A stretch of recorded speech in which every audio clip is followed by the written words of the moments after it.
options!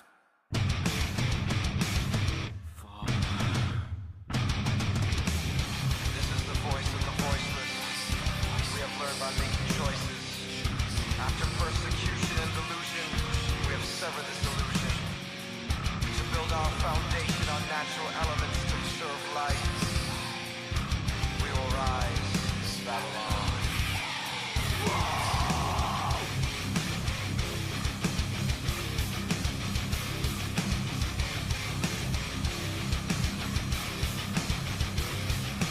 Standing inspiration for the righteousness and occasion from the society.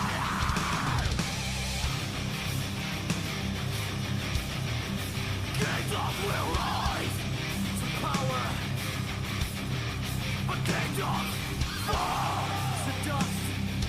Fall, fall, crash.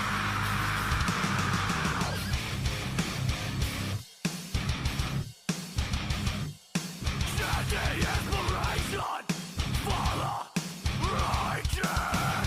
dislocation from the society.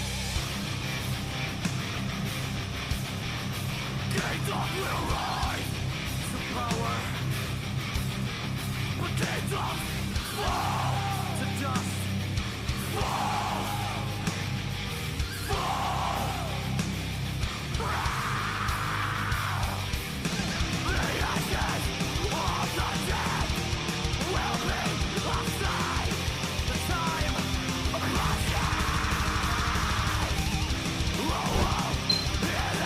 Hey, what's up? Oh, let me grab my my background here. Give me 1 second. Bunch of shopping bags out there and everything. Casual Spike, what's up? Hell yeah. We're gonna be playing some standard today. We got a tournament coming up. So thank you for popping in. Dugio was first. Dugio and Bag is in here. Superman's in here. And Casual Spike. Not much, Bag. How you doing, buddy? How's life?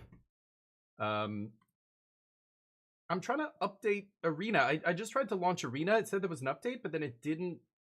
It gave me an error. Steve is saying you're missing installed files. They're very weird. I don't know. I want to play Reanimator. I'm just so inexperienced with the deck, and yesterday I was flying high off that beverage, and I played so badly. I kept screwing. I didn't realize, like, Hearsay was in here telling me you've got to switch the order of the triggers. The way Arena puts those triggers on the stack by default is subpar. You're leaving a lot on the table by not flipping the triggers. Things like that. I have to get better at here. See here. Okay, there we go. Now Arena installed the update. Okay. Weird. Let's try and launch it again here. So I'm not sure. I might play Jeskai Control. Hey, okay, Scoop, what's up? Not much. Still in RimWorld. Nice. Nice. Yeah, that game just keeps going and going forever, essentially, right? So yeah, Jeskai Control is an option. It's definitely the deck I'm going to be more comfortable playing, but I really want to practice. Today I'm going to see. I'm going to play Reanimator for most of today, and I want to see how I feel at the end of it. And if it's if I feel good, then we will probably play Reanimator. Hold on.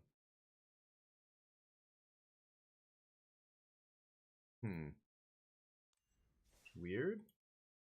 Let me adjust the filter here a little bit.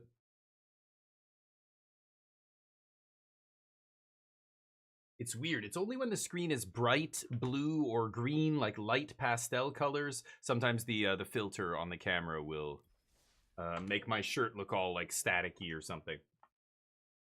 How you doing, Rasta? What's up? Hey, Laz. How's life? We're trying to decide which standard deck to play, so I need your help. I want to try and play the Reanimator deck a little bit better than I played it yesterday. I played it absolutely atrociously yesterday. I don't think I'm going to use any of these, but wow, I have 4 Mastery Orbs? Why do I have so many Mastery Orbs? I don't know. Whatever. Marilyn. Sure. And you. Okay. Go in the store. Let's see what the deals are today. Oh. Cheap draft tokens? Yeah. I'm in. We had one pack left over here. Hey, Charlie. How you doing? Am I not hearing intro music? Is it delayed? I'm not hearing the intro music. Discover 1+ decks using this card. Dear God, is that Untapped spamming me? Sultai Reanimator, yeah. Running with the Elementals, yeah. So let's, I'll show you the list real quick. I mean, this is, right now, this is, oh, there's the intro music. It's delayed. No. Oh, that's what it was, Charlie. Okay, right. I'm not making the distinction there. That was a, yeah, right. That was a stream streak message. 630 is ridiculous. Well, at this point, though, what is the next milestone? I don't even know. Obviously, 1,000 is like, I don't know. I don't think you're going to get there personally. But 630, 750 is a big one, maybe. That's your silver anniversary. Or I don't know, what do they call it? Like the 40-year anniversary is like your silver one or whatever. 50 is like, I don't even know. What's the highest? Like a 50-year wedding anniversary. They have names for them, right? If I'm not mistaken. Anyway, this is the list I copied from the top 8 of the RC. But it's got some weird, you know, one-ups. Like, you can just take a look, and if you know what deck building entails, you can see, you know, this is the core of the deck. These cards that are all 4 4 4 4 4 4 4. That's the core of the deck. Arden I would put in there, but Arden you don't need that many giant things to reanimate and win the game with. I think Arden is fine as a 3 of, but it's basically another core part that you're not gonna cut too many. I could see maybe cutting one, but these are your flex slots. These 3 cards: Town Greeter, Harvester, and Overlord. There used to be many of these. There used to be like 4 Overlords, I think even 4 Town Greeter, but you had to make room for all these elementals. So I had to cut a bunch of stuff. I still think this is the untuned aspect of the deck that needs to be figured out. Like, what is the optimal configuration of cards here? This guy gets land permanent. Or, sorry, land... Yeah, land card. The other thing gets... This gets creatures. There's another one that gets... Never mind. I thought something got... Yeah, they all just do creatures, these guys. I thought there was something that could get a permanent back, if I'm not mistaken. This gets any creature out of your deck. Anyway, never mind. So this is where it gets weird, and I'm not sure... I'm tempted to play this in the main, but I don't know. You probably don't need it. It's just basically your 5th wistfulness, right?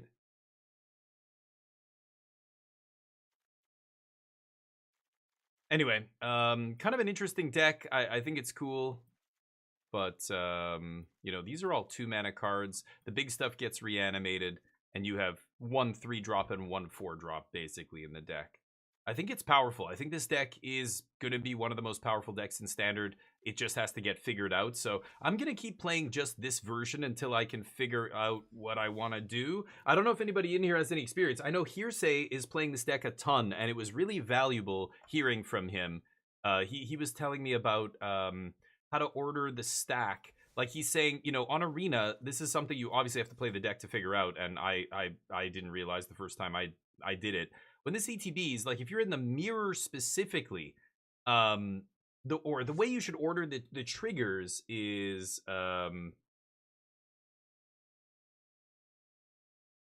each player puts all cards onto the battlefield, then sacrifices all the creatures that didn't enter like that this turn. Is that right? Yeah, he was saying basically flip the order of the triggers, and it's better. Obviously, basically they don't get back their own bringer. Oh, thank you for the sub, Colin. What the hell? Did it alert? Where's the alert? The alerts aren't muted. That's weird. Thank you for the sub, dude, by the way. Colin Dunn, legendary. 59 months. Amazing. I appreciate that, man. Play what you're comfortable with. Yeah, right. No alert. What the hell happened?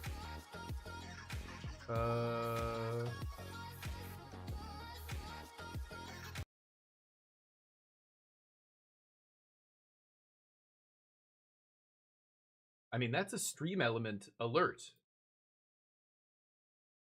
So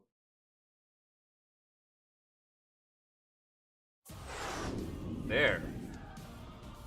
Wow. I manually replayed it and it worked, but it didn't work the first time. This isn't bizarre. Andre 3000. No, it's not Andre 3000. Now you're onto music. Before it was just video games. Now you're like, this isn't Citizen Kane. And I'm like, what? What are we even talking about now? I love killing creatures, but let's couldn't cycle it up to a 750. Let's play a couple more matches. So you know, I played a lot of Reanimator decks over the years. Every one of them is different. This is a really fascinating one. I think the Evoke Elementals are so powerful. They are the new cycle of Overlords. Like the way the Overlords really impacted Standard. Duskmourn's been the most popular set in Standard since it dropped. There's been more Duskmourn cards in high level tier 1 like tournament winning decks than any other set since. More than Bloomborough, actually, which is crazy. But that's counting all of the play over, you know, and some of those sets had a bunch of cards banned from them, of course, as well. But can I keep this? If I name elementals, I can start deceiving. I should just name human, though, and start bookworming here. So I'm going to keep this. We're on the draw. The fact that everything in your deck can be cast for 2 mana is ridiculous, right? I mean, yeah, I'm still going to name human here. You always name human first just to get that spider guy into play uncounterable. Whoa, is this a Teamer Elementals deck? So let's go for book. I could deceit here. Maybe it's better. I'm not even sure. Again, this is the kind of stuff I need to figure out as I play the deck. But getting Arden in the yard is good. Digging towards Spider-Man hero, Spider hero guy, whatever is good. So I opted to do that, but at this point, now they're ramping up. I need to maybe deceit here. Well, it's tempting to just go speaker, though, right?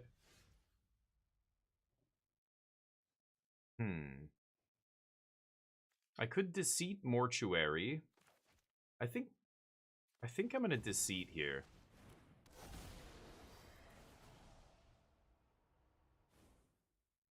Interesting.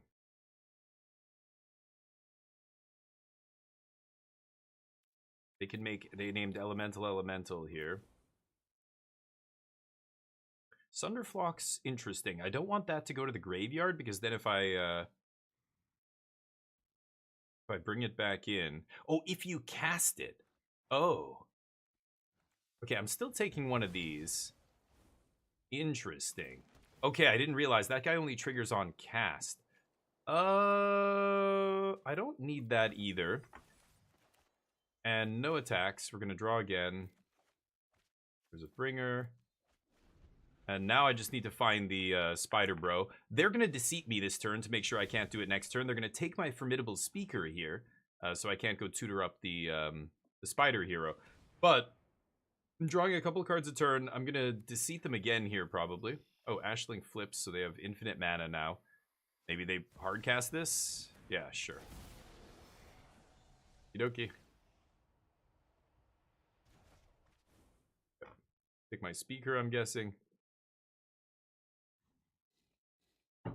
Next turn, we've got Deceit, Bookworm. Oh, or that. Top deck, baby. Better to be lucky than good, friend. Better to be lucky than good. Yeah, I'll get another one. One of those. Let's go. Yeah, we'll bring that back. Crunch. Gain infinite life. Oops. Oh, they can actually hardcast it. Oh, not bad. No, elementals though. Correct. Elementals. I can't push damage, can I? Oh, what am I saying? Deceit. I can just play this double blue, right? Oh, I don't have double blue? Oh, this is on human. Oh. Oh, that's so awkward. I mean, it doesn't really matter. I'm 1 blue mana away from killing them. I just can't kill them. Lucky. Yeah, you have to chump here, trade, whatever. Should I take the last card in their hand?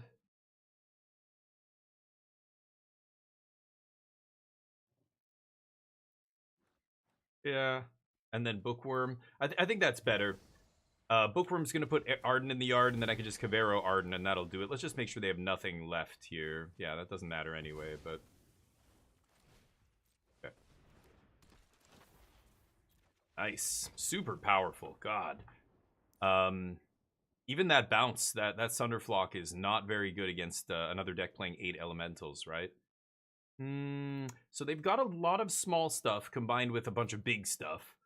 But Requiting Hex could be good here just to kill the 2-drops. Like, that 2-drop ramp is pretty serious ramp when they've got a bunch of elementals. Like, this is making 2 mana as a 2-drop ramper. Like, that jumping to 5 from turn 3 is very powerful. On turn 3 is very powerful. I think I am going to side in some Requiting Hex here. Could also take Intimidation Tactics. They're playing a very creature-heavy deck, so just snag a giant elemental, gone for good. Pretty good. Spell Snare is debatable here. Harvester, I'm not crazy about because this is a 1/3. But it does kill the 2/2.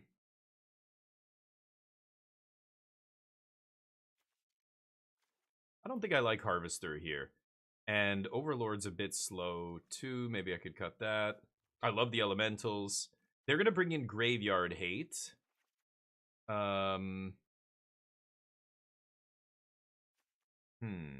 So maybe I cut some of this top end? Maybe I cut like Ardens altogether and I just play Bringer? Let's try this. Again, experimenting. I don't have a mentor who's played this deck a ton to teach me how to sideboard. I don't have a sideboard guide or anything. Flamebaiter into Ashling. What the limited? Yeah, exactly, Spike. It's like I'm playing against a Lorwyn draft deck. A very good one. But, yeah, I'm just going to rip their hand to pieces, kill their first thing, and should be good. Good. No 1-drops. Let's take a look.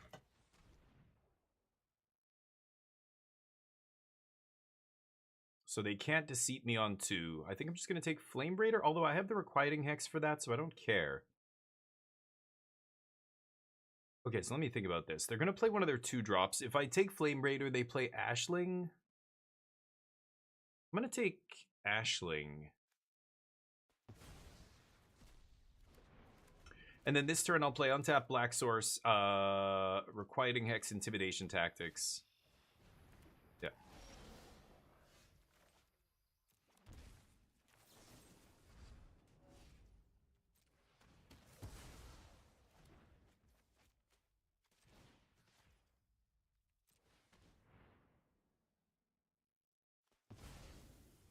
Take Deceit. Okay, no more lands, please. I've got a Surveil to help us find something. I can take another card next turn with Deceit if I want. Yep. They're gonna draw. That makes sense. Some value off it because they know I'm probably gonna take it. Now I'm definitely gonna Deceit them though, and we'll see what happens. Oh God, the Ninja Turtle emote. Nice, Colin. Are those from your channel? Oh shit, Raphael emote there. Very nice. I could Cavero. No. I mean, I could double blue Cavero next turn just to do that. I think I'm just going to Deceit and then Surveil here. So let's do that. Cavero could always come back as a Deceit too. Double blue, double black here.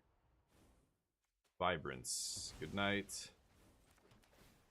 Just absolutely shredded their hand here. I don't want this. It looks like they're not playing counter magic anyway. And I don't want another land. So now, turn 4, I can double blue, double black Cavero here. Okay, they don't play anything.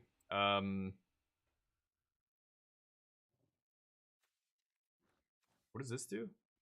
Yeah, I can't spend the mana to get any value off that. I could Cavero their Wistfulness and draw a couple cards here. Maybe discard a card. That feels pretty good. And then I have my own Wistfulness next turn, right? So let's make sure I pay with double blue here. Okay, let's see if that resolves. Let's go Wistful. Oh, Tidebinder? Some kind of stifle effect, maybe? They're thinking about... Yeah, oh, they top decked a counter. Okay. But it's a stifle counter. That does not seem great against me. That's the kind of card you want against the control deck, I think, but... Sure. I mean, stifling Bringer, I guess, is fine. Start plowing.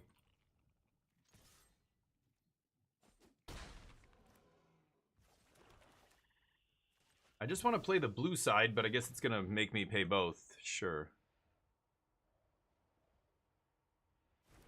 It's going to be a quick clock. Hopefully I find some action here.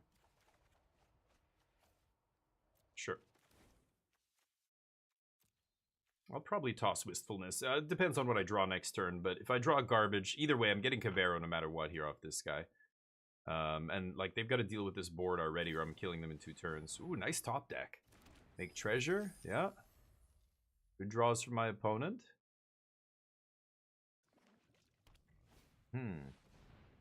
Roaming Throne. So when the elementals trigger, they trigger twice. Let's crash. I'm happy with that. And let's Speaker, discard this land. The fact that I don't have to toss a creature to get a creature makes this so ridiculous. Like, back in the day... Oh, they draw a couple extra cards there, so not bad. But they top-decked another...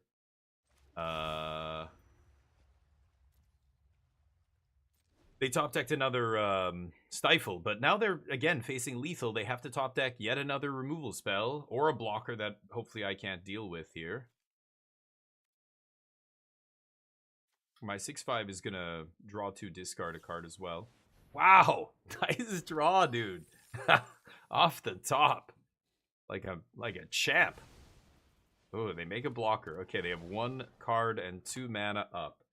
Good Wistfulness pre-combat. Oh, Soul Guide. Sure. That hardly matters. Will I draw a card that can get rid of Flame Braider? I have Requiting Hex. So let's play this.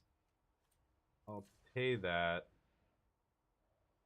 And then green, blue. Yeah, leave up black. That's what I want to leave up. It was going to leave up Cavern of Souls there, which would have been problematic. I guess Formidable Speaker kind of filters mana, but then I can't attack with it here. I can pop the Lantern. They can crack it. And that's fine. Yep. Let's find some action. Okay.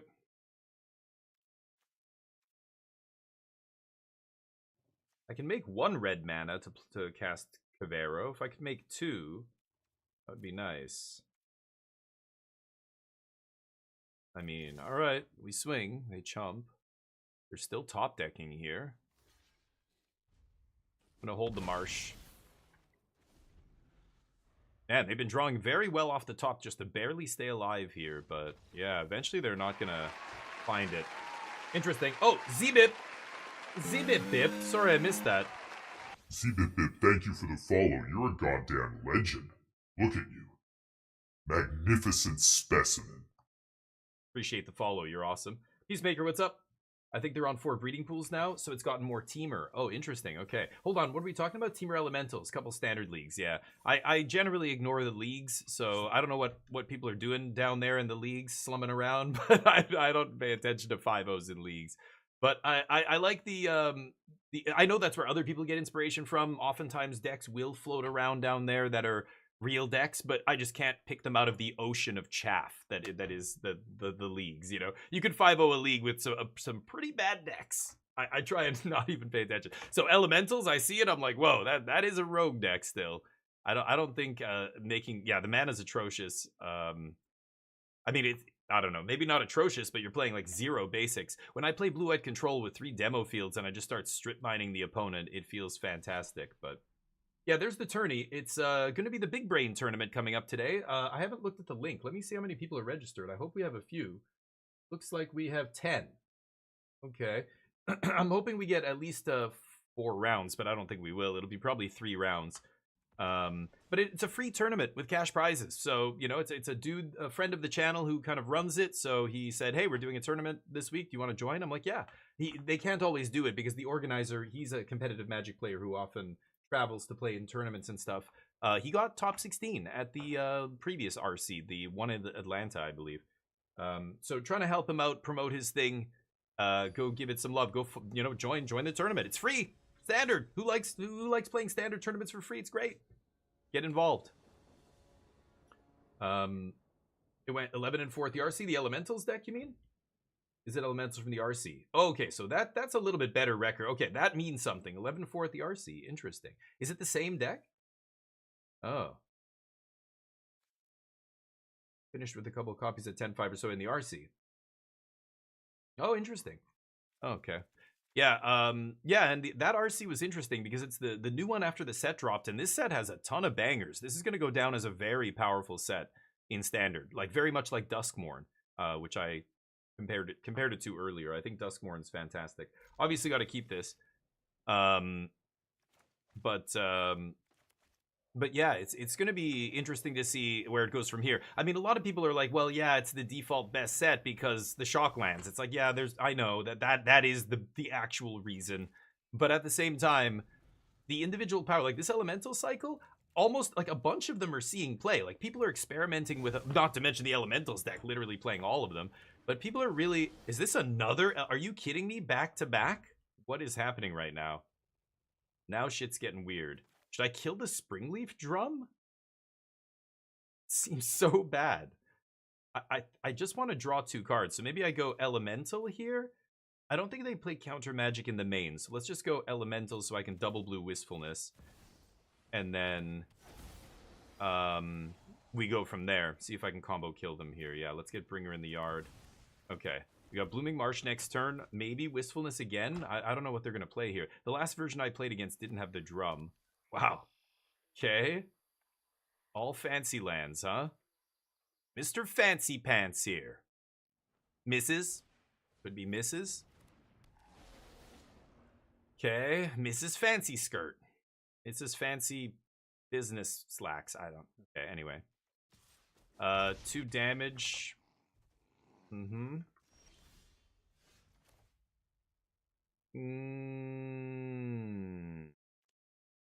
I going to loot again? I feel like I should. I should just get more Wistfulnesses in the yard so that when I Cavero, we win the game, right? I have another Cavern to push it through. They could stifle the trigger, obviously, but I don't think I need to murder anything here with Bitter Triumph. I think I just want to loot again. Okay, well, if they had Stifle, there would have been a pause there because they have Springleaf up to cast it. They could also cast it for 1 bounce Flame Braider, right? Arden, take a hike, bud. Okay. I'm the most Canadian Magic streamer you'll ever see. Hey there, bud. Oh, that's a big one, eh? Alrighty then. I'll take 4. Sorry, I lost. Sorry. Sorry. Now I'm getting my, I said sorry my whole life, but then when I moved to Korea and I was doing voice work and a voice actor doing a lot of educational stuff, a lot of the clients wanted very specifically North American, and by that they meant American pronunciation. So instead of sorry, you have to say sorry. You have to say the O like it's an A. Okay, well, I have 2 Caveros, so I guess I win. Right? You need Stifle in your hand in the main deck in those 2 cards that you're holding. Or you should scoop. There's no better feeling than when your opponent thought seizes you, thinks about it, and then scoops. And you're like, yeah. It happens in vintage cubes sometimes. But it doesn't matter what they take here. Let's go human. KK. Cavero. 1k away from being a total piece of shit. Okay. Bam. I'll copy Deceit, I guess. Does it matter? Sure, that one. Crutch. Gain infinite life. I think we're done here, right? This is exactly how game 1 went against the Elementals deck last match. I did my thing. They just auto lose. They can't. Like I had 2 Cavero there. That's it. They should have just scooped because they can't beat that, right? Same plan as before. Intimidation tactics. I'll take the requiting hex. What else do I want? I don't like spell snare because they play 4 cavern. They only have a 2-drop. I'm taking the same stuff out every game. My 3 1-ubs that feel like just the flex slots in the deck. And I'm keeping everything else. Oh, I was cutting Arden. I could definitely see cutting Arden. I don't think I need to go deep with Arden. She's fine, but Bringer's enough. And then the rest of it will just be me hard casting elementals at some point, maybe. Let's see. Maybe I should take Disruptive Stormbrood here. Actually, it's pretty good. It kills the small ramp guy. It kills Ashling as well. And then it also deals with the sideboard Soul Guide Lantern, right? I'll cut 1 Bringer, maybe? Try that. Need that 00. Sultai Reanimator since when? Since the Lorwyn set dropped. I was saying, I think the Reanimator deck suddenly is a real deck now because of Lorwyn. These elementals are the most powerful thing introduced to Standard in the last few sets, I think. I think it's better than the Bendings. I think it's better. Go back to Vivi. I think, well, again, Vivi's 1 card. I think arguing that there's a whole cycle of cards that are almost all very good. I mean, it's reminiscent of the Titan cycle in the core set, which like almost all of them saw play. It had a high level Standard at some point. Some of them saw a lot more play than others. Primeval Titan, still one of the best cards in the best deck in Modern, or one of the best decks. Am I going to keep this, though? I really was hoping for some more hand disruption like we had last time. I think I'm going to keep. It's just awkward that I can't double blue Wistfulness onto... I guess I spend the first couple turns... Yeah, well, let's keep this. We're on the draw. We'll draw 3rd land. Formidable Speaker will get the ball rolling here. I'm going to lead with Overgrown Tomb in case I draw... Well, no, you know what? Maybe I should have just played into maybe double blue Wistfulness on 2. I think I'm just going to Bitter Triumph something on 2, to be honest. Yeah. I'm just going to kill this. This is just a 4/4. The nice thing about all these elementals, they don't do anything when they come back. If you didn't cast them. So they're just like that'll just be a random 4/4. I don't mind that. Yep. Come on, land. You could have given him a Valley Girl accent. Like, totally, oh my god. Hello? Should I toss Bringer? It basically means their Soul Guide Lantern's gonna wipe, like, all the Bringers in my deck. It'll leave me with 1 Bringer in the deck. I could toss Wistfulness. I don't have double blue yet. I'm gonna toss Wistfulness. And you know, I'm actually gonna get the Bookkeeper? I could get Deceit, I guess. I need to make land drops here.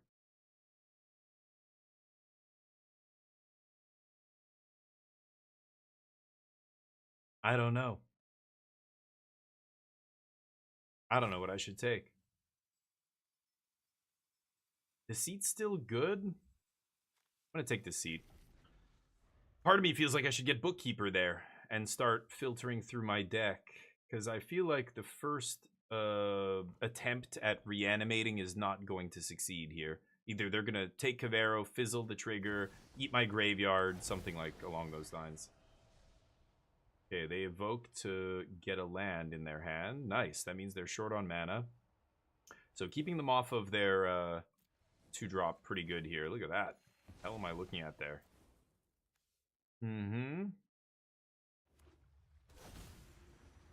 Sure.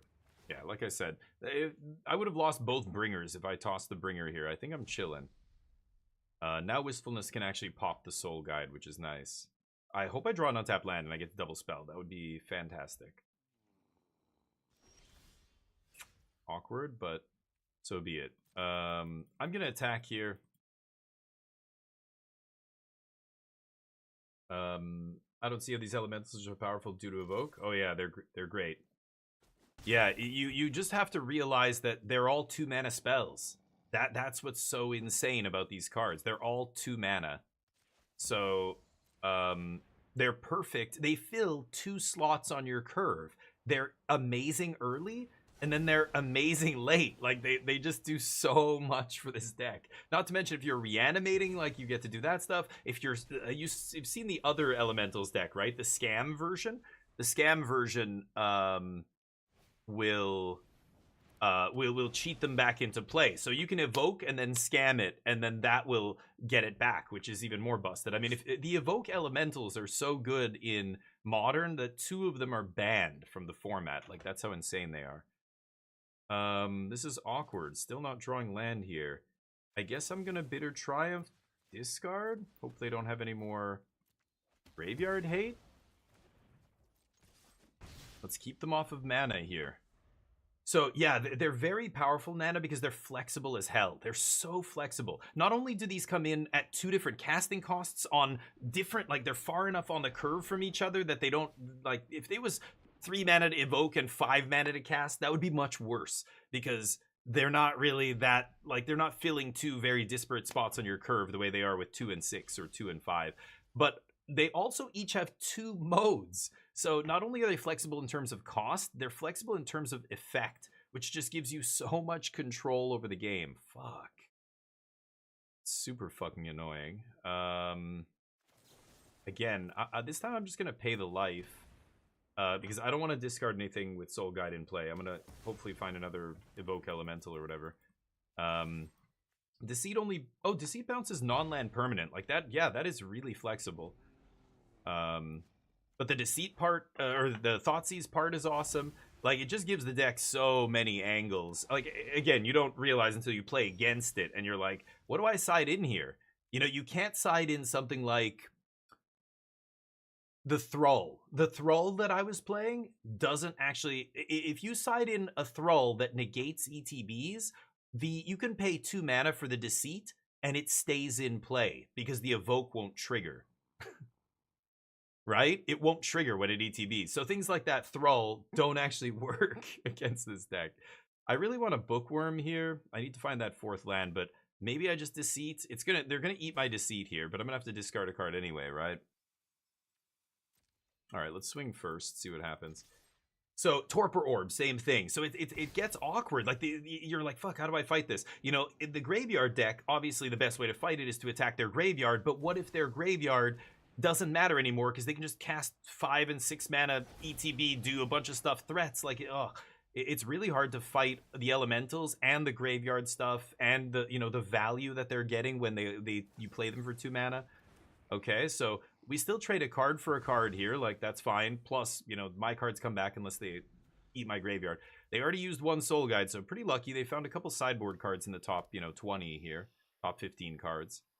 But we can beat this. I just need to draw lands. I'm kind of getting mana screwed, but they are out of action, it looks like. Okay, well, it's going to be Bookworm time. Let's swing with this first, see what happens. Now they have all the mana in the world. I'm not going to fuck around with Bitter Triumph. I'm probably just going to discard it here if I find something good. I need a land. So, end step. Trigger. Great. Wow, they're burning cards on my triggers, so I'm fine with that.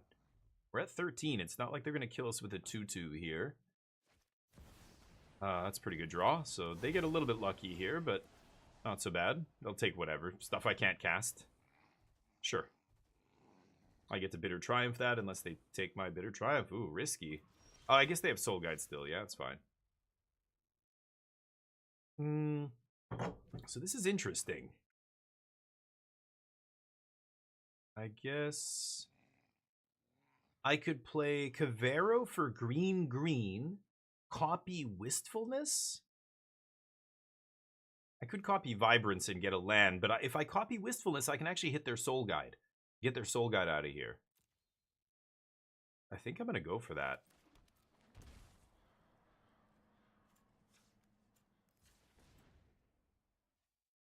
Can't make the blue, sadly, but Because Soul Guide only eats my graveyard, so they can't stop me from Caveroing their graveyard here. Oh, wait a minute. In that case, yeah, the Soul Guide will be gone. What am I saying? Yes, yeah, they're gonna have to do it preemptively. So in this case, maybe I do just copy the Roaming Throne does what again? Triggers twice? Kind of interesting. I think I'm gonna do this. I could get Cavern here, I guess. I think I'm just gonna get, like, Gloom Lake Verge. No attacks. Okay, they have one card in their hand plus the top of their deck. Oblivious Bookworm's gonna find me action. I've got to find double block here. I'm gonna go for that. Don't care about Cavero dying, obviously. Okay, they kill my 2/4. Sunder doesn't bounce Cavero, right? Okay, that's a weird play, but yeah, it's a 5-drop, so I guess they go for it here. So I could go Formidable Speaker, I could go Cavero, but I can't play double. Oh no, what am I saying? I can play double blue. So double blue and then double black. And we just Cavero. We'll eat their Deceit here. And I get both triggers. Get to take that from them. So nasty. That Cavero double trigger is filthy. Nice. Because remember, when you cast Cavero with the mana costs, you get to do the Elementals trigger thing, which is so gross with Cavero. Like, I just got them there. So, like, they had Soul Guide. I played Cavero. It didn't matter. I just got to eat their Elemental, get a land, let me double blue next turn, and then I get to cast Deceit out of their yard. They shouldn't have attacked with Deceit. They thought it was good. I just double blocked. And they traded card for card, and then I got to get rid of their best creature. Now they're in top deck mode. So whatever that is was their random card off the top. Should be able to deal with it with this. I have the bigger board here, so they're the ones who have to draw something, and I already have 2 cards in hand. So we're way ahead here. I don't want to play against this Elementals deck over and over. It feels like it does not have a great game, because this kind of thing has to be very impactful, and against my deck, it's not, because I'm playing 8 Elementals. So this is good against a lot of other decks, I'm sure. Very powerful effect, but I shrug that off. So this, I don't think, is a great matchup for Elementals, at least from what I've seen in the last 2 matches here. Modal, yeah, there's many reasons, yeah. Right. The modern ones are insane. And I mean, like, it's so easy. You don't even have to cast them. You just evoke them for 0 is really why they're busted, right? Evoke for no mana, basically. And am I getting Salt Rope now? What's happening here? My opponent's had enough. Sultai Reanimator, yes, Hollow Prince, exactly. So the Elementals added a totally different dimension to the deck that really, like I said, I think it's made it a tier 1 deck. For months, I've been saying I don't think Reanimator's tier 1, and I think most people agree. Competitive community agrees. You know, the Japanese pros at the Pro Tour, the last Pro Tour, they made a really interesting call by playing Reanimator, knowing it wasn't as good as like some of the other decks, but because they knew everybody else was going to be on the new hotness, they were going to play a weaker deck that just so happens to have a good game against these other new decks. You know, they like Reanimator had a great game against Simic and Lessons, which was the perfect metagame call for that Pro Tour. But does that mean Reanimator was a great deck in Standard? No. Like, the reason they chose that deck was because they knew everybody else knew that deck was not good enough, so they figured nobody would be prepared for it, right? If nobody's packing sideboard graveyard hate, Dredge is the best deck in Legacy. You know, now that phrase means nothing, but that's the axiom that you should always, that's what I have ingrained in my head. Like, Dredge is secretly the best deck in Legacy. It always is the best deck. It's only never going to win it never wins the tournament, or it doesn't always win the tournament because people have graveyard hate. But as soon as people stop playing graveyard hate, somebody would just go, looking at the deck lists on Magic Online or whatever, hey, nobody's playing, you know, whatever it is, like Rest in Peace, Leyline of the Void, whatever. I'm gonna play Dredge and just crush the tournament. Affinity was like that. When people stopped putting Stony Silence and Shatter Storms and whatever else in their sideboards, like, slowly, as Affinity, everybody would say Affinity's bad, don't play Affinity in Modern, it's bad. Sure, it was bad, until people stopped caring about it, and then suddenly one person would go, oh, nobody, like, Affinity is still a good deck, it's just not good when people know it's a good deck. Do you know what I mean? So as soon as people stop respecting it, it's suddenly a really good deck again, and it crushes. So anyway, long story short, Sultai went from tier 2 to tier 1, and a big reason why are the elementals. I saw in early access, I played a version with a few of them. This version's just playing 8, and it feels correct. They are so good. Like, this lets you straight up eat their graveyard hate and then set up again. Like, oh my god. That is insane. Should I keep this? Again, no double blue for this is awkward. I'm on the draw. I'm going to try this. Awkward hand, but again, most of our deck is 2 mana. We just have to draw the right combination of... Okay, Deceit's good. Now I can actually do something on turn 2 here. Okay. The old... The old Boros control deck, huh? Chainsaw. Look at this. Do I give a shit? I'm just going to take Carrot Cake. Chainsaw's their removal. It's not going to be very good against me, I think. Alright, just need lands, and I probably win this game easily. Wistfulness just casually destroys whatever engine card they have here.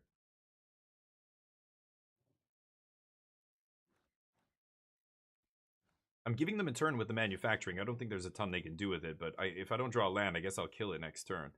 Not much I'm doing here either.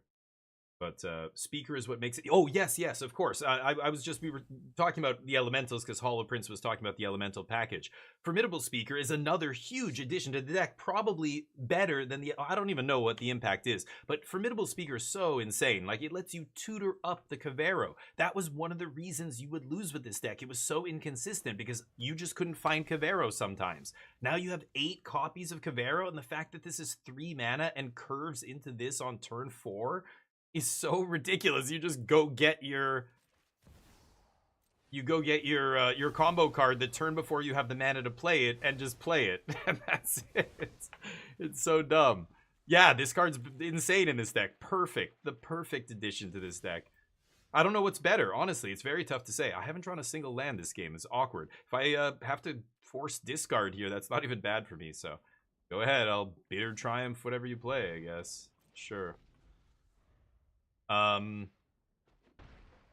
Yeah, so Formidable Speaker's insane. The Elemental package is insane as well. I honestly don't know what's better. Okay, so, I'm just gonna pass. We'll ditch Bringer here. Gong Show. Hello, yeah. Welcome to Magic, buddy. Okay, not a problem, though. You know what triggered me? Oh, hey, Rosie, how you doing, buddy? How you doing, friendo?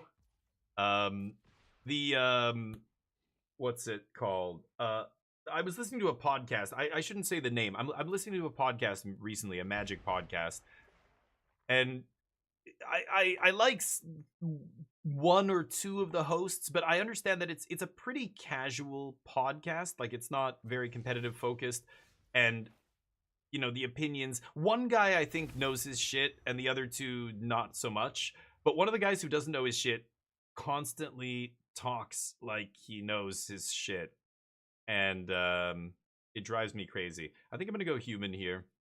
Tempting to go elemental. So let's Speaker.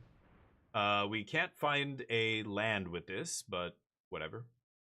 And he's saying, you know, Magic, like, the worst part of Magic is the mana screw and mana flood, the mana base. And, you know, I've talked before and said, you know, I think that's the best part of Magic. That's what makes it different than all these other games. But he was saying, no, like, it's worse.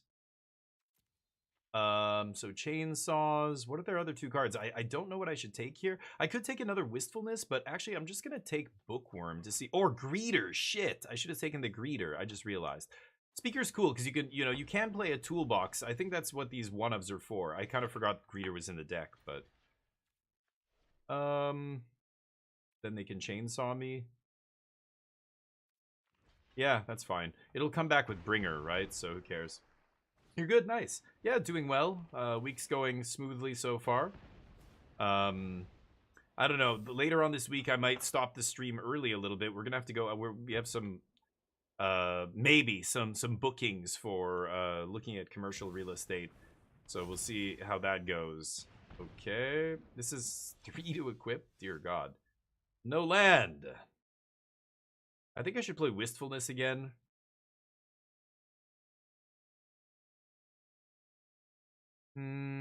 Kill Legion Extruder? Yeah.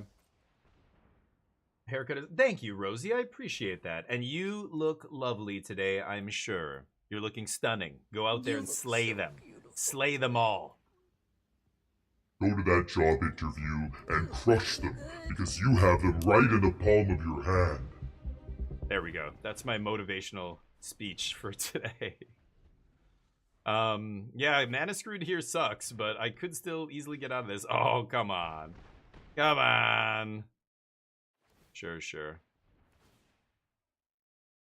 Nice top decks. I still think Caretaker is one of the best cards in Standard that's just waiting for its moment to climb back to the top.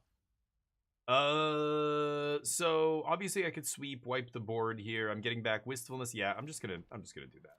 I think this game's over basically, right? Unless they have some kind of stifle effect or answer to this. I don't know. Aven Interrupter. What could stop me there? They don't have anything to bring back because they don't play a creature deck, so now they need a sweeper. I can toss Bookworm here. Let's go get Deceit. Swing, gain a bunch of life.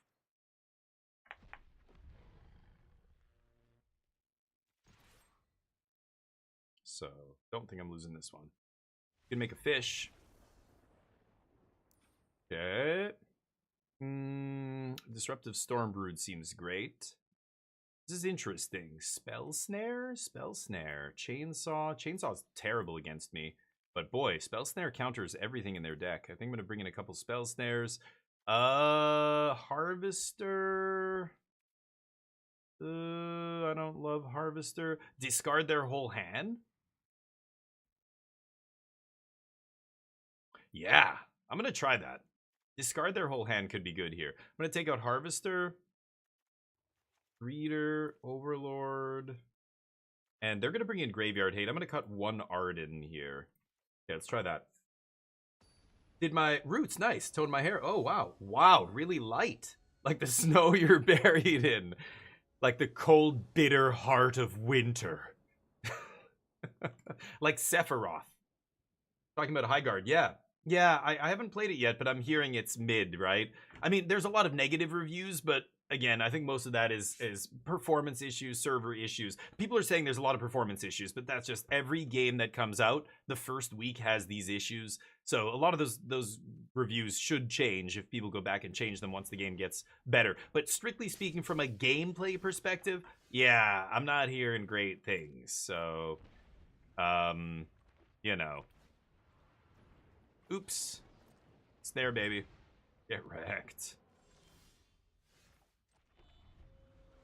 Could have played Sewers there, but I'd like to leave up Triumph here.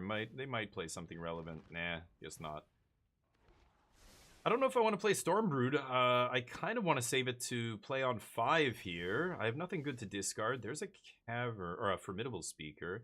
Now, this is interesting. I have no graveyard, right? So what do you do in this spot with Speaker? Do you just go get an Elemental? I mean, yeah, right? I like doing that. And I'm actually going to name Elemental here first, I think. Yeah, I'm going to name Elemental first. So let's toss... I guess Bitter Triumph is not amazing here. I want to keep my lands, and I'm going to get the Wistfulness first here. And we'll see what happens here. I might... Whoa, United Battlefront. Oh, right. Yeah. This deck top-8'd one challenge once, ever. And this was the version. I forgot they were... I tried it. I played it very briefly after that tournament that it did well. And I was like, whoa, look at this deck. And immediately stopped playing it. But yeah, Battlefront. I forgot to play that card. Right. Nice. Not far off. It's going to be cold all week. Damn. Yeah, so we'll see what happens, Hollow Prince. I want to try it, but I'm hearing the gameplay is not amazing. But yeah, to lose that game, I was mana screwed so hard. Yeah, Charlie, that's rough. But that's what I mean. So, okay, so getting back to our discussion, I'm listening to this podcast. This guy's trashing Magic, even though he plays Magic a lot and whatever. he's saying, you know, that's the worst part of the game. People play pre-release. He's like, I'm at pre-release. I look to the side. There's some kid who, you know, didn't draw he only has 2 lands, and it's basically the game slapping you in the face. And I'm just like, what a dumb take. What a terrible fucking take. Wow, 2 graveyard hate cards. Okay. Glad I got this Wistfulness. And this Storm Brood. So I think I'm going to do this. Yeah, I don't think I need that. Let's punch. And then I'm probably going to play Bookworm here. I could Storm... No, there's no reason to Storm Brood. So, you know, and I'm just listening to it like, oh my god, this is clearly somebody who doesn't have a very deep understanding of the game, despite playing this game for many, many years. I'm going to discard another Bitter Triumph. I just don't think I need it. What should I eat here? I guess Stormbrood should probably eat Ghost Vacuum, and then Wistfulness can eat the other thing. Oh my god. Nice. They got lucky here. 2 Battlefronts, turn 4 and turn 5. They don't have any way to tutor them up or dig for them or anything, so they're just at the mercy of the top. I guess they scryed? Scryed won this game. And it was just crazy to hear it. It's like, Magic, yes, there are games where you lose to Mana Screw. There are also games where you mulligan to 5. Like, that was another thing he was complaining about. Like, if you mulligan to 5, the game's just over, blah, blah, blah. It's like, you're clearly somebody who's never won the game on a mull to 5. If you were better at the game, if you truly understood the game at a deeper level, you know that mulling to 5 doesn't just automatically mean you lose. I've won games on mulls to 4 before. Is it harder to win? Are you way behind? You're not favored? Yes! Yes! All those things are true. Okay, let's swing first. But that doesn't mean the game is just over. What it actually leads to is more exciting games. Because there are games like what just happened there, where I got mana screwed, but because of, you know, I'm playing a powerful deck and whatever, like, this is the nature of the game. You play these combo decks, and they can eventually... I should maybe pop the Caretaker's Talent. What am I doing? I totally forgot about Caretakers there. That was dumb. I don't know why I'm not just attacking the talent here. Oops. I kind of forgot what I'm doing. I'm blabbing about this other stuff. Anyway, it's clearly just this person does not have a very deep understanding of the game, just like most new players. The new players will often complain about Mana Screw. They'll say, why don't we just play with, like, unlimited mulligans? Can we just do that? Or, you know, can we just, you know... let's play a version where we always just get 1 land every turn, like Hearthstone or whatever. And it's like, dude, the reason Magic is great is because sometimes it's not great. That's the whole thing that is whoosh going right over your head. Yes, Mana Screw exists, but have you never played a game where you came back from a mulligan to 5 or 4, or you got Mana Screwed or Mana Flooded and still just, oh, at the last possible second you drew that out after drawing 3-4 lands in a row or whatever it is, right? Okay, so how should I go about this? This is awkward now.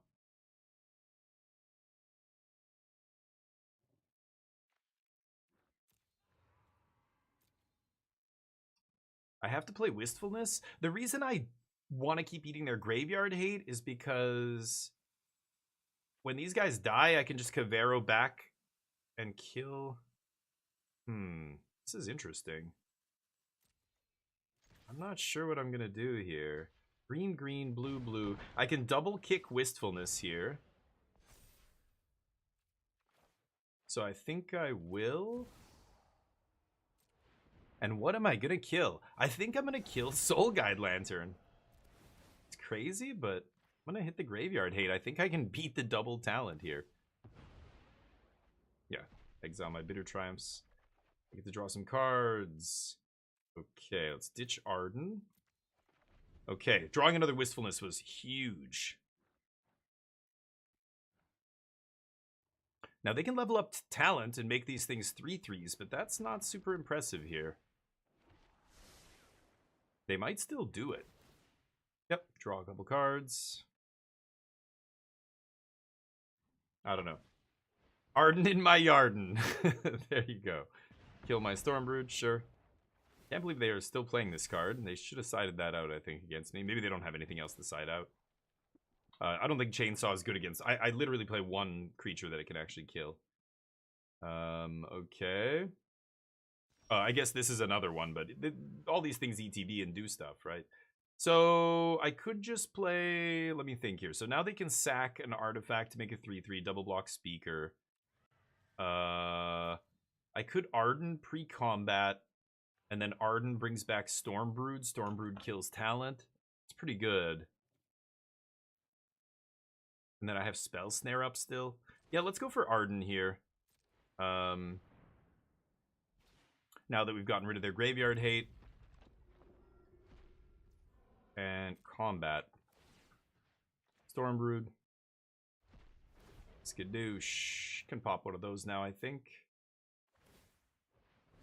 Yep, make a dude. Got it. Draw some cards.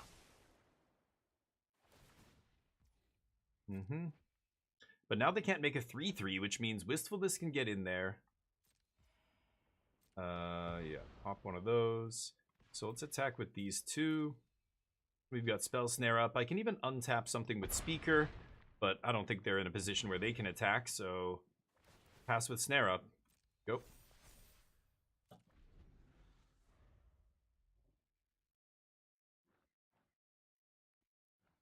Hey, Jub, how you doing, buddy? 190. Nice streak. Going streaking. What I hear for High Guard, they should have done public beta test. Could be, yeah, maybe. Nah.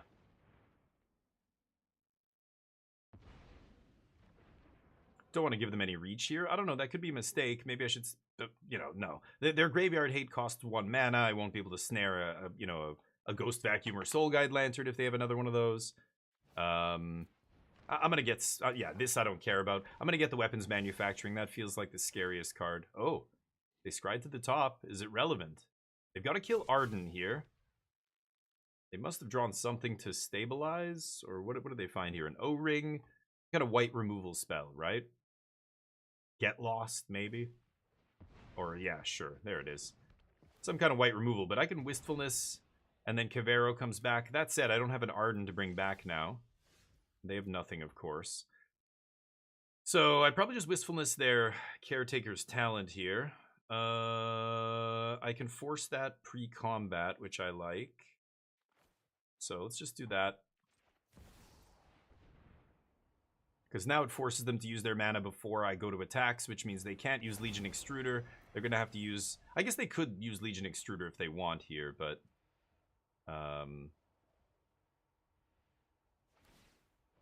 yeah, that's what I thought they might do. I don't know why they're not extruding and making 3/3s, though. That seems better. So now if I swing with Wistfulness on the ground... Oh, there's another Arden. Beautiful. Yeah, so I definitely swing with Wistfulness on the ground here. Could attack with the 2/4. Yeah, I'll do that. I don't care if they put 4 blockers in front of the 2/4. I think they're just going to put 5 bunnies in front of the Wistfulness here. And then I can Formidable Speaker, get another Cavero here to bring back Arden and keep going. Hopefully they trade with Wistfulness, because if I get a Cavero into play and get Arden copied, I want something else in the yard to bring back. But Bitter Triumph also puts some stuff in the yard. Oh, they're just chumping here. Okay. They go to 7. It's a big number.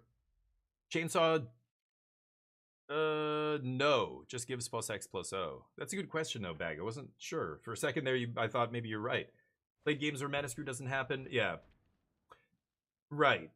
And I think that's the difference between checkers and chess. I mean, Magic is chess. Magic is the only game that fits the Turing model, or whatever, that passes the... What is it called? That perfectly enclosed mathematical system. I think it's called the Turing something. Not the Turing test, but some other Turing-like model or something. And, I mean, it's been named the most complicated game on Earth. I don't know about that, but there's just so many ways to engage in Magic. That's what makes the Mana Screw, Mana Flood aspect so important for the, the actual game. So if I kill a blocker, swing with the team, are they dead? They can make 1 more blocker gain life, right? Okay, well, I can't double spell here. I can't Formidable Speaker, go get something good, Formidable Speaker again. I could Formidable Speaker, get Wistfulness, and just evoke. Kill Caretaker's Talent. I could have done that pre-combat, I guess, but let's do this. Opponent is going to a very low life total here. I guess they're going to gain 2, though, right? Yeah, go to 10. Okay, so they go back down to 5. Chump, chump, chump. Yeah, maybe I just, Formidable Speaker, get another Wistfulness and kill that Caretaker's Talent. Boy, I really wouldn't want to be playing an Artifact Enchantment deck in a format where Wistfulness is in a 4 of in a bunch of top decks. That doesn't seem great. Now, I need to tap this carefully because I need to leave up green, green. So this is Elemental, this is Human. Let's use this. Discard land. Wistfulness. Evoke. Oh! Oh! I clicked the wrong thing! Oh! I thought the green was on the bottom! Why did... The green was on the bottom last time! Now it's... What the fuck? Alright. Whoops. What the fuck am I doing? Awkward. Okay, okay. I'm actually gonna play the land there. I'm clicking too fast. That is really annoying. The way that Arena displays this information, I don't know if you can see it because it's right behind my cam. But if you can only pay green, it just goes green, green. If you can only pay blue, it says blue, blue. If you can pay all 4, it's not 2 buttons. It's 1 button that says pay all 4. So in that spot, I could pay green, green or blue, blue, or but not all 4. So normally it's green, green on the bottom, blue, blue above it, but it flipped it. I swear to God, green, green's always the first one. So I just clicked on the first one and then I realized that was blue, blue. What the fuck? Oh, Jesus Christ. I don't think it matters here, hopefully, but what the fuck? Sorry, misclicks. I'm going too fast here. That was a punt. Yeah, so like a lot of those other games, yeah, they're giving you that resource. So I get why other games do it. This person on this podcast was arguing that other games are a higher evolved form of TCG than Magic. Magic, the only reason we still have this mana system, it's archaic. People are just used to it. It's sunk cost fallacy. It's Magic's the original, so Magic's automatically better. And that's all bullshit. You know, this is what this person was arguing. And that, you know, all these games, Elestrals, Riftbound, you know, Hearthstone, Eternal. I mean, there's been a million games that like in the same vein as Magic here, right? So, okay, I can, Wistfulness. Aren't they just dead here? I think they're just dead, right? I've got Bitter Triumph as well.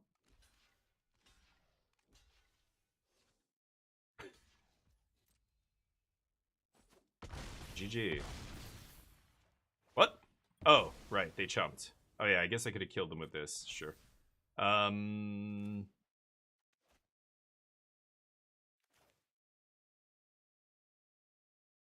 Green, green, blue, blue. Yeah, so let's just do this.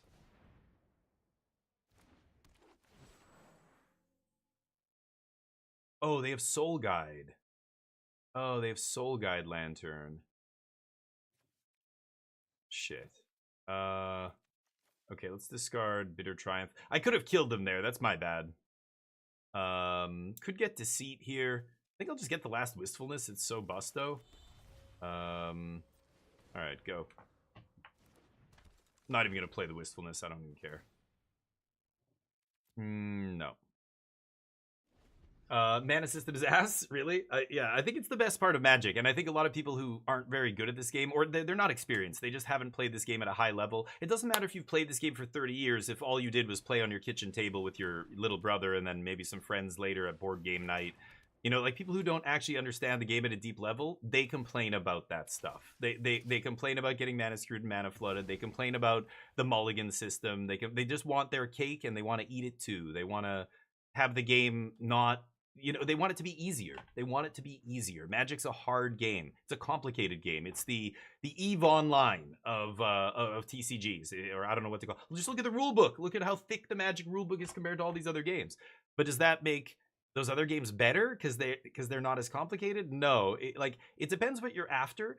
I think when a company like Blizzard makes Hearthstone, they look at Magic and they go, this is a very complicated, very deep game. We can't hope to emulate this. Let's make something a little bit more palatable so that the widest possible audience can enjoy this. Like, hell, even a 5-year-old kid could play Hearthstone, right? Or I don't know, like some little kid. Like, it's much more simple. It's less punishing. Like, you can still have competitive decks and you can still have things, you know, a metagame and everything. But most, okay. But it's way more accessible. A wider range of people can get into it. Like, I play a lot of board games, and there's some board games that are very complicated that I happen to enjoy, but I totally get why they're not popular board games, because they are very complicated. The barrier of entry is just too high for your average group of adult gamers or whatever. Most people don't want to get into something that deep or whatever, right? Okay. Let's play this. Is it going to ask me to do both? Yeah, both, please. They can Legion Extruder. No.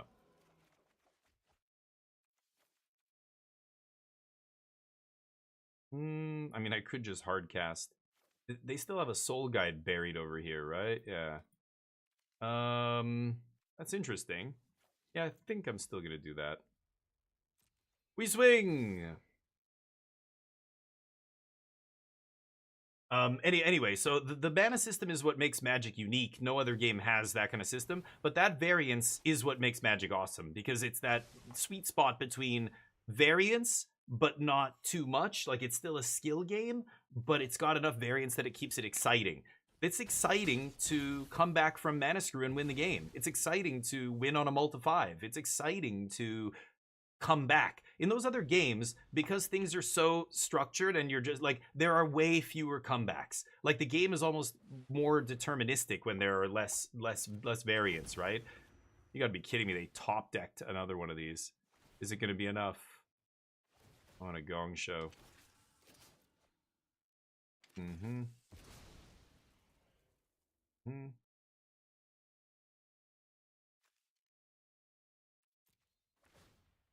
Oops.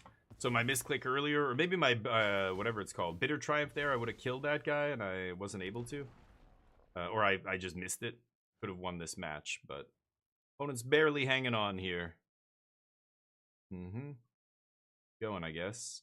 So we have 7 mana. As soon as I go for the demon, they're gonna use Soul Guide Lantern. This is so awkward. Can't even imagine playing a deck. Can you imagine playing this on mobile? What a nightmare. I don't know. One of the chainsaws has 11 counters on it. Okay. Sure. I could Cavero here. They'll probably Soul Guide in response, right? Yeah, let's do it. Okay. Oh, I should have paid double green, but I think they're going to Soul Guide anyway, so don't think it matters. Anyway, that is the best part of Magic. It is the depth that makes Magic awesome, but I know that's not what a lot of people want. A lot of people want to play Fortnite. They don't want to play Arma 3 or whatever, right? Like, I get it. It's not for everybody, but it is special. It is different than all the other games, and it is the best TCG because of that. Like, that is the deepest, best. Did they think they got me? I know you had a Soul Guide, dude. Relax. I've got 2 bringers. I'm 1 land away from casting. I think we'll be okay.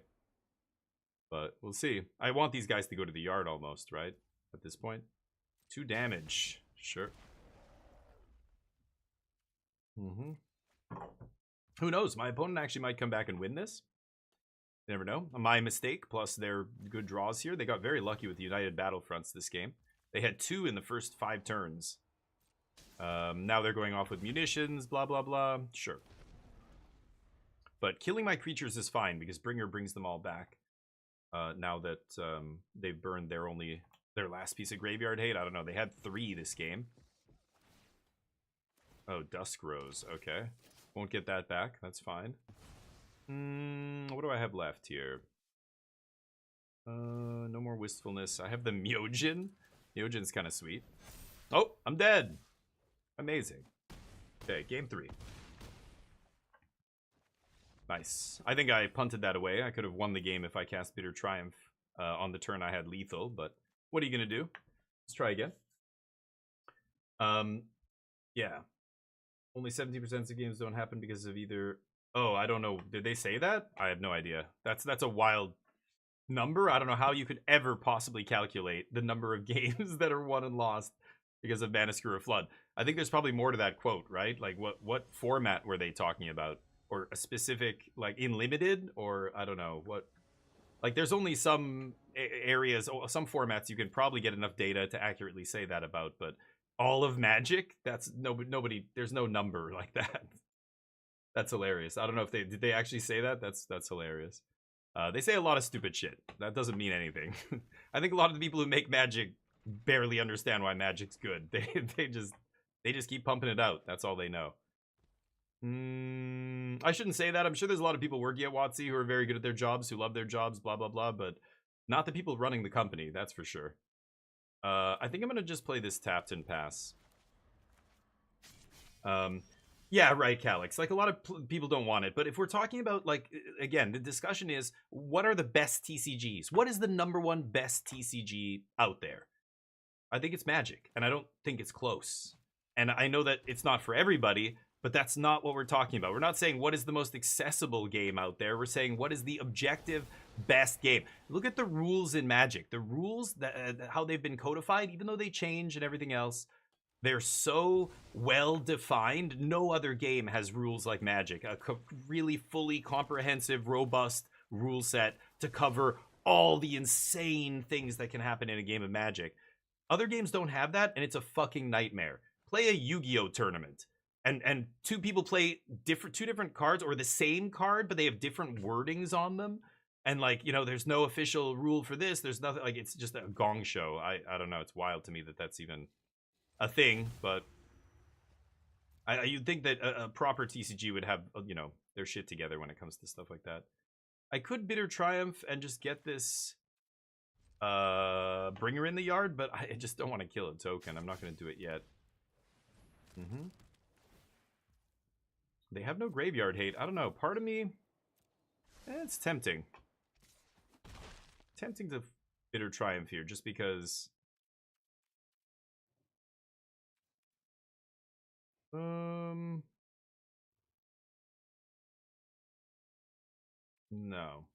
Still not gonna do it. Speaker. That's a good one. Yeah. Discard a card, alright. Okay.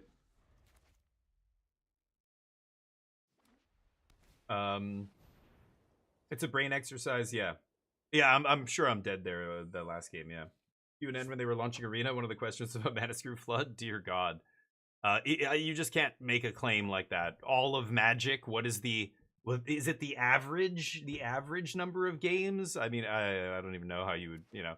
They say some pretty wild things, though. I mean, look at what Mark Rosewater said on his blogatog thing or whatever. It's pretty insane. All right, I like Cavero and then bounce discard here. So let's go... Oh, shit. But that's on Elemental. That's awkward. Would have loved to have a land here for the Wistfulness or Stormbrood. Both would be amazing. I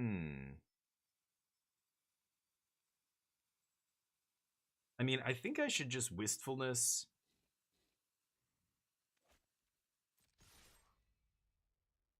I should just evoke Wistfulness here. And,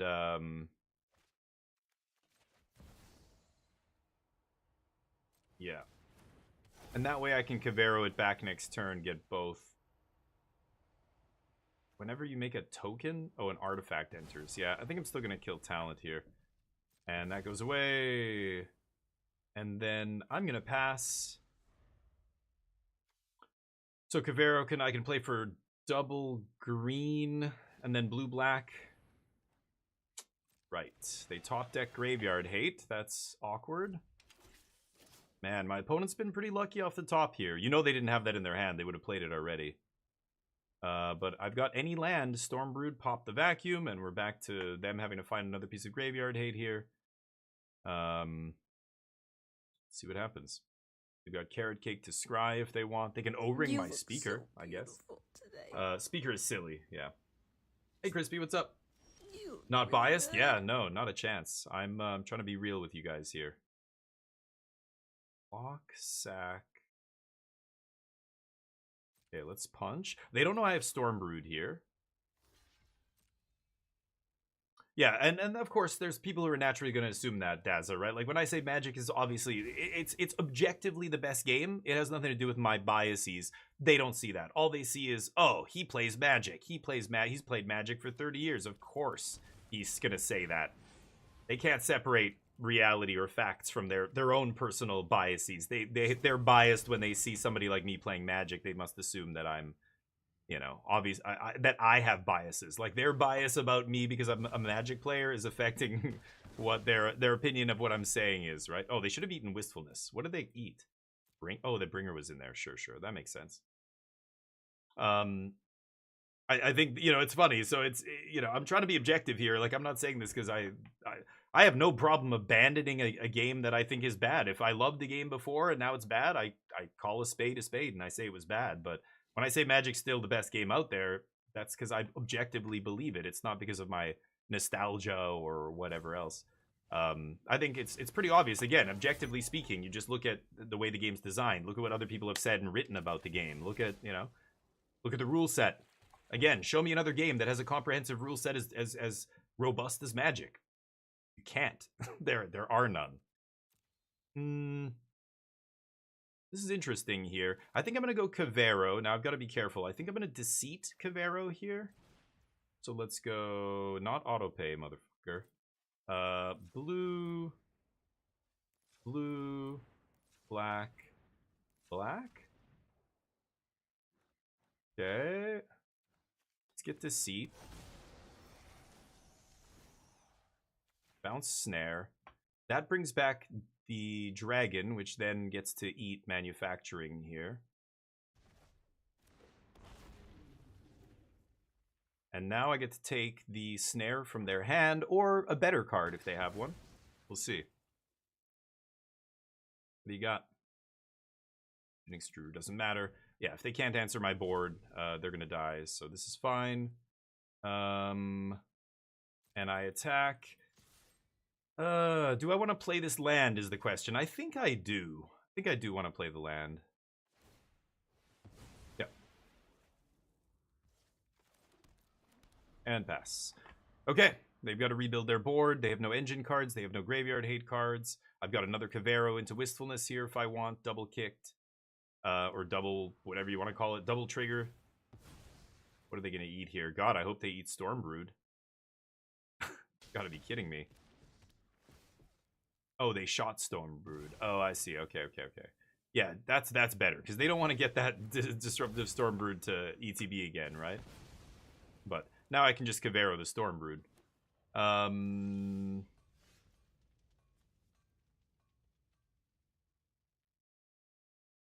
Oh, this is interesting. So I can actually go... Okay, so I'm going to go Cavero kicked...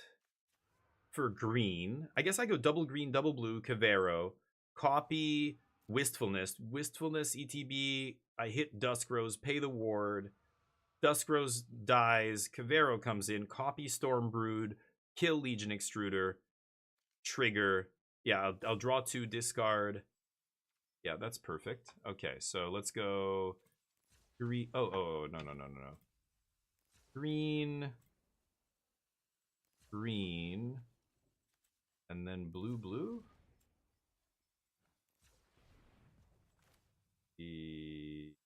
Oh, I need black. Shit. Right. Black. Blue. Okay, that's fine. So, Cavero. Do they see where this is going? You can scoop if you like. They might not. Let's see. Wistfulness.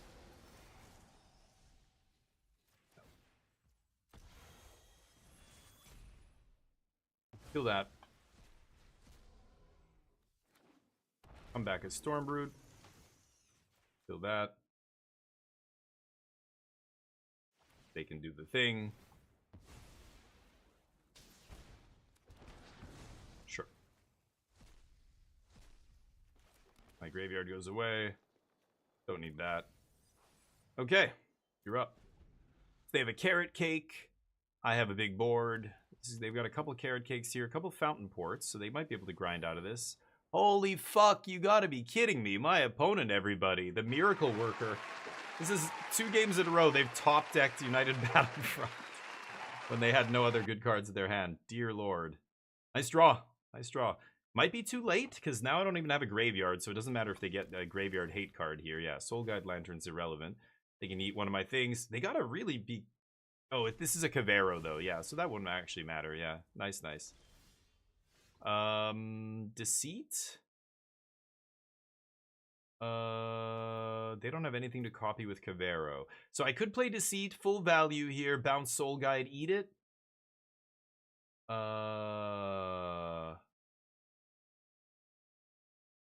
They activate Carrot Cake, they double block Cavero.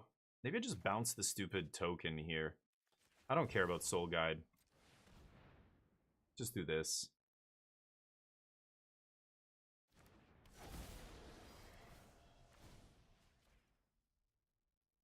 Sack at the Fountain Port? They're going to lead back creatures to block here, right? No?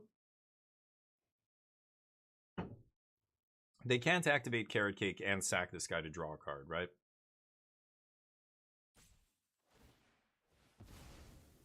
Yeah, I think I would have done that differently, but whatever. Sure, now I get to look at that. Oh, good draw. Yoink. Slap.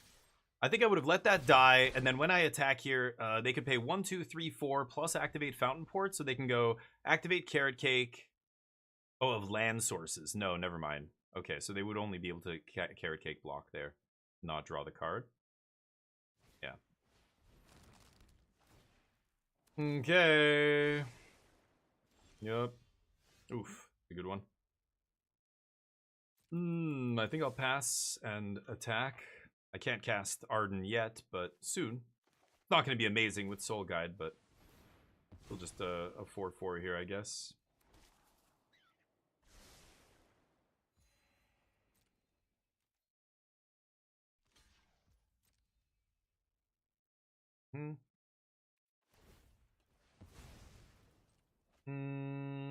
Grandmaster and Marble Rivals. Nice, Crispers. Holy crap. I'm going to be playing it again this week. I've got to do another sponsored stream, so I'm going to play it for like an hour or 2 or something. Stop making chump blockers, I know. So many chump blockers over there. Dear God.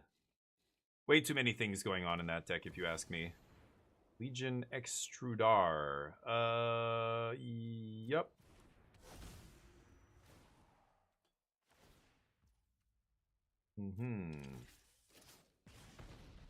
Now they can sack, do damage here. Sure. If I draw a land, they're just going to immediately have to sack that Soul Guide Lantern here.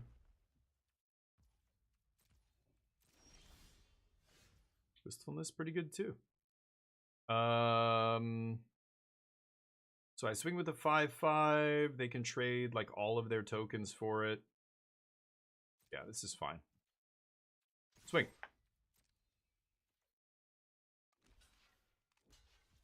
Chump chump. I think I'm fine with that. So Cavero, getting Cavero is not amazing here. There's no point in hitting the Dusk Rose. What is the best thing to hit? Probably Legion Extruder. It could be Weapons Manufacturing, or maybe it's Soul Guide Lantern. Actually, I'm just going to go Soul Guide. Let's kick this, yeah, double green, double blue, so that I can get rid of Soul Guide, draw 2, discard, and then maybe combo off from there.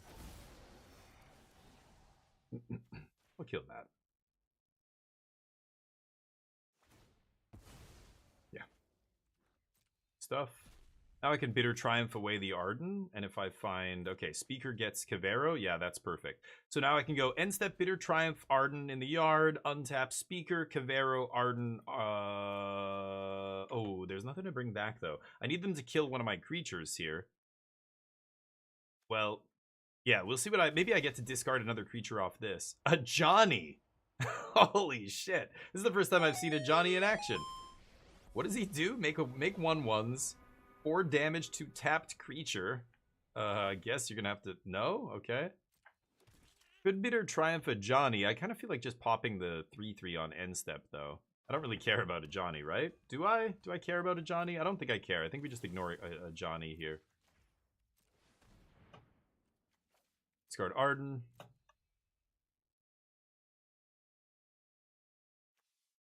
See what happens. 1v1 in the new Fight Club? Sure. I don't know. I just have to play like an hour of it or whatever, so. Yeah. I don't care. I just wanted to discard Arden there.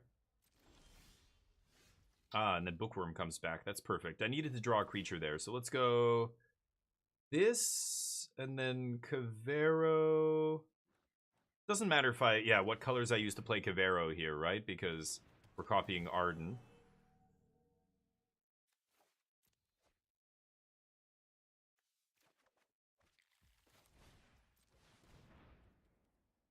They have 1 card left. Combat.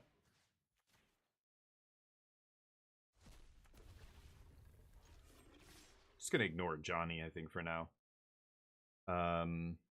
See if they can not die here.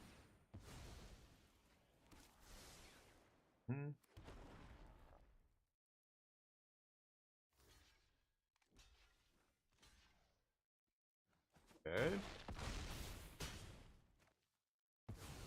You're up. Sure. Yeah. Because anything I draw, if it's a creature I wanted in the yard for Arden next turn, right? We don't have any more gas in the yard. They don't play creatures. Dusk Rose, not bad. Is that enough? They gotta be careful. No, I guess it doesn't really matter what they exile. They probably should just exile Arden here. Even though I don't have creatures in the yard. They could exile the token. And then they don't have to worry about me blowing it up later. Something. Interesting. Highguard, I saw some gameplay after the Concord. Yeah, that's the problem though. Those games are already in development when Concord shits the bed. So they're like, oh god, now what do we do? We've already spent 20 million or whatever. Do we just abandon this because some other game didn't do well? Yeah. There's nothing they can do at some point. Once that machine is already almost finished working, like it's been chugging along for so long, they can't just pull the plug on it a lot of times, right? But yeah, we'll see. I haven't played it yet. I have no opinion on Highguard. Maybe I'll try. I'll try it this week, I hope, but we'll see. I'll talk about Fight Club, yeah. Chump gain 3 and Scry. You mean off the carrot cake, yeah. Okay.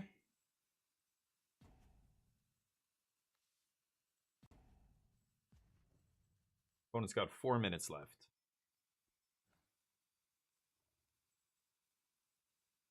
Yeah, a lot of clicking over there. Lots and lots of clicking in that deck. Gotta play fast. Let me get more coffee here.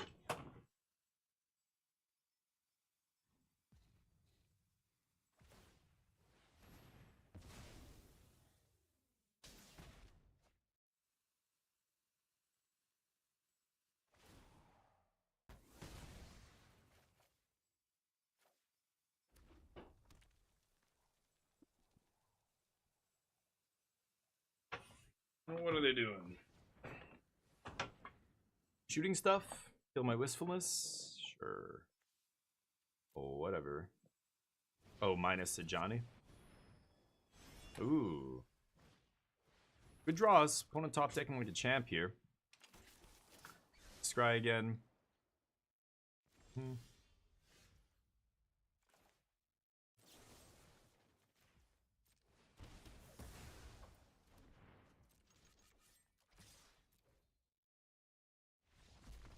Good stuff. Alright. Let's keep playing Reanimator. I want to get more reps in with this deck. Finally, I know. That was just them clinging to life. I mean, this is the problem when you're playing it's a tokens deck and you don't have any trample. But, man, so many cards in our deck are so crazy against them. Like, every, all 4 of those, Wistfulness were so nasty. Not to mention the dragon out of the sideboard. They Dusk Rose reliquaried it, and then we brought it back and just like back and forth and back and forth. I've got to remember that, that there's a tutor package in this deck because as soon as you play the JED, you can just put in like a 1 or 2 of. I forgot that I can always just go get Town Greeter if I'm missing land drops, right? Sure, I can keep this. Control's not a great matchup, but I think it got a lot better with the elementals. Depends if they're playing Demo Field in their deck. So I think I am gonna Deceit here and just Thoughtseize them. See if we can hamper their development. Yeah. Let's take 3 steps. It's the only card that interacts there. Get Lost I don't care about, obviously. If we reanimate Bringer, Get Lost is not going to do anything. I would take a Sweeper out of their hand.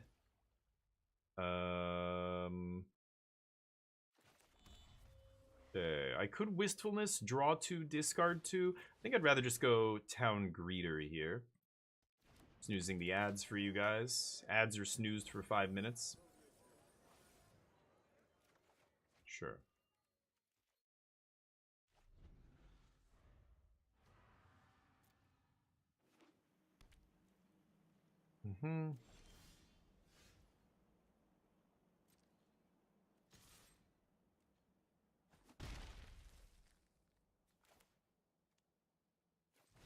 Yeah.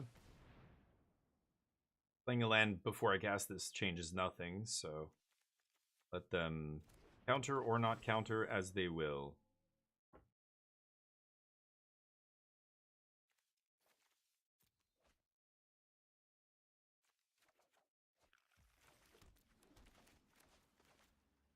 Okay. Not a bad Bringer reanimate here, but I wonder if they have a Sweeper. They don't play any land.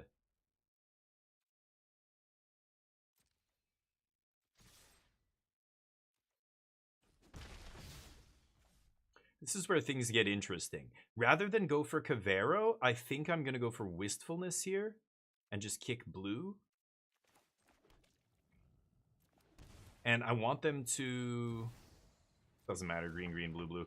I want them to, well, counter this, sure, or just sweep. I want to see a sweeper here.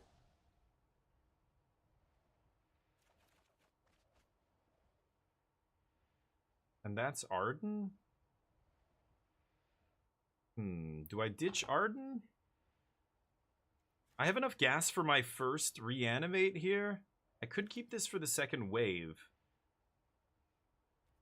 I'm kind of putting all my eggs in one basket if I do that. I think I'm chilling here. I'm going to take this slow. This is where, you know, again, I need to play the deck more, so you gotta kind of figure out what is the breaking point on Graveyard. Like, do I have enough gas in the Graveyard that this Bringer will be enough? Yeah, they're going to have to sweep that. So if I put more shit in the yard, it's not doing anything. Like, this lets me hit with haste that turn, which is something, but I think I'm going to keep doing this and see what happens.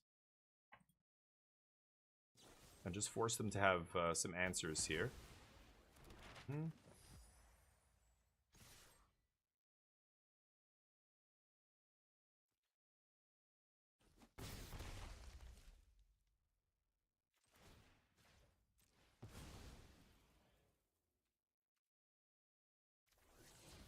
Ooh, the Cavern. Cavern's a nice one. Gonna name Human here, I think. Okay, well that's ridiculous. Human? Let's cast this. I just want to keep chipping away, chipping away, chipping away until they have to tap out for a sweeper. Then I get to resolve Cavero here. Yeah, I'll take that action. And again, I feel like I don't need to discard Arden here.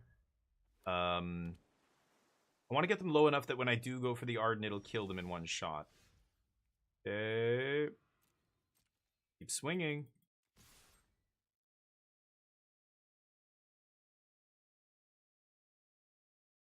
These 2/3s are eventually going to demand an answer. Yeah, I'm surprised they haven't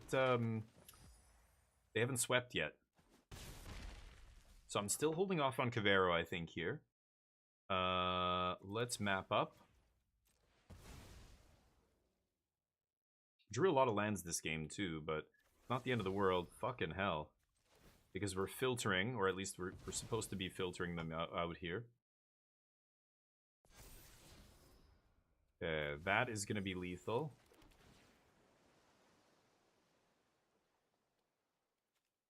Don't need. Okay, so Cavern's going to be uncounterable Cavero next turn. Cavero's going to bring back Bringer, which brings back everything, including Arden. And then Arden can bring back one of these two guys that dies from the Bringer trigger. They main phase Consult 6. I think they need to find a Get Lost for the Arden before combat, but they only have 2 Get Losts in their deck now. They need some instant speed removal, because if Arden triggers, puts another thing into play, Bringer has 6 power, the other guy has 5, that's lethal, right? Okay, so the question is, do I go for it? I could just swing. I mean, with 3 Cavero, I think I'd just go for it here. They have to kill Arden, right?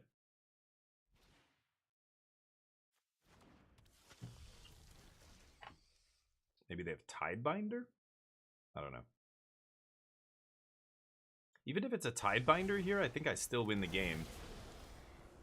Okay. Now I have 10 power haste on the battlefield. Plus the Arden trigger is going to put another 5/5 haste menace into play. So they need to kill Arden here, but then they just die to the stuff I... Oh no, because yeah, if Arden goes away, they don't get haste. Wow, they found the 3rd Get Lost. Very lucky here. Okay. And now... Oof. So I could play land into Cavero. Go for the kill here. They have to have no more lies. Should I go for it, or should I wait till I have Cavern next turn? God, if they have no more lies into untapped Day of Judgment, that is going to be silly. I think I'm going to go for it. Oh, lucky. Okay, they have it. Let's see if they have the Day of Judgment. I'm assuming they do, but then I just get to Arden again and try and kill them here. Yep. Toss that. Yep. What's that? Okay. Day of Judgment, I presume. Oh, they need land into Day of Judgment here. Maybe they already have it. They're just slow rolling. It's possible. 4 power. Yeah, no, but the original Bringer will come back, right? There was another Bringer in there. And Arden brings back another 5/5. So they would... I mean, they have to kill Arden no matter what. Arden's the thing that actually killed them that turn. But yeah, it looks like they don't have it here. Nice. No Day of Judgments, huh? I guess maybe they showed me that tap land because they found the land for Day of Judgment, but like they obviously didn't have Day of Judgment, so they stock up. They're trying to find untapped land. Day, they miss on the untapped land, but they might have had the Day in their hand, right? Okay, here comes the Myojin again. I can't wait to get this Myojin into play and remove the counter. It's gonna be so sweet. How else do I want to play this? Oko's going to be good here. Spell Snare is actually going to be good. It counters their card draw. It counters their graveyard hate. I'm not going to go with Overlord or Greeter. And I think I'm going to shave some number of, yeah, Arden and all this stuff. Okay, that seems fine to me. I don't think I want anything else in the sideboard. This doesn't take spells. Like, creature artifact, obviously terrible against them. So... let's bring in our Planeswalker, you know, a sticky threat that's tough for them to answer. I mean, Get Lost hits it, but not much else. I guess Aang's Journey or whatever, Aang's Iceberg, whatever it's called.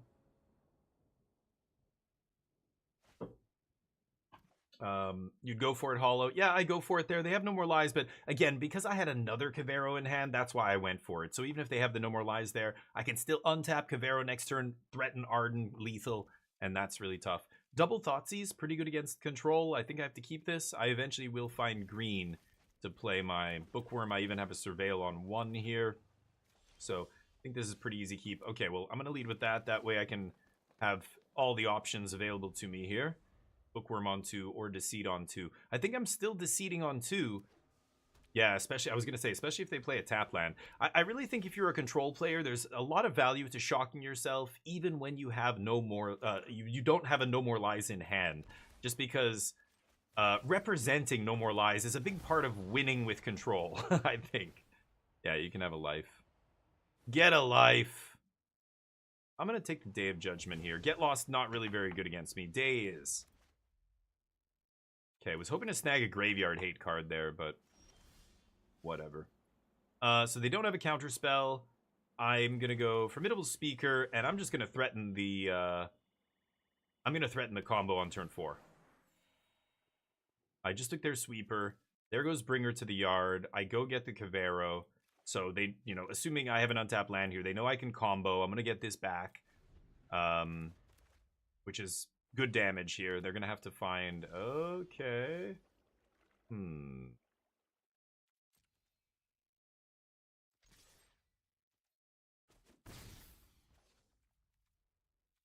Now I think I'm going to Deceit first.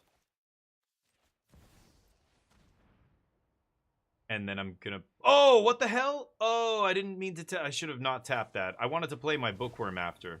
They counter, sure. My bad. Son of a bitch. Auto tapper fucks me, of course. Classic. Classic auto tapper. I have a green card in hand. It taps my only green source. Makes zero sense. Did it see this in my hand, but it's too stupid to know that this comes in tapped? Who knows? Punch you in the face. They're almost out of action here. I'm going to Wistfulness, I think. Oh! Shit! I can't do both? Oh, I don't have double green. Yeah, that's right. That makes sense. The River Regent, sure. Discard some cards. Let's do the same.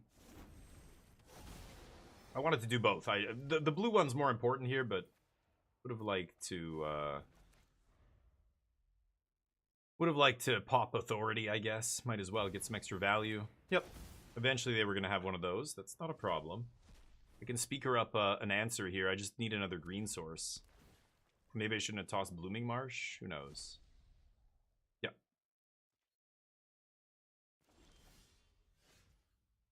Awkward. Yeah, I need that double green here. I guess I could speaker to untap to make double green. Kind of interesting.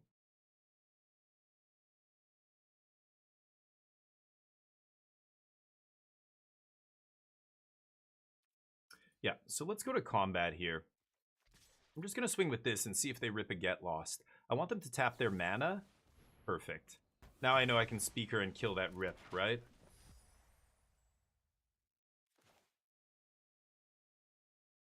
Oh, I can't this turn, right, because I have to play this. Okay, let's see if I get lucky here. I might rip a green source. Oh, you gotta be kidding me.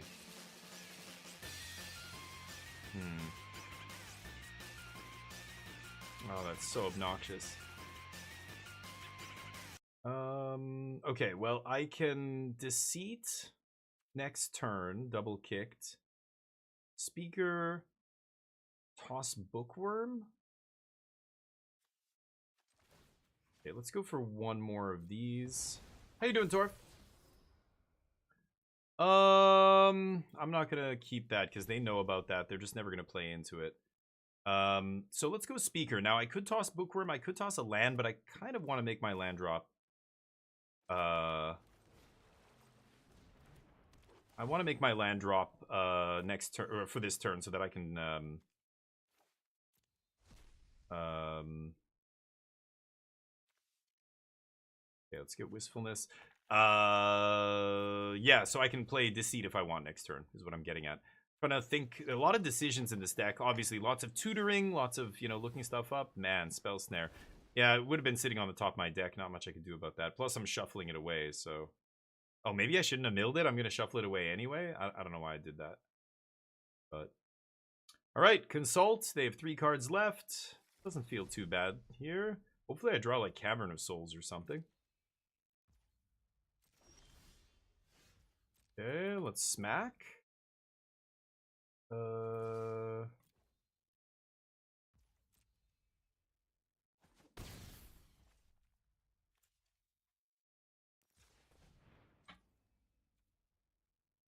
I could Deceit first. I think I will. Black, black.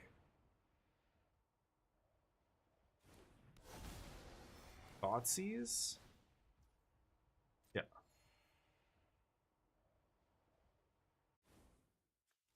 Okay.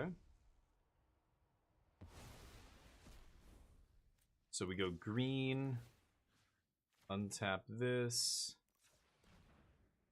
and then green for Wistfulness here. Can't kick it. They're gonna Jeskai Revelation. Pretty good, but let's eat the rest in peace. That happens before Wistfulness dies, so now we have Wistfulness in the yard that I can Cavero copy.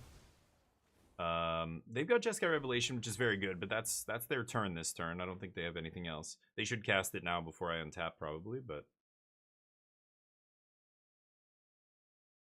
we'll see. Yep.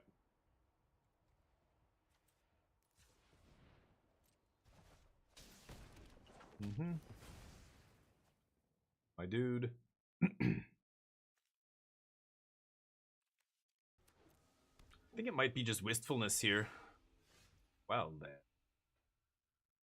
Oh, I'm very close to putting this in the yard and then getting it back.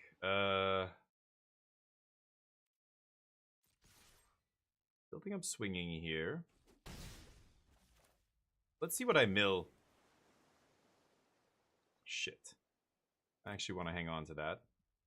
I can't play for double green here. But let's play this for double blue. Cast Wistfulness. Bringa?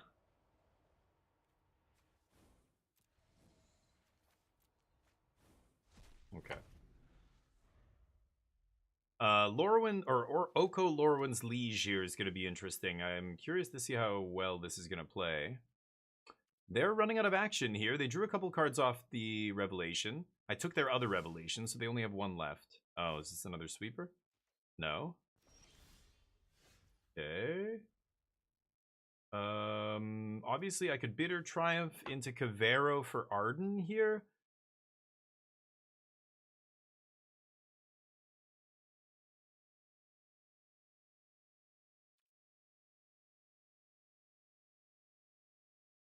They're at 21. I'm not gonna go crazy here. We're gonna have to grind them down. So let's just keep attacking here. Force them to, yeah, do stuff in combat. Totally fine. Speaker. Doki.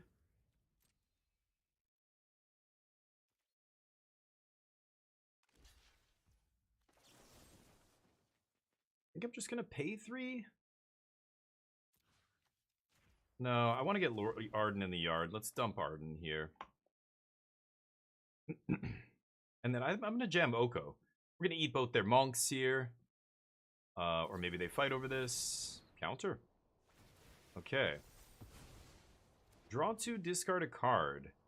So I get to trade with one of these guys, and then I could Cavero right now, bring her back everything, but I don't even know if that's good. And then Formidable Speaker... discards Formidable Speaker.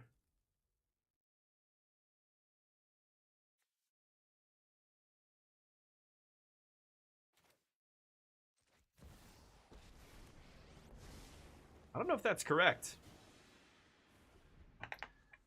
I don't know. We'll see. I feel like maybe Caveroing is better there. Oh, man. The top deck Rest in Peace. That is lucky. So Cavero would have been pretty good there, but then Cavero loses the Day of Judgment, so it's either I play around one thing or I play around the other. It doesn't even matter. Yeah, I'll pay. It's minus.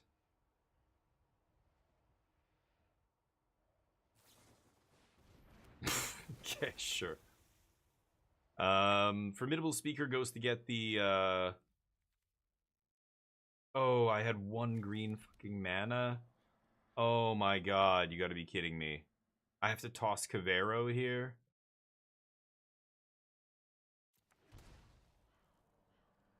I don't know, whatever. I shouldn't have shocked myself. Go. We lose Oko here. God, they had Exaxes for everything we played here. They top decked the Rest in Peace. They must have drawn the Tidebinder in the last few turns. They didn't have anything to play it on.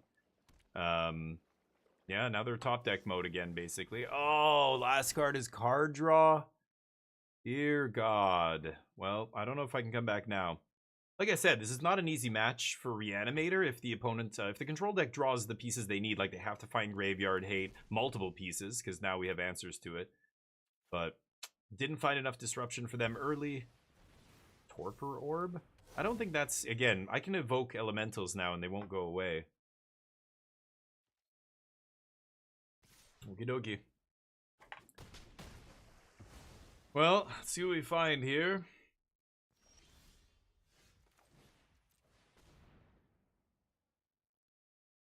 Does that resolve? Oh, right. No ETBs. Okay. Carry on. Need to draw these elementals au natural. Yeah. This is the problem when you're consulting for 10.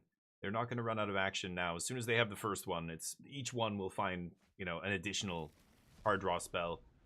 So I am going to get buried here, I think.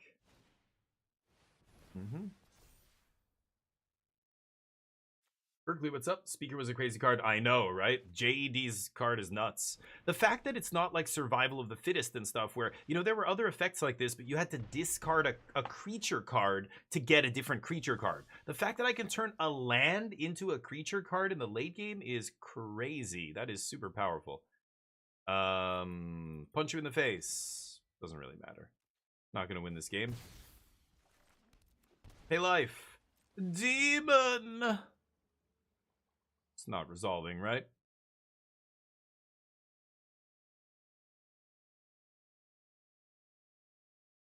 I'm tapped out. You just have to counter it. That's the one.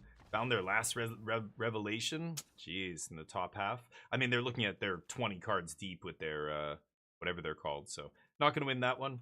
Keep going. The Consults. The Consult is an awesome card draw spell. And here we go. Yeah, so I could have put everything onto the battlefield. I would have won the game if I had just gone for Cavero, because they didn't have a Day of Judgment. They had a Rest in Peace. So I played around Day of Judgment instead of playing around Rest in Peace, and I got punished. It's a coin flip. If I go the other way and they have Day of Judgment, I lose. Or I'm in the same predicament where my board is gone, my graveyard's gone. But should have made it 3 toughness? Maybe, yeah. Yeah, I mean, or not 3 mana, like 1 green, 2 colorless. Like if it was double green, 1 colorless, that's way worse. Way harder to play on turn 3 in a 3-color deck like this. But the fact that they made it so easy to cast and the body's relevant. Yeah, like 2-4 for 3 is solid and on and on and on. Like again, I can discard a land to get a creature. Like that's also just too good, I think. But anyway, let's see what we got here. Yeah, I like Cavern. I think I'm going to name Elemental, maybe, with Cavern. We'll see. We're going to start with Deceit, though. See if we can nab a Rip before they drop it. I don't even know if I care about Day of Judgment. I don't think I do. I think I should just take stock up here. Okay. I can go Cavern Elemental, draw 2, discard 2. They don't have a counter spell. Or do I leave Cavern for Human?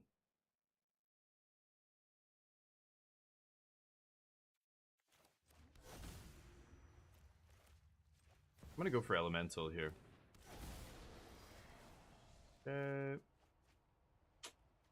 Rough draws. Okay, a lot of land here. Still, I can Cavero back the Deceit now. Okay. What does Speaker get for me here? I mean, I could just get a big... Oh, I could get Myojin. And then Bitter Triumph it away?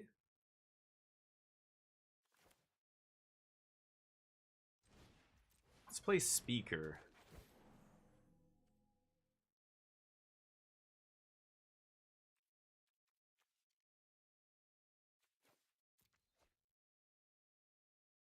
Should I get the Myojin? It's pretty devastating.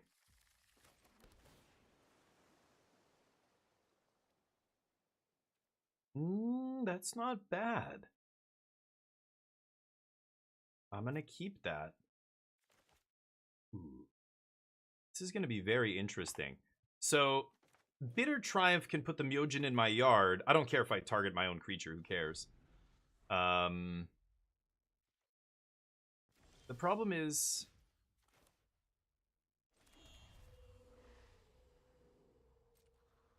The problem is Cavero. My opponent's missing their land drops. Lands, am I right? Yeah, welcome to Magic, homie. First time? I don't know. I could randomly spam some emote thing, but I don't think I want to. So should I Cavero here? I think we're gonna pass the turn. See what my opponent does. They had star charts. Yeah, that's what I'm saying. Star charts is huge, but I'm gonna let that. Actually, no. I'm gonna Bitter Triumph in response. Yes.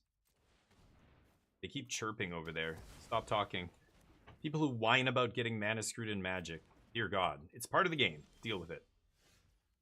Let's play this. And I'm just getting back Myojin here, right? So it doesn't matter how I pay for this. Discard your hand. Oh, get wrecked. That was huge. Myojin, good night. No, the spell snare. Oh, no. Oh, homie. I can bounce Cavero to my hand with this? I guess? Should I? I don't really want to bounce it. I'm just gonna play this?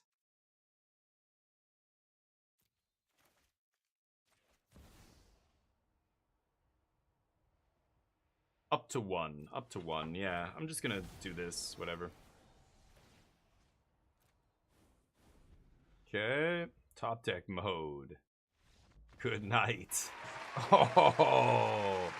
Oh no. They got mana screwed. I mean, that's part of it. But even if they had drawn lands, they had no counter magic there. So that was going to happen no matter what they drew, even if they had lands. Because they had zero... Well, they had No More Lies. I had Spell Snare in my hand at the end there, but... Yeah. Yeah, well, that's how it goes. Nice. Stealing it. Yeah, but that was gross. That's why Myojin comes in. And the fact that it's indestructible when it comes in, like it enters with the counters, so they can't just kill your guy before you can eat their hand. It's kind of a spicy little sideboard card against control. Let's try that again. Myojin in 2026. Who knew? Who knew that card was real? I forgot it was in Standard until I saw the list from the RC, and I'm like, Myojin of Knight's Reach or whatever? What the... What the F is going on here? Okay, well, I obviously name elementals here. We've got Double Deceit, Triumph to interact early. Overlord's actually an even better play on turn 2, probably, but I like Deceit on turn 2, just see what's up. The shittiest thing about this hand is that we're on the play. But that's not the end of the world. Naming humans nice here. If I draw the... what is it called? The bookworm? Okay, nice. We don't have to decide. That's even better. So let's go like this. White, red. I assume this is Jeskai, so I would like to take a peek here, I think, on Jeskai. Could be Boros aggro, but they often have a 1-drop. Oh, it's the Dragons deck. Activated abilities, doesn't matter. What do I take here? This doesn't do anything against me, right? I don't care about the creatures, because when we bring back Bringer, it's going to wipe their board. I could just take this. 2 mana to trade with one of my 6-drops or 5-drops feels pretty good. Same with Get Lost, but at least that gives me maps. So this goes back in their deck. I could just take a Prince, but they have 2. If they had only 1 2-drop here, I would probably take their 2-drop. I'm going to take this. Oh, wait a minute, though. Yeah, when maybe I shouldn't put a creature in their yard, because then when I bring her, it's going to come back into play. Yeah, maybe I should have just taken Get Lost there. That's probably better. Anyway.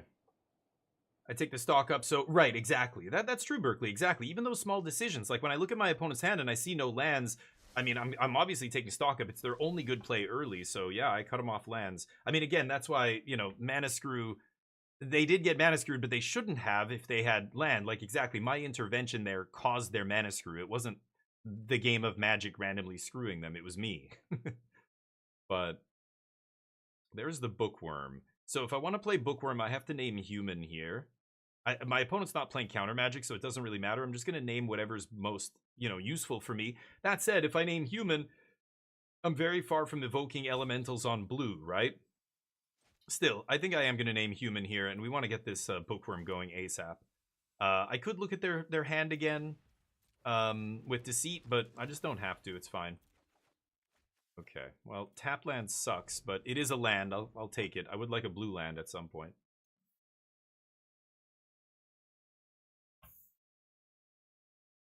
Maybe I double spell next turn if I draw an untapped land. Balemerk Bitter Triumph? Or Deceit Bitter Triumph? Deceit Balemerk, probably? Yeah, Deceit Balemerk seems like the best play next turn. It's funny, this card is quite good against a lot of different decks, but just randomly doesn't do anything against ETBs, doesn't do anything against us, but I think this is actually the reason the person who did well with this deck did well. They built a deck around Clarion Conqueror, which is a really good card. Okay, they just kill my guy, deal 2 to me instead of advancing their board. There's another Bookworm, so I can only play one thing this turn. Very tempted to Overlord here, because if I do mill a Cavero, I can just go off, right? So I think I'm going to go with Overlord over Bookworm here. There's not anything else I really want to discard other than Overlord in my hand, or maybe a Blooming Marsh. No Caveros. I'm going to 4 mana here. Maybe I just get a... I'm going to play... What do you think about this? Is it Town Greeter or another Bookworm? I think it's another Bookworm, actually. But yeah. The Yart Cart. They would be mad screwed if they had lands. My streamer spitting facts. Exactly. But the reason they didn't have lands is because of me, not Mana Screw. Mana Screw didn't kill them. I did. I took their card draw spell that certainly would have found them more lands had they were they able to cast it. But they couldn't because I took it. So I am the reason they got Mana Screwed, not the game. So let's jam this again. We'll go double black here. I could Bitter Triumph, but I don't really care. Let's just take a look at their hand. Make sure they're not up to anything too crazy over there. Nova's kind of annoying. I'll take that. Okay, and then we get to Bookworm and pass. And maybe draw a land here? We'll see. Ooh. So should I dump a Deceit? I'm getting close to just slamming Deceit for 6 here. I think I'm fine. I've already got a Deceit in the yard. Deceit's not going to trigger off the Bringer, so I'm not getting any extra value or anything there. Sharken. They're missing their land drops. I just need to find Cavero here. I'll take 3. Okay, they will start beating me down. Okay, that finds me a Cavero. Let me think.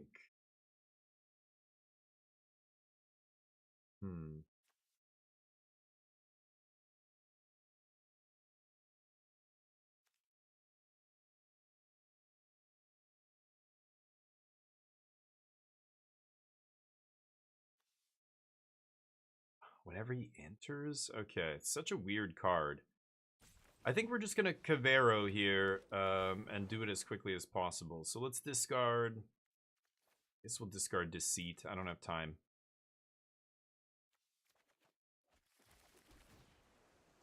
Okay.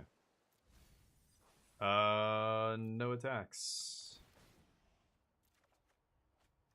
Sure. So now Cavero's bringing back a lot of big chonkers. We're going to sweep their board. Unless they have a way to take it from my hand. In white-red, they're not going to. Or they can kill me this turn with 4 mana. If that's a land, it's not going to do it. They need some big swingy haymaker here. We'll see. I mean, yeah, it's not about... Like, I don't know what you mean by statistically sound. They're 45% is a 20... They're a 27 land deck. In my 27 land deck, at that stage of the game, when I still have 40-something cards in my deck, you're about 45 to 48%, depending on how many lands you've drawn. With 3 lands in play, they were probably like 48%. So, again, statistically unlikely to draw a land there. But it's a coin flip. Yeah, sometimes you lose 3 coin flips in a row and they lost the game. That's what happened. It's very within the realm of possibility. That's not unreasonable, right? Okay. They overextend big time here. I guess they're just trying to put on max damage. Okay. Interesting. I'm not going to get haste or anything. But I'm not going to let them kill dudes. So they get back 2 dragons. And I only have 1 flyer.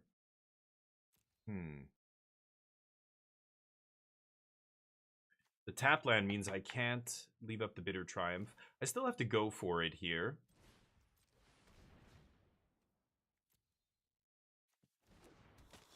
I guess I'm going to gain 2 life off the town greeter, right? Yeah, okay. Oh, kill whatever. I'm still getting the life off it, so not a big deal. But they have 2 flyers to my... Oh, I guess I have 2 blockers. Yeah, because Cavero's a copy, right? Let's take the blue land. Now I could leave up Bitter Triumph if I shock myself. Is it worth it? I really don't want to go to 5 here. It's kind of silly. See if I can pump this guy up. No. Okay. Don't want that. 2 lands on top's awkward, but not the end of the world. We get to loot again. Do that. And Overlord, very close to coming back. Not that it's relevant here. They need to top deck something good. They do not.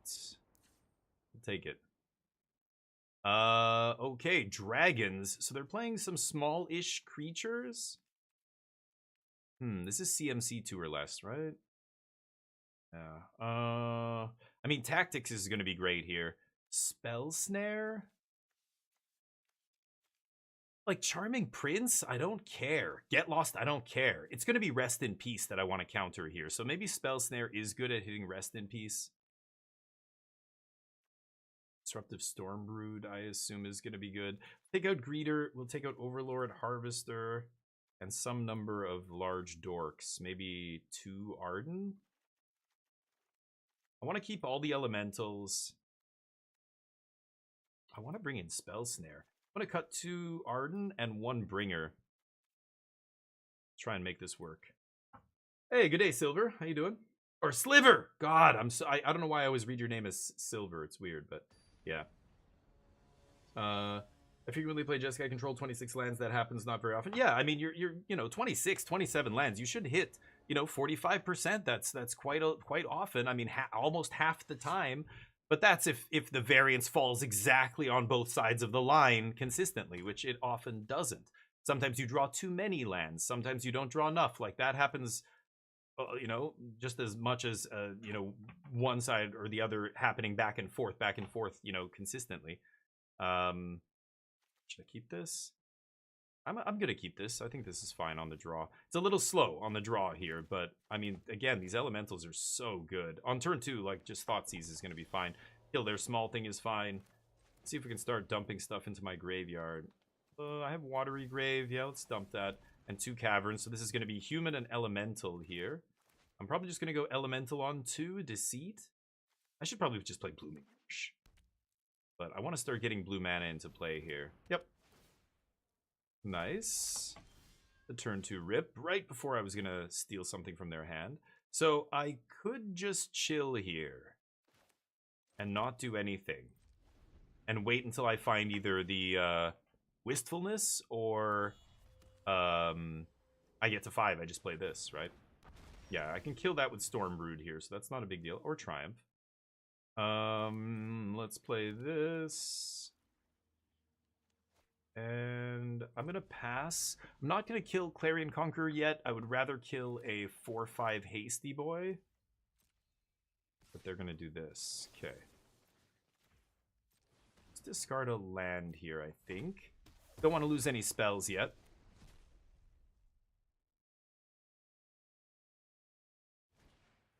Great. That's absolutely atrocious. You're allowed. You're allowed to have those. Yep. Deal. Yeah, I'm 1 mana away from Storm Brooding this Rest in Peace, so I can just chill here for a sec. Again, I could Thoughtseize them, but then I lose my Deceit, and I don't know if I want to lose Deceit here. Just to look at their hand, like, I'm okay, I think. Yep. Let's go... Go Elemental. So I can't discard this land. Let's pass. Let's see what they do.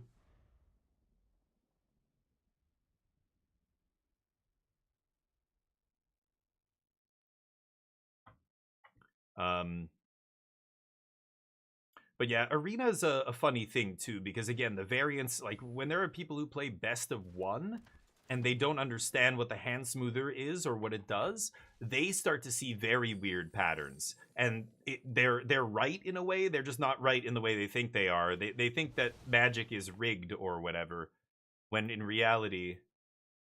Yeah, so I think I am going to Bitter Triumph this thing. Sarkhan... But he doesn't get haste.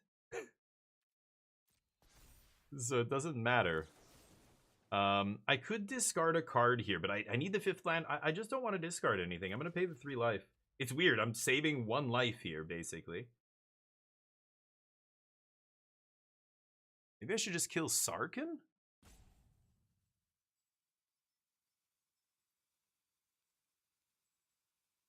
They're at 3 mana. They're missing their land drops. I could just forget about the Hellkite, but then I'm taking 7, 8, 9, 10, 11. No, I'm just going to do this. BO1, yeah, BO1 sucks. And I think a lot of people don't realize that because unfortunately the client funnels you into BO1, you know, right off the get-go. Right from the get-go. Oh, that was a great draw. Well, I was going to Stormbrood. Now I can actually name Elemental, double green, double blue. Not only do I get to blow up their thing, I get to draw 2 cards. Was that a good draw? Oh, hold on. Didn't I name? I named Elemental. So let's go. So I have blue, blue, green, green. Let's go human here. And let's go blue, blue. And then I guess it'll auto ask me, I hope. Yes, green, green. Pop the rip. Loot. Discard one of these bad boys. Actually, I should just discard Stormbrood. Yeah, I'm going to discard Stormbrood, actually. Okay, we're at 13. They've got Twin Maw. They can obviously kill Wistfulness here and crunch for a bunch of damage, so they've still got action here, but now I can maybe get something going. Like, if I draw an untapped land and I get to play Deceit, double kicked, I can bounce something, discard something from their hand. That's already going to be pretty good. Exercise. Oh, exile. Okay. That's better than... Yeah, they're doing a bunch of damage, but... Crap. Is it just another Wistfulness? Both of my elementals died to Stormbrood.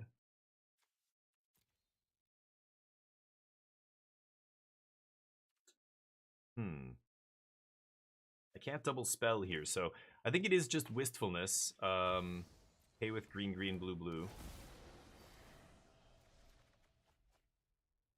Okay. Let's toss Wistfulness. Okay, now I can actually hardcast Deceit and start clawing tempo back. If they have a... Well, they have a removal spell, 3, 4, 5, 6, but they can't kill me? Oh, man. That's going to send the other guy to the air, right? Yeah, that's lethal. Okay. Dragons, everybody. Yeah, we had a very slow draw there. Couldn't Cavero Wrath the board. I needed to find a bringer to put in the yard or whatever, but yeah. The dragons what won them the game there. That other dragon wouldn't have quite done it. It might have still won the game, though, because I would have been able to Cavero plus Bitter Triumph. I think I still would be dead there, but... still don't want to put this in. I don't know. Is it better than Spell Snare? Probably, right? Spell Snare hits rip.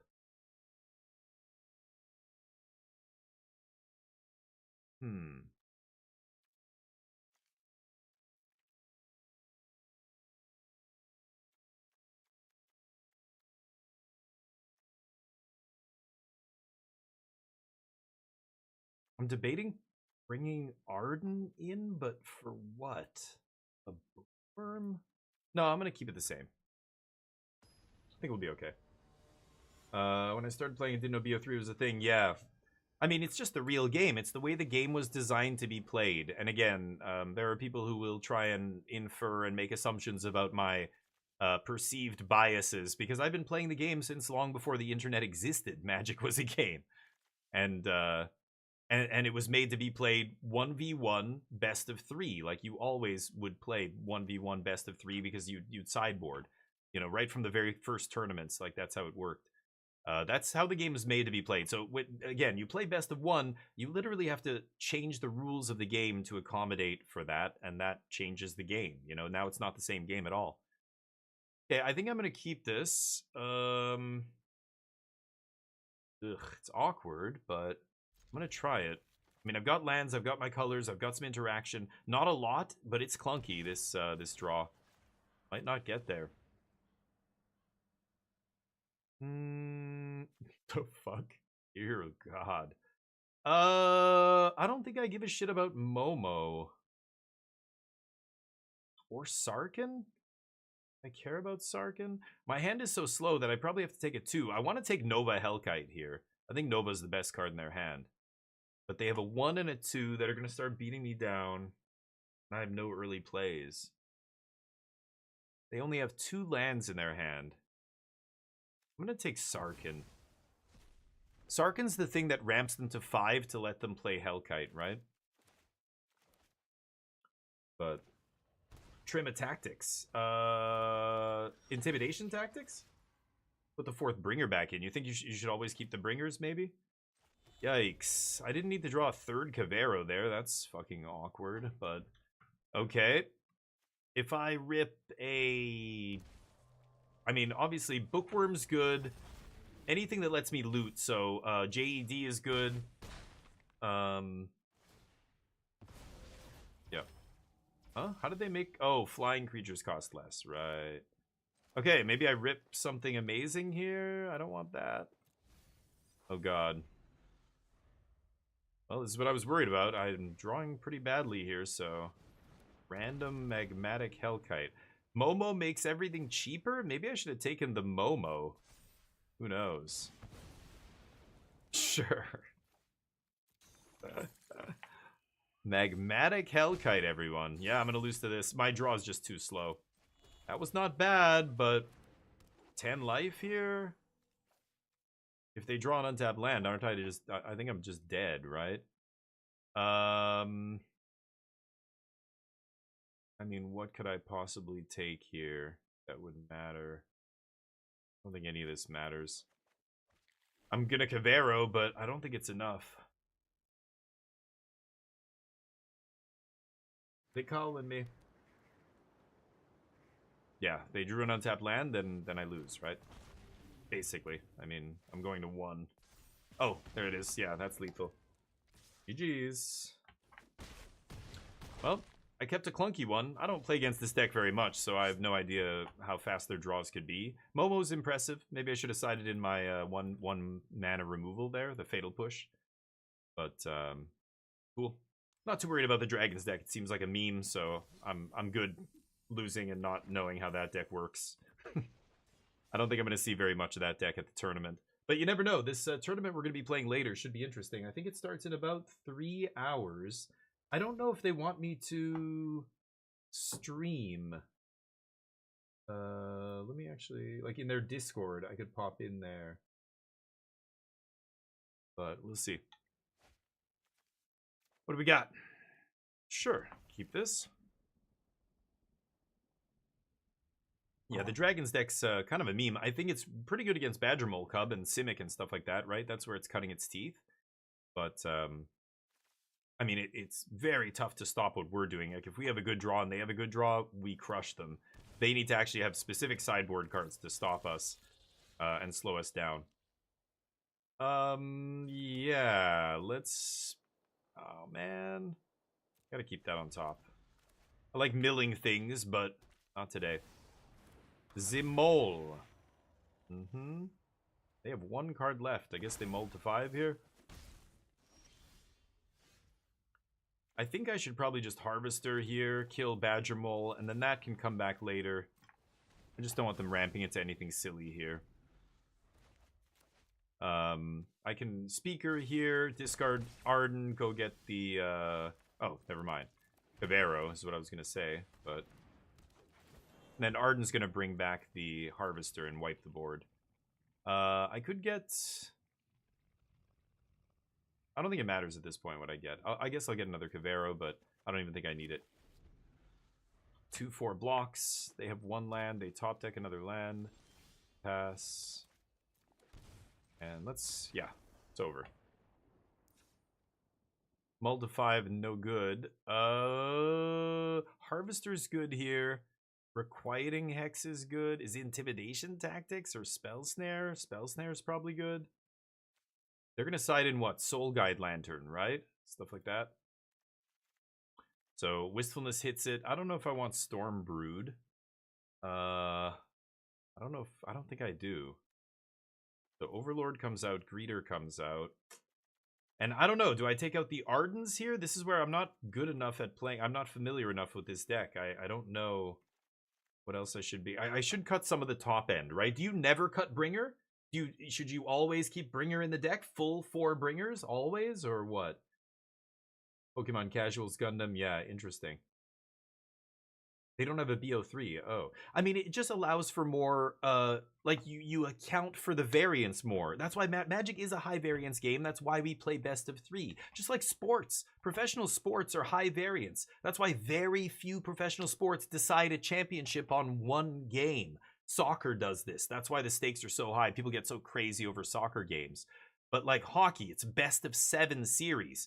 You know, basketball, baseball, football. Football is one of, right? That's another sport. But like a bunch of other sports, we do a series in the championship to determine, or a tournament where, you know, each team is like, even in soccer, to lead up to the final game, it's a round robin stage and then a, you know, playoff stage, etc.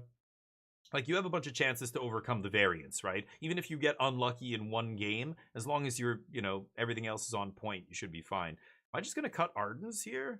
I love the life link. It gets me back from the brink, but just try this. Momo, not a meme. Yeah, Momo, I think, is a little silly, but it was actually pretty good in that draw they had. Like, if they have enough flying creatures. In game 1, they had Charming Prince and, what's his face? Sarkin. And Momo didn't do anything. Like, Momo wasn't very good at all. But in game 3 there, they had all flying creatures, and Momo was insane. They had the 3-mana dragon into 4-mana dragon into, you know. Yikes.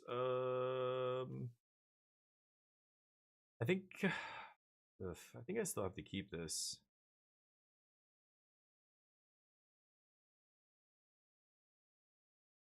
I'm going to try this. And I'm actually going to lead on Verge. Just in case. If I draw another untapped black source I could Deceit onto, depending on what they play here. Yeah. Good. If I don't draw a second black source, then I'll shock myself with a Breeding Pool. I could not shock myself here, but playing this first lets me leave up double black option.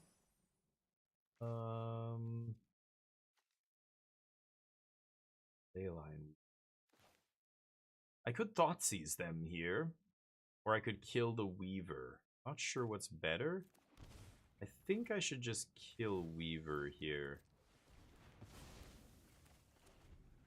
Okay. Maybe I Bookworm this turn. We'll see what they do. I am tempted to Deceit, but Bookworm just starts digging us to a combo card here, right? Nice. I like to see that. So should I don't have double black unless I name Elemental here, so I can't Deceit. I could bounce Pollinator. I don't know if I want to do that. That seems weak. Why don't I just Bookworm, tapped Breeding Pool, pass, see what opponent does next turn, see what we rip off the top. Okay.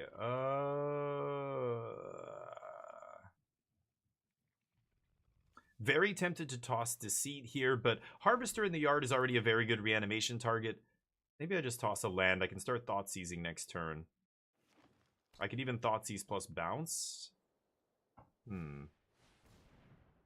Yeah, go get a Badger Mole here, sure. want to try and take Ouroboros if I can, but Badger Mole means they're going to kill...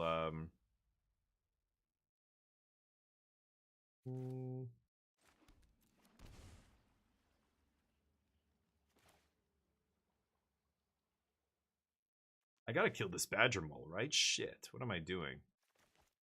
I shouldn't have shocked myself there. I think I do just have to kill this here. Discard Deceit.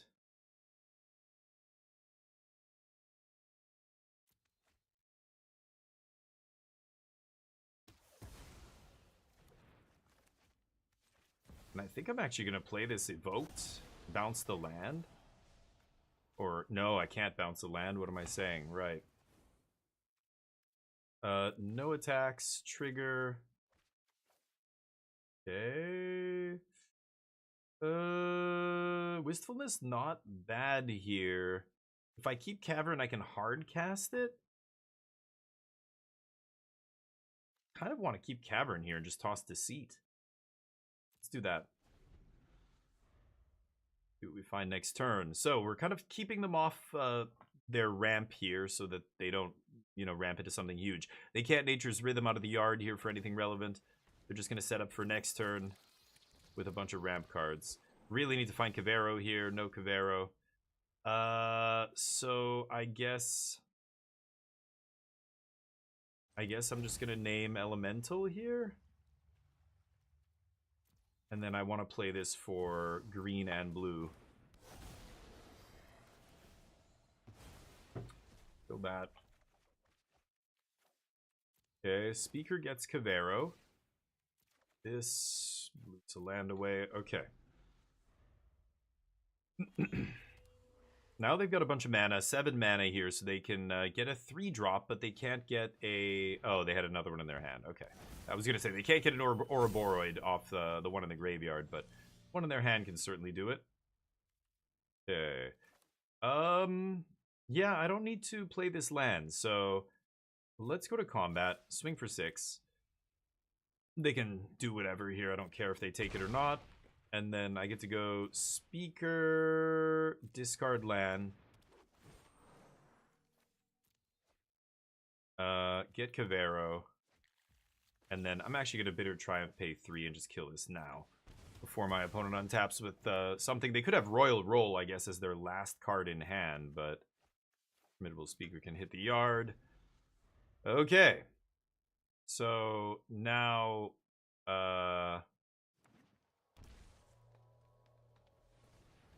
let's see what happens. Oh, Quantum Riddler off the top. What a draw. Wow. Nice top decks. Or maybe that was their last card. It's possible. They just drew a land and slammed it. So I think the land was their last card and they top decked Riddler, but they could have had it, I guess. I think they would have played it already, though. Surely. Earlier this game. Because there were a couple turns where they had mana up. They didn't do anything with it. Ooh, Badger Mole. Okay, Riddler draws them into Badger Mole. Now they've got a shit ton of mana. Nice top decks. Riddler drawing 2 there is increasing the chance they're going to draw something relevant, but drawing that first Riddler, yeesh. Yeah. Here's Ouroboros. So I have no sweeper in the yard. I have a Harvester, but Ouroboros is going to make all these guys big enough that Harvester can't kill them now. So I could Deceit. Bounce Ouroboros, take it from their hand. Oh, wow. And the... Really? So they must... off Riddler, they top-decked Badger Mole, Soul Guide Lantern? Wow. Those 3 cards on the top of their deck were the perfects here. I don't know if I can beat that. Yeah. Soul Guide Lantern? Off the top. I think I'm dead now. I'm going to play this. They're going to crack Soul Guide. And I'm going to... eat Ouroboros. Become an Ouroboros, I guess. And then trigger. And all my guys get huge, actually, right? Because this is coming in as a 4/4, so Ouroboros going to trigger, put 4 counters on everything. They can't exile their own graveyard here. They can only exile mine. Let's see if this is good enough. I mean, they still got me here. I've got Spell Snare up, but that's not doing much right now. Yeah, lantern me, bro. course. Yeah, the way this is worded, it's almost impossible to miss, right? It's crazy. Okay, combat triggers. I think I'm gonna crunch. I'm at 11. This is interesting. They have nature's rhythm. They can just go get another Ouroboros. I think I have to leave my guys back. I mean, if I attack with 2 dudes, they have to chump with at least one thing here, but they'll just chump with elf. And then they've got... Okay, let's attack with 1 dude. I can untap him with speaker, but I still have 3 blockers. If they get another Ouroboros, they put 6 counters on everything. I don't think I can attack here. No attacks. Oh boy. Okay, we need some action here now. Yeah, it would have been nice to have Bringer in the yard and sweep all this away, but could not do it. But at least we kind of play around the Soul Guide Lantern there. They drew very well. It was going to be very tough to beat this. I think we're going to lose to Nature's Rhythm for Ouroboros here. My Ouroboros is putting 8 counters. Theirs will put 6. So I'm actually... X is 8. Oh, it's going to be Crater Hoof. Okay. Yeah, Crater Hoof will also probably do it. The Hoof. Yeah, because then they're all going to get Trample and Biggage. Yeah. Take it all. Okay. Well, nice top decks. Let's go to game 3. Riddler won them the game off the top. That was it. That's what happened that game. I think they were dead if they didn't top deck Riddler that turn. But Riddler into Soul Guide Badger Mole was nuts. That let them flash back the thing right away and immediately get Ouroboros there. Oof. Nasty. But Cavero getting the Ouroboros, not bad. Like, that was still a nice, like, plan B there, but it just wasn't enough. That tutor was too good. I needed a way to end that tutor. Awkward. Really? Yep, that's unfortunate. I don't have a choice. I can't really keep that. Okay, I can work with this. Especially if the... Let me think. I'm getting black no matter what. Actually, I would rather lead on blue. I think, yeah. In case I draw... Okay, I'm going to keep that on top. I want 4th land. That's all I want is 4. So now Bookworm can get to work. And I'm going to name Human with this. I could just name Human now. Get the Bookworm down. Yeah, I should probably just do that. Okay. Yep.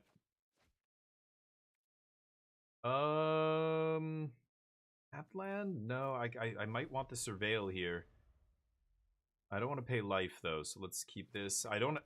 Yeah, I guess I don't have double green here, but Badger Mole on 2, yep. Pretty good. They have a good draw, and I mull to 5, so I don't know if I can come back from this now. Yeah, we don't really play Pyroclasm, and I drew a land, so. Unless I mill really well here. Oh, just a bunch of lands on top. I think I'm already dead right now. Like, I'm actually... Holy fuck. Okay, well, I had the 2 spells in my hand, and I drew all lands off the top, so I lose. That's unfortunate. Get the Hoof? No? Get Ouroboros. Seems good. Yeah. Yep. No sweepers here, so I don't think I can come back from this. Unlike a control deck where I would actually have a chance. Yep, that is super rough. Good game. Okay. Yeah, that happens. We are a combo deck, so not finding ways to put things in the yard, not getting combo pieces. I can't come back if I don't combo off there. They had a nice start, so the nut draw. Let's keep jamming. I'll play 1 or 2 more here. I think, yeah, I'm pretty sure the tournament starts in about 2.5 hours, I want to say. Yeah, something like that. Well, A series? Oh, I don't think the series problem is due to that. I think it's just time.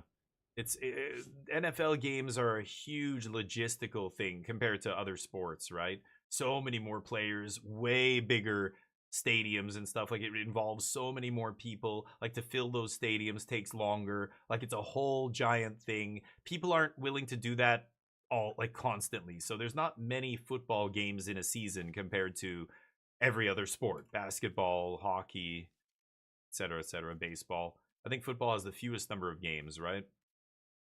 I'm gonna keep this. I think this is fine. But yeah, maybe it's partially the injury thing too. Yeah, the more physical the sport. But look at hockey. Hockey's extremely physical, maybe more than football. I don't know. They're both similar, but hockey you can skate so fast and just smash somebody into like. There's so many.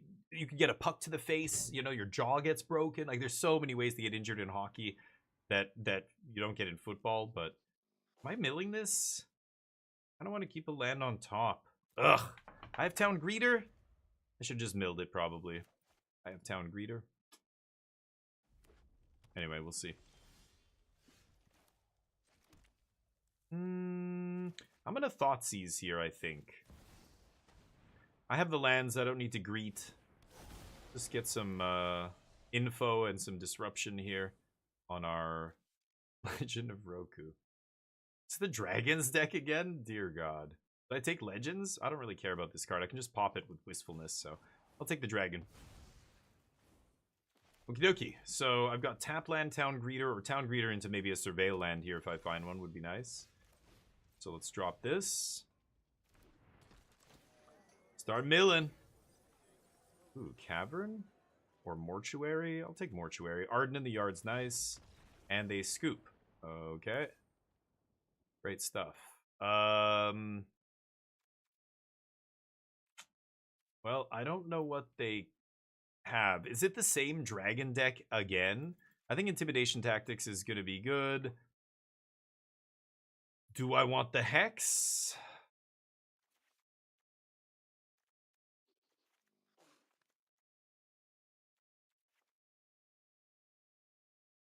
They're going to bring in Rip, right? I kind of want Stormbrood. Maybe I'll cut one more Arden. I'm trying to figure out how to sideboard with this deck. It's tricky. I'm not sure how many Ardens. I'm at the point where maybe I never cut Bringer. The way the deck used to play, it had this kind of audible sideboard where you would audible into like a different deck, like like a lot of control decks will change and bring in some aggro creatures against another control deck because they know they're taking out their removal or whatever. This deck had a sideboard plan. You know your opponents are going to bring in Graveyard Hate. You would bring in. I mean, look at the Pro Tour lists. They were bringing in Slurg or whatever that guy's name is, Blurg, whatever. Some frog 5-drop or just some creature that's gonna snowball and give you card advantage and let you maybe win the game. Yeah, there's Momo. Momo's a pain in my ass. Let's tactics them. Starting to develop a grudging respect for Momo. Ooh, all lands. They say nice. Thanks. Yeah, that's why we play 4. We bring in 4 and we have 4 of the other disruptive card. Oh, nice top decks. Okay. That was a good draw for them. Notice me not chirping nice to them, though. Okay. Start doing the thing. Deceit. Not bad. Top deck mode. What do you got? Land into Nova Hellkite's cool. So Momo enables this weird like turn 3, I guess turn 2 Nova into turn 3 Nova, right? It's so weird. Did they just kill my Bookworm? Extremely rude. Sucks that I can't take anything from their hand here. I could just bounce Momo. It kind of screws them up here. They won't be able to Hellkite me. I think I'm just going to do that. Or I Formidable Speaker here. Take 5 in the air. And dump Deceit and then sweep. That's probably better, right? Yeah, let's Formidable Speaker. Even though I go to 5 here, this is still a better plan. Let's dump. Yeah, let's dump Deceit here. And I guess I'll get another Cavero.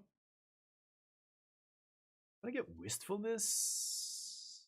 Just because Wistfulness can kill a Rip. The only thing that stops me here is them top-decking Rip. Let's see if they've got it. Oh, I should have maybe found a land. I just realized I don't have 4 land to cast Cavero on this turn. I just realized that. I can't find a land off this, but I haven't drawn a land yet, so I could have gone Bookworm. They top deck a dragon. Wow. That was fucking devastating. What a top deck. I randomly have the 1 basic in my deck, so that was ridiculous. No words. I'm gonna lose now. I didn't draw land. I'm dead. I needed to draw a land here, but I've been mana screwed this game. Now they play this. Okay, bud.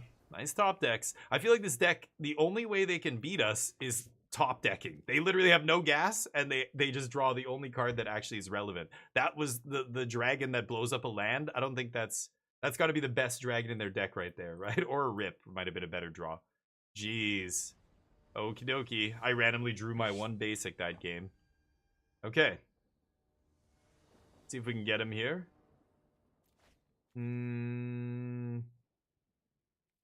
Awkward, but I'm gonna keep this. We can Formidable Speaker, and maybe find a 4th land so I can go Speaker into whatever his face is. Oh, no 1-drops? Okay. Speaker into Cavero, is that his name? Hellkite's kind of a bitch, but I do have 1 basic. Yeah, I'm gonna take this. I mean, they're both Hellkites, but the land destruction Hellkite's kind of annoying. I don't think it's gonna matter this game, though. Oh, and I drew the fucking swamp? Oh! Ugh, idiot! Okay, what I have to do here, actually... So ridiculous. I have the swamp, so they can't cast it this turn. I have to actually get Deceit and take it from their hand before they can play it next turn. That's what I have to do. It's so ridiculous, but I have to do this. Okay. Fucking land destruction dragon. Okay, I hit you, and Giver. I can Bitter Triumph away the Bringer, and then Formidable Speaker a Cavero to win the game. Let's see. I don't really want to Bitter Triumph my own guy here, but... Okay...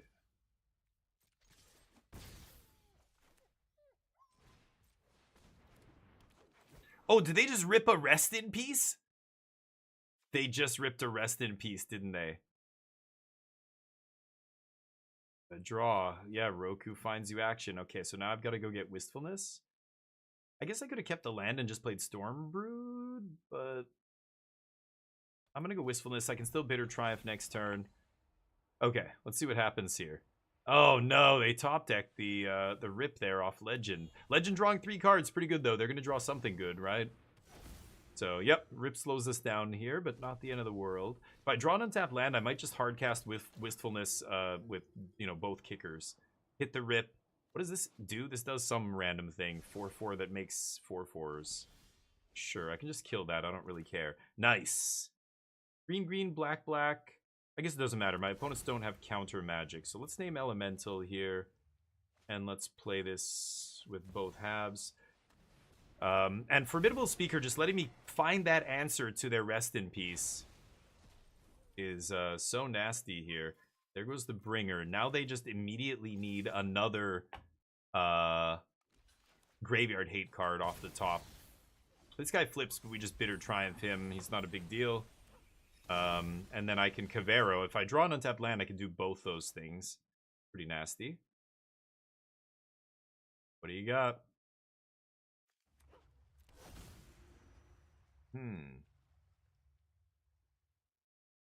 Avatar Roku. 8 mana to make a 4/4. Little overpriced, but he gets to make 4 mana when he attacks. Doesn't have haste though, so no attacks this turn. Gain 5 life. Okie. Ooh, and there's the land. So I can Bitter Triumph, toss Wistfulness, swing. And then Bringer Sweep? I don't need to Bringer here. This is not an enchantment anymore, right? How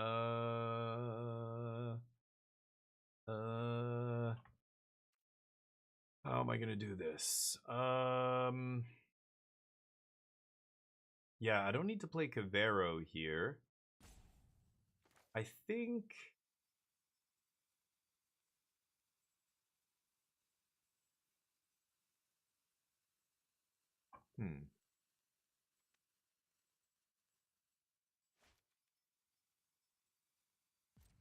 I think I'm gonna attack here first.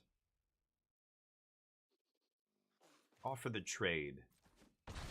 Okay. Do I sweep here? I'm trying to think if I should just Cavero here. They get Charming Prince. I get Bringer.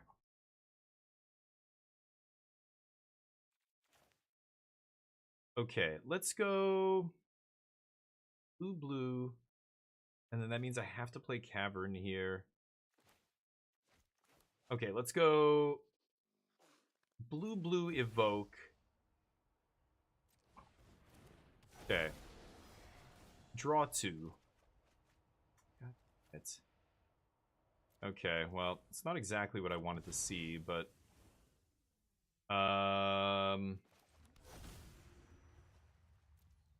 yeah, I think I should Cavero here. Kind of awkward, but we've got enough juice in the yard now that I think this is worth it. We get, you know, 2 demons and the 6/5 back. They can scry 2, but now our graveyard doesn't really matter, so if they draw another rip, it's not a big deal. Now they have to actually deal with our giant board. I have another removal spell for their next big play, so I think this is probably better to just go for it this turn. This will be enough beef to just kill them with, right? Because if I start trading off, like, even that attack there was a little awkward, because if I trade off, then they get the Stormbrood back. They could have done that. They should have at least thought about it, but they just instantly took the damage. Anyway, we get them. Glarb, that was the one. Glorp, whatever his Glump, whatever his name is. The biggest stadiums, right? And that's another sport where they don't. No, that is exactly proving my point. There's not a lot of soccer games that happen at the highest level. I mean, the World Cup only happens every 4 years, and even the World Cup, there are no best of 3s, best of 7s. Like, soccer's like football. Yes, same point I was making, which is those are big stadium things, a lot of logistics involved, so they don't play seasons with dozens of games, right? I mean, maybe in smaller soccer leagues, like, I'm not sure in the English Premier League, how often do they play a game? I don't even think it's not like once a week. Hockey, it's like at least once a week or once every couple of weeks. It's like way more common, right? Way more games played. But soccer is like football. Yeah, it's the same thing. That's what I'm saying. In the Premier League, they do? Okay, well, we're talking smaller stadiums and stuff, right? I guess it depends. Brazil, they have stadiums of like 100,000 people for like local soccer game, like regional games, right? But I don't know. I have no idea. That maybe at lower levels it is a lot of games. I'm thinking of the World Cup, but I guess the World Cup's special in that way. I don't know. It is very infrequent in terms of games, right? 38 games. And how long is the season, Dakimasu? So 38 games. Like, can you look up hockey? What is hockey or baseball? I'm sure it's higher, right? But I'm not even sure. I just know that those sports like hockey and baseball, basketball, they play way more games, right, than soccer and football. That makes sense. It's not 365 days for the English Premier League, is it? 162. There you go. That's the point I'm making. Football is like soccer. Yes, big stadium games, more logistics. They just play less games, right? Ugh, I can't keep this. Okay, this is fine. I'll dump a land. What am I gonna dump here? Blooming Marsh. Double. Yeah, I'd rather dump. I'd rather have double black. No, I want double black. So I'm gonna dump Willer Rush Verge, I think, here. Right? Oh, it's more than football. I see your point. Okay, yeah, maybe you're right. I don't know. How many games is football? It's like a dozen or something? I don't even know. It's not many, but okay, 38 is so Premier League soccer is more games than football, but it's still very low compared to other sports. I think soccer and football, it doesn't matter which one's higher. They're both very low when compared to baseball, hockey, you know, all these other basketball, those sports, right? Like I think we can all agree on that. That's the point I'm making. That's all. But which one is higher? Okay, maybe soccer has more games than that, but soccer is still a low game sport per season compared to some other sports, right? I'm not sure about, again, you get into individual sports like tennis. How many matches does a typical professional tennis player play? It feels like it's very infrequent. Like they literally just play tournaments that happen like 4 times a year or whatever it is. Like golf, are you in tournaments every weekend? Maybe. Like I think golf is kind of a lot, right? I don't even know. Ooh, combo. Should I take bramble bags? I think I'm just gonna take Ang. Ang pisses me off. Okay. 92 games. So yeah, like 3 times as many as soccer. I mean, so anyway, yeah, the exact numbers aren't important here. I'm just saying some sports are more than others. I think one of the factors why, it's not the only factor. I know, who said, was it Hollow Prince or Dugio? Somebody said that, you know, the injuries and the physical contact in some of those sports obviously mean that you can't play that many games. Like people need time to recover. You know, boxers don't fight every week. That's crazy, right? Or UFC fighters or whatever. It's a very physically demanding sport. Am I just going to greet the town here? They're not really doing much over there. I don't love Wistfulness yet. I think I'd rather just town greet and then maybe tap land here. See if we can find a surveil land. Wistfulness in the yard. I guess I'll get a Verge. Tap land this turn. Pass. So I find it interesting because, yeah, I think the logistics is part of it. The physical aspect is part of it. But again, the reason I brought up soccer was that soccer's not a physical sport like football, yet they still play not that many games. But I can see why, right? Soccer is by far the hardest sport to be conditioned for.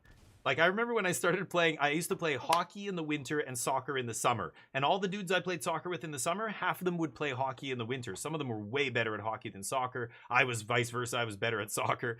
At some point, I stopped playing hockey. It got expensive and for other reasons.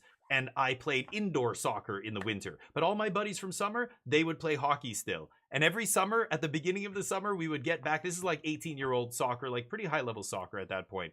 The first couple of practices is just conditioning. So we're just running. And all the hockey dudes are puking their guts out after practice. And all the guys who played indoor soccer are totally fine. Like, soccer is like running a marathon every single game. So it makes sense that they don't have a lot of games in soccer. That tracks for me. This is weird. I think I am just going to draw 2 and leave up Bitter Triumph here. I want to set up this yard for the speaker into Cavero or whatever here is not that impressive. I want to leave up Bitter Triumph in case they get up to some shenanigans here. And this also sets up my yard for future... Yeah, not putting any big creatures in the yard sucks, but for a future Cavero, right? Like, now this is Wistfulness going to the yard, yep. And then I could kill the Familiar here, but I think I need to break up a combo, I'm assuming. Like that dipshit. Yep.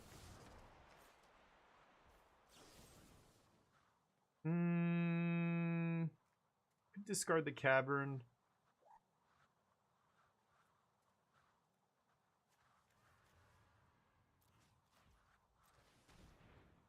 Yeah, I think I will.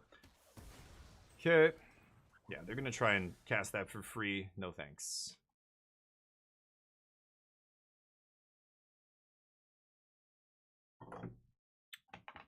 Now what do you got? 82 and NBA's 82 games. That's a lot. Yeah, and those I think those games, again, NBA games you can recover from more quickly. I would say hockey is the toughest, right? Because hockey is not only a physical sport like football, but they also play a lot of games per season. Like, it's one of the most demanding sports. But like, hockey players, like, as somebody who played hockey, when you're subbing on the fly, like, you're not, it's not like soccer where half the team or more, like almost the entire 11 players who start, like 9 of them are out there for the entire 90 plus minutes. Like, there is no, you rarely substitute in a game like soccer. Basketball, they're constantly coming off and on the court. You know, hockey, they're coming off and on the court a lot. That said, basketball, like if you're the best player on the team, you're playing pretty much the whole game, right? You get very few breaks. So what should I go for here? Should I just go for a... This is interesting. So what's the combo? They're going to Orlock. They need these 3 pieces in play, right? So I can Cavero the Deceit, bounce Ang, and then I don't really want to bounce Ang. Bounce Ang, take Ang, and leave Appa?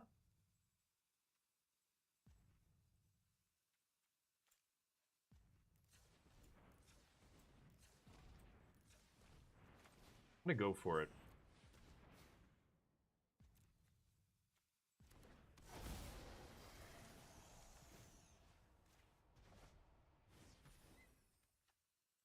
Or do I take Ang? I'm going to take Ang here. No attacks. I don't know. I don't actually know which one I'm supposed to take there against this weird combo deck. Usually I'm playing control in other decks where I just kill whatever they play. It doesn't matter what like, I'm not thought seizing them here. But this deck has very little interaction. I need to be taking the right stuff here. But 82, yeah. 40 to 50 games per year. Okay. Oh, that's more. Yeah, see, this is where it gets weird with soccer, because there's different leagues, different divisions, and I think they all play a different number of games. There's no, like, universal standard for that. Brazil or some a country where the season can go all year. Like, Canada, our soccer team does not play a lot of games. Like, if you're a Canadian soccer player, there's not a ton of games. It's, you know, at some point the season ends because it's winter. But... So I discard Bringer here and go get the Cavero. I wonder if they can combo kill me here. It's going to be very interesting. Appa flips in. Here's Appa. Good, they tap their mana. It's fine. They're going to go get another combo piece here. So I've got to go get the Cavero. And because I'm putting Bringer in the yard... they know I can sweep here. So the shitty thing about that combo deck, the reason I've never been able to really get behind it and say it's, you know, a good deck or even want to really try it is just because you combo off and then you have to pass the turn. It's atrocious. If they combo off here, they know they have to pass the turn and then I can just Cavero wipe. So they're going to take Ang. They're going to keep Ang in hand now. So I need to find...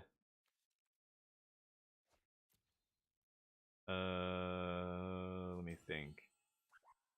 I'm not sure.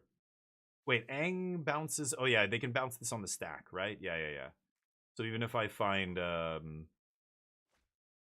what's it called? I can't win. If I find the cavern. Oh.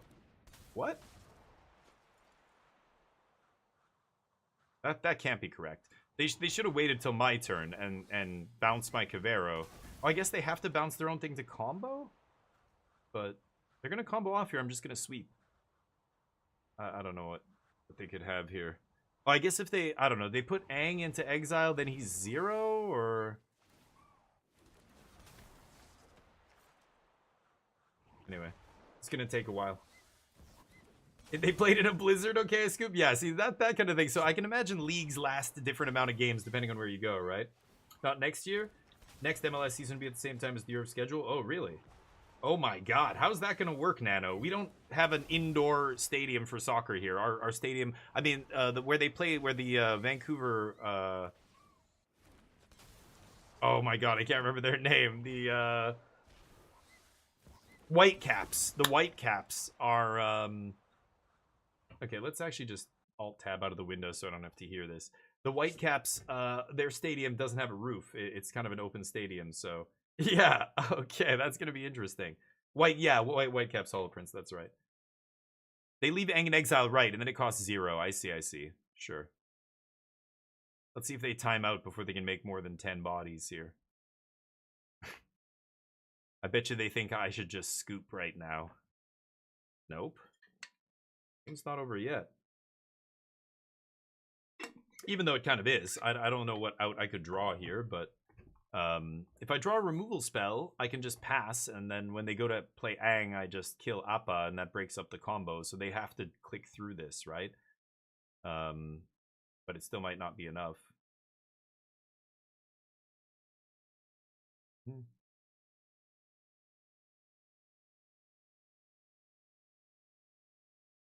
Yeah, if I draw Bitter Triumph here, I can still win this game. Let's see.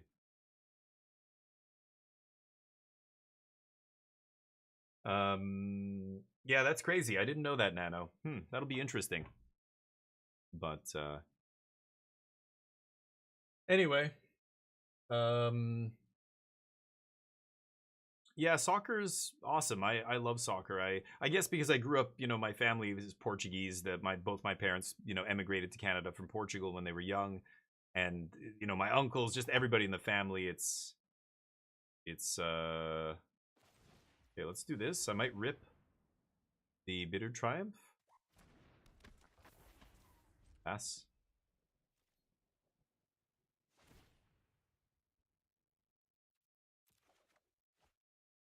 Darn. Not quite good enough, huh? Hmm.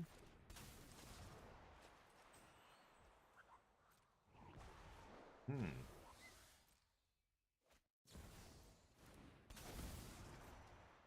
Hmm.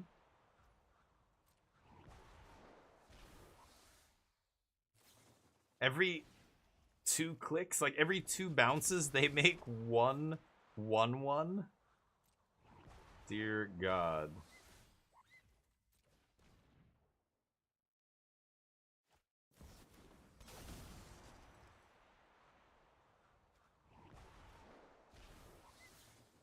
That's a click fest right there.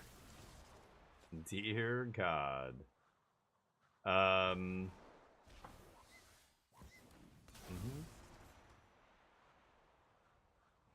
Is that enough?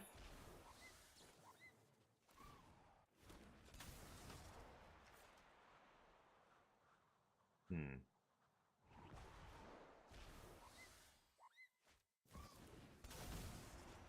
I think it's enough, right?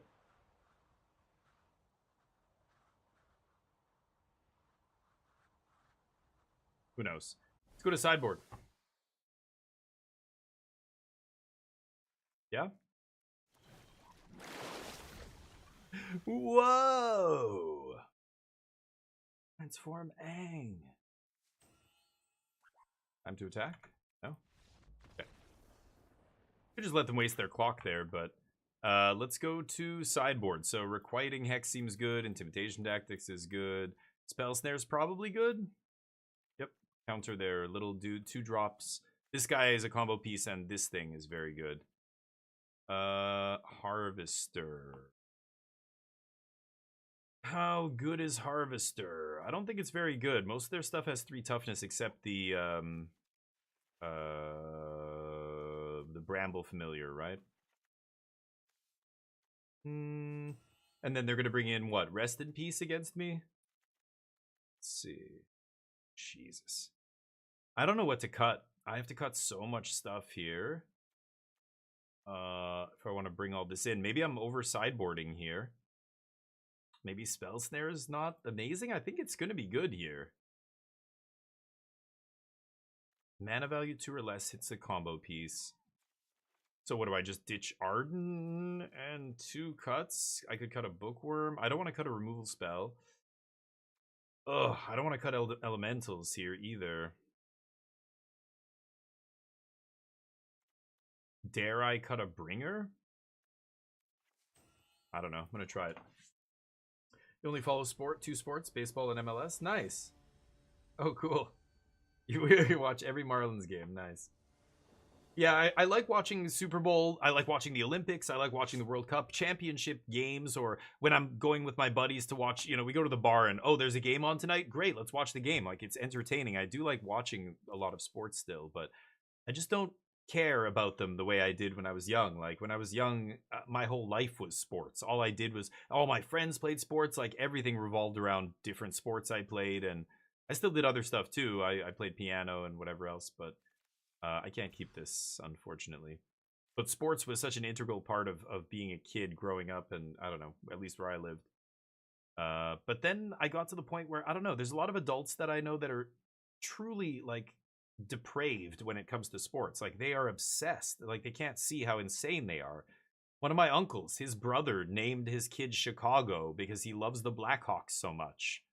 I'm not joking.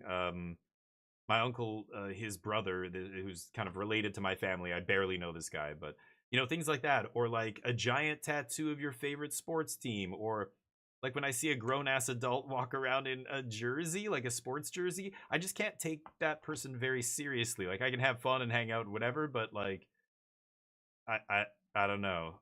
Like, I know I'm totally judging people by this, but I just find it to be weird. I find it to be very much like celebrity worship. Like, if somebody, you know, I went to their house and I saw their bedroom was covered in pictures of some celebrity, like they were obsessed with this celebrity, I would think that's strange. That's a little bit odd that you're, you know, why? Like, who cares? It's just a person.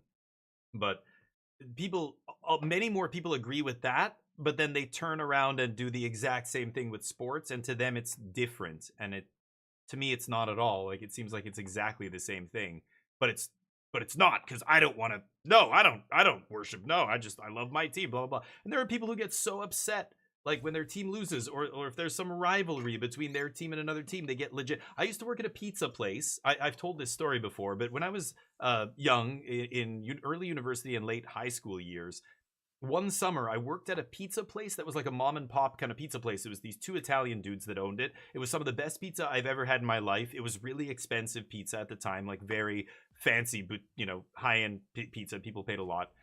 And all the ingredients would come from Italy. I remember seeing these huge rounds of cheese and like sausage and all this shit. They wouldn't buy anything locally. And the two guys that owned that business were married to each of their wives were sisters. So their wives were sisters. They lived on the same street in Winnipeg, where I grew up. And one of them was a Toronto Maple Leafs fan. One of them was a Montreal Canadiens fan. And in hockey, that is one of the biggest rivalry. It's the biggest rivalry in hockey. One of the oldest, biggest rivalries. And these two old dudes who owned this business together would, whenever there was a game where Montreal and Toronto were playing against each other, not when one of them was playing. When one of them was playing, one of the guys would be watching. When they were playing each other, the two guys would be in the back in the kitchen, just leaning against the counter watching the game. And nobody could talk to them. I didn't realize this until I saw them chew out another dude for like talking to them when they were watching the game. Everybody just kind of worked around them. I was a delivery boy, so I was sitting at the back of the restaurant waiting for orders to come in, and then I would go take them or whatever. But when they would watch, if one of them, you know, one team scored or bad call or, you know, you name it, at some points they would just burst. Like one of them would go, "What the fuck? That's fucking ridiculous. This is ridiculous," and slam his hand on the counter, and everybody in the kitchen is just like, okay, and then they keep working. Like, they would just have these outbursts and then periods of silence where they're just simmering and nobody could talk to, like, nobody would say anything. I don't know what just happened there. Sure. Welcome to Arena. The most bizarre, their lives were so intertwined, you couldn't write it. You couldn't make something like that up. They lived on the same street, their wives were sisters, and they co-owned this business together. And by all accounts, they were successful businessmen. They ran that place for like 20 years. But like, they hated each other. They're like brothers at that point, right? They love each other, hate each other. When their teams were playing, dude, and I just remember thinking, these are two grown men and they are acting like total fucking children. Who gives a shit how some sports team does? That has zero impact on your life. Zero, right? I mean, it doesn't matter whether your team wins or loses. Your life will not change. You are not directly connected to the results of the game. To be emotionally attached, it's what I tell people in Magic. Don't get emotionally attached to the results of your game in Magic, because there's a lot of variance, and you can really tilt yourself by getting really upset because you feel like you deserve to win in this game. Like, you might have put in all the work and the effort and have the best deck in the room and everything, and you can still lose. You can flame out 0-3 the tournament, and that's it. You're done. Why? Because that's Magic. That's it. There's so much variance. That's how it goes. Some games, like, that's it. So, you can't allow yourself to get too upset about, if you made a mistake, sure, like, try and identify where you're not doing things optimally, get better, like, if that's what you want to do, is improve. and you want to eventually win tournaments, you know, you got to work on your game. But man, I've seen people fly off the handle in Magic, like completely lose their shit. I'm sure many players have stories like this, but how do I do this? I mean, I could just Whisper Origins. Oh, is this the mirror? Oh, except this. What? Ice Till. I assume this person's doing the same thing as I am. However, now the demon is not so good. What would they get back here? I guess these don't come back. They would get a Deceit, a Formidable whatever. I don't think I'm going to go Formidable here yet. I think I'm... Oh, hold up. Oh, that's not black. Why didn't I play it untapped? I have no idea. Oh, I just fucked that up. Oops, my bad. Go. I'm not paying attention here. I should start trying to actually figure out what I'm going to do. I just didn't even realize I was playing a mirror match until I went, wait, what am I playing? I'm about to reanimate, and I'm like, no, I can't go for Formidable Speaker into Cavero here against the deck that's doing what looks like maybe the same thing. I've seen the lands deck, but I've not yet seen the deck that's playing all this, like this, and this, and this in the main deck, and Ice Till? Some amalgamation of Reanimator and lands here. It's weird. I really want to Deceit them. I could just Deceit plus Wistfulness here. I think I will. I've got to be careful. If I do go for this, Reanimate on the demon... Okay, Overlord I don't care about. This can go. Wow, you should have played that a long time ago, homie. Let's go with this. Let's find that Cavero here. No. I think I can ditch this. Okay, so my Bringer is going to bring back 2 Elementals and a Bookworm. And they will get back Curator Speaker, Ice Till. Interesting. Oh, except they play this idiot. Sure. Overlord off the top. Not bad. Yep. That's fine. It wasn't even a good Bringer anyway. I want to get Arden here, I think. Because Bringer, unfortunately...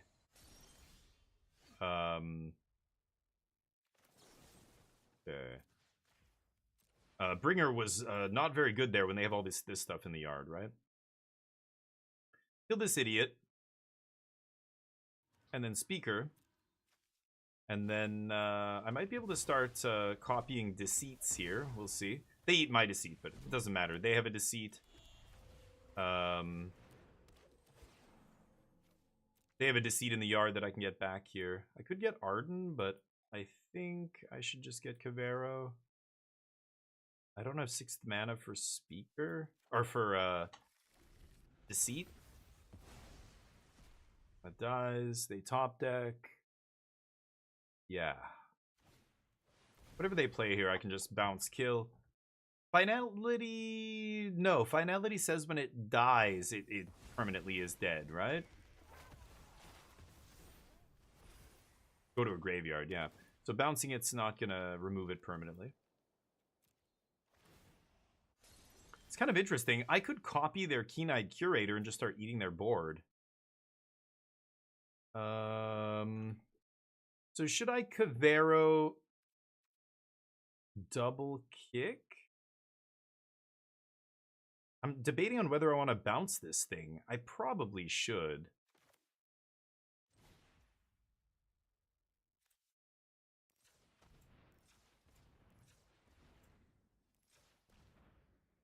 All right.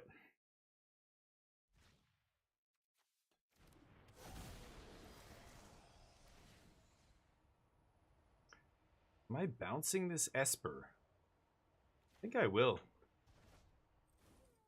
What do you got? Nothing. Deal. Okay, I'm gonna save this land to discard to Speaker. And then I'm not even sure what I'm gonna get. I could... Glarb? Like I could Speaker Cavero, Cavero, Glarb? They do this. Sure. But I'm playing Graveyard Control deck, yeah. Yeah, he has got Keen-Eyed Curator, so he's, yeah, some kind of, not even, I wouldn't even call it control. It's a mid-range deck. Sultai mid-range. Sure. Let's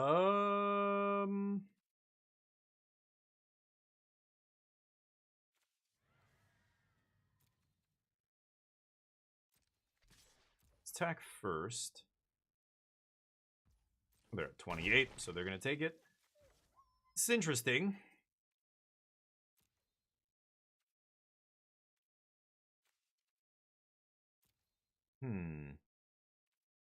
I'm not sure what to get here with Speaker.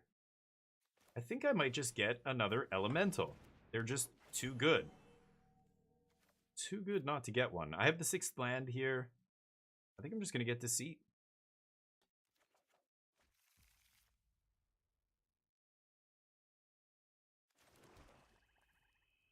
Okay, let's pass.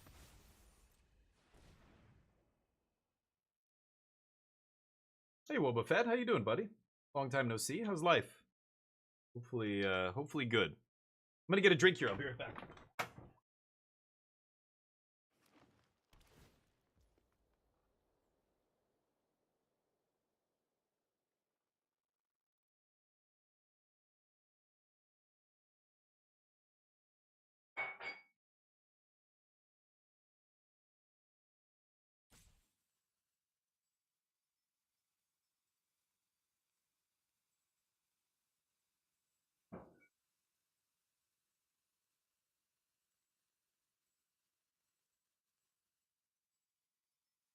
Uh-oh, it's on me?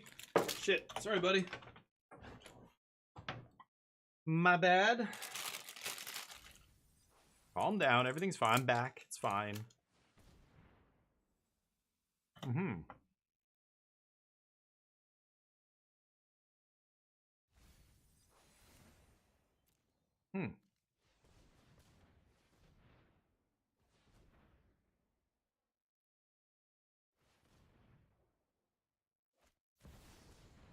Ooh, nice top deck. Yeah, they surveilled a couple times, so makes sense they found something good on top, but annoying. Guess I should have just played it.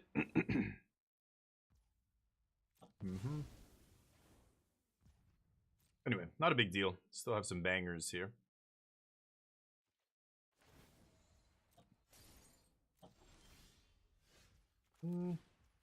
Not exactly one of them, but pass. Should I blind flip into the yard? Doesn't seem wise. Oh, right.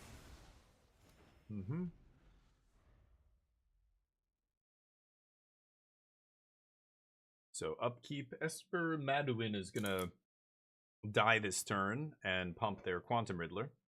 Gets to hit me for 6. Ah, that makes sense. Pump that guy too, why not? Yeah, Riddler is the only card that mattered this game. That card is actually going to kill me. I guess the Keen-Eyed Curator did something? Not really, though. I think if they didn't draw Riddler here when we were both empty-handed, I would have been fine, but I'm going to lose to that card, I think.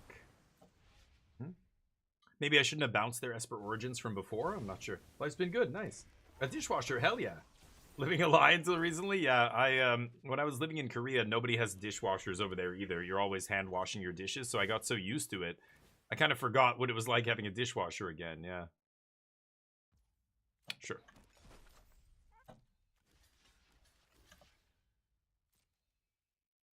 Do your worst.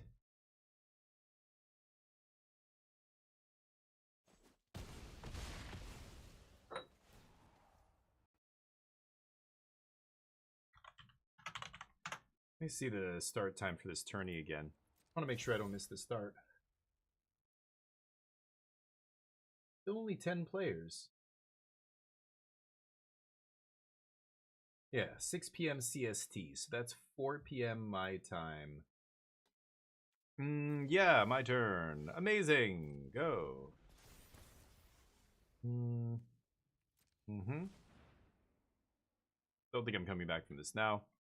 Like I said, Riddler just drew them a bunch of cards, so lose the game. All right, try that again. What do I take? Intimidation tactics seems good. Spell snare? No.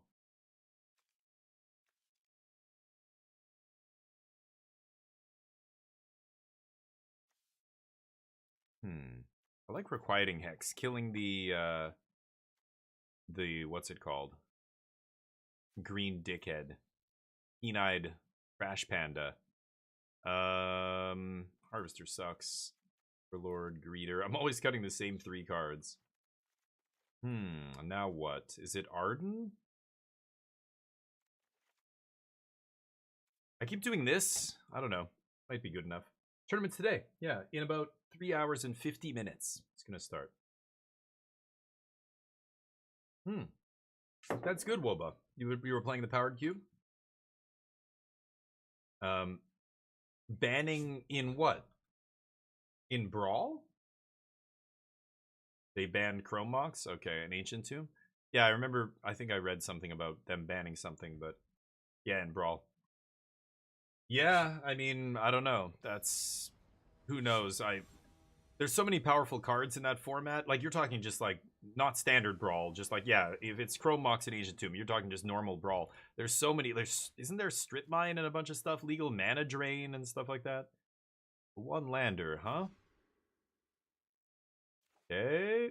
God, I do love Wistfulness, but I think I'm going to put it on the bottom.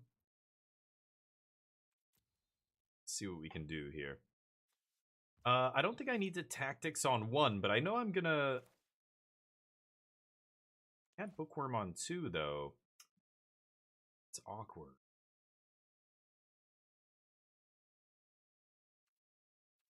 Okay, let's surveil.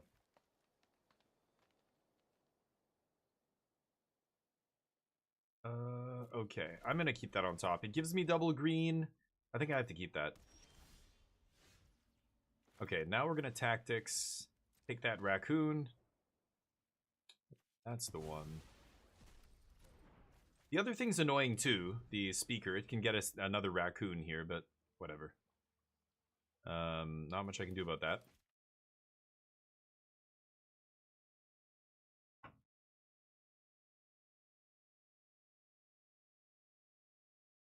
They didn't refund. Oh. Yeah, that is stingy. That's silly. Okay, SP sounds good. Yeah, and there's a bunch of I don't know who's playing, but I'm not gonna do like a stream delay or anything. I don't really care. If people want to cheat and stream snipe me, then go ahead. Okay. I guess I get to leave up the hex for another what's it called here? Yes, Marsh goes away. For another curator. I don't have anything in the yard even worth taking right now, so if they have one, they're probably not going to play it. But they're going to go get another one, I imagine, with Formidable Speaker here. We'll see. They're playing blue. They could also side in, like, the Spider-Man Stifle. Something like that. Shock themselves here. Sure. Take my Cavero. Not doing anything anyway.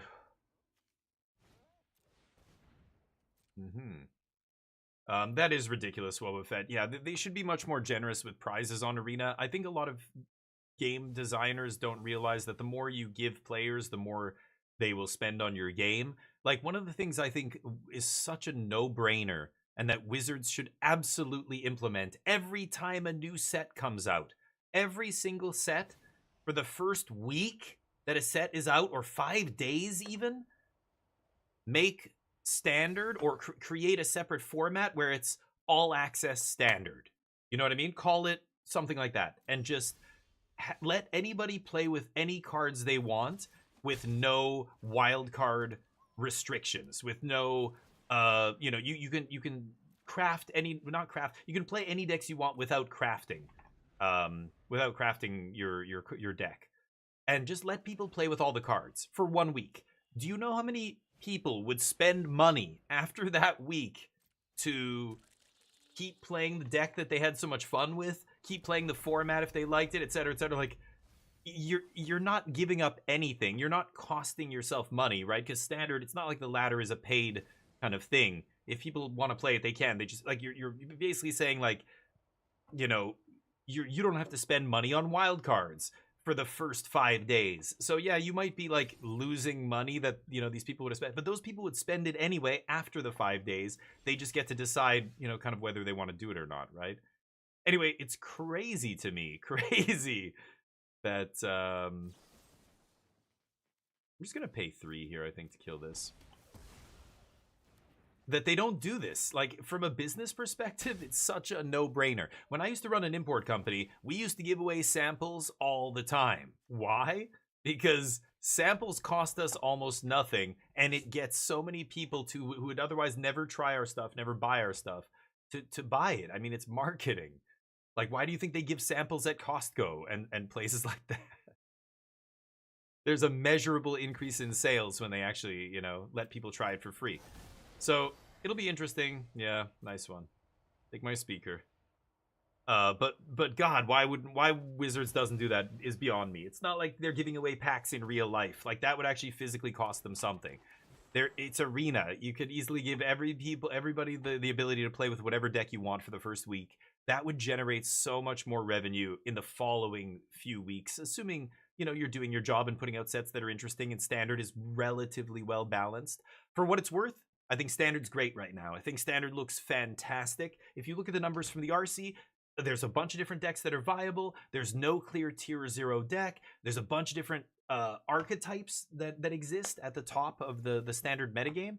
It's all upside. It's all very, very good stuff happening in Standard right now. And that feels like it's exceptional rather than normal in this day and age, which is unfortunate, but it is the way it is.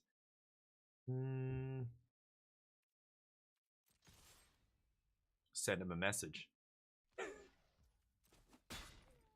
Fine.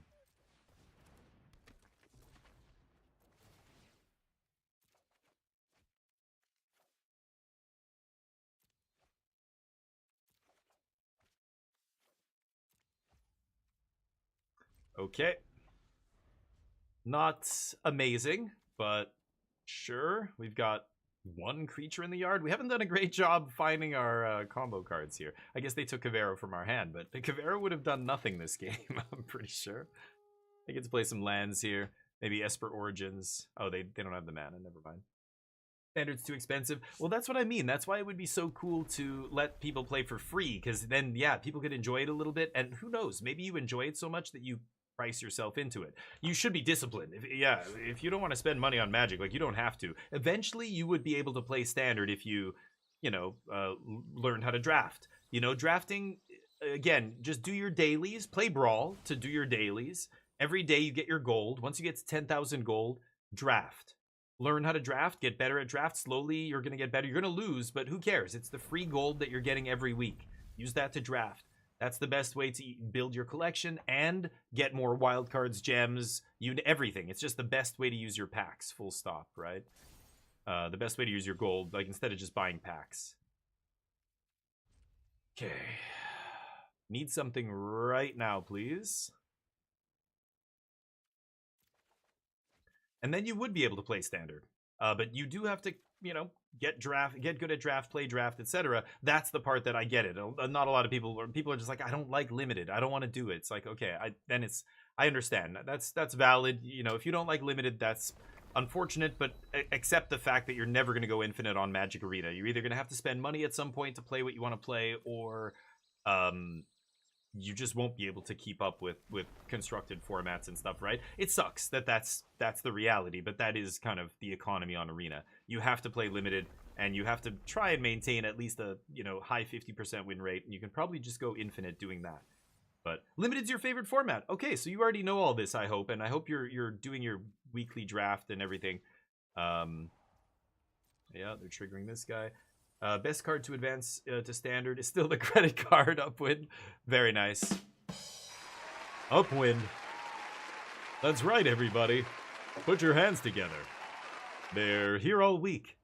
Try the buffet. Okay, I'm going to take 5 here. Not a problem.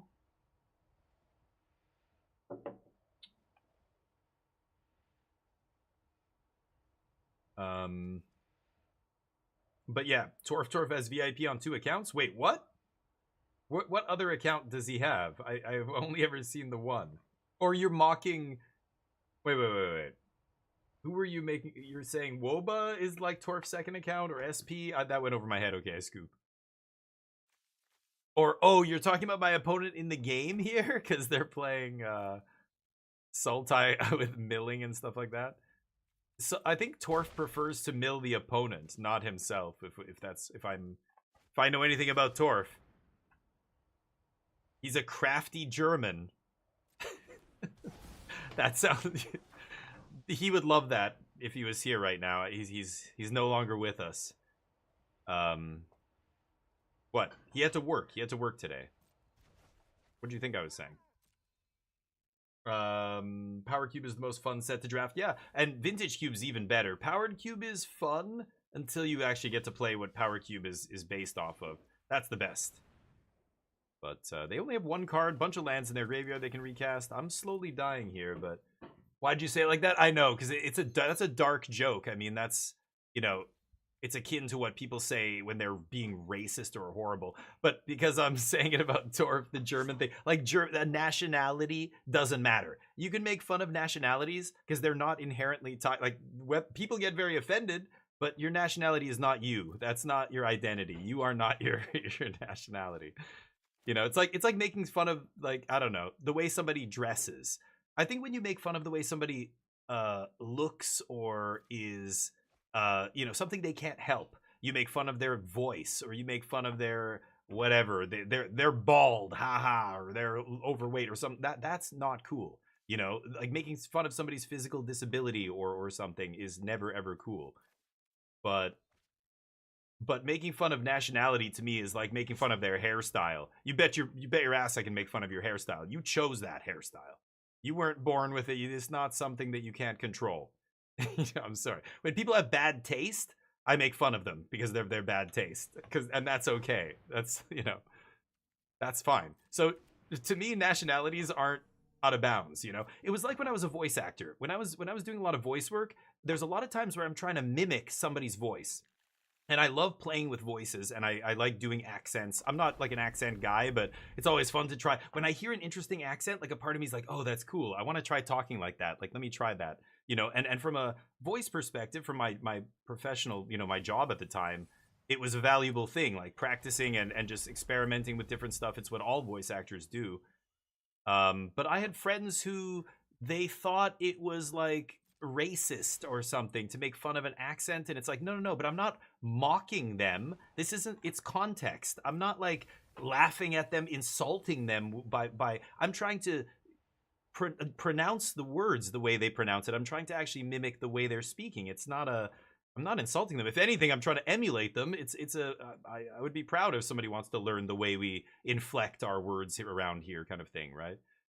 This is awkward. I don't think I can win now, but whatever. Block. But I had a friend who was adamant that it was extremely rude whenever I would try and like do a voice in an accent or whatever. Like he thought it was racist, and I'm like, have you ever heard like Mario go, "It's a me, Mario"? I mean, are you gonna say he's racist? Like he's supposed to be Italian. It's a very stereotypic accent. You know, we can say all these things, but like he's not making fun of Italian people. Like what the fuck are we talking about right now? It's not the same thing.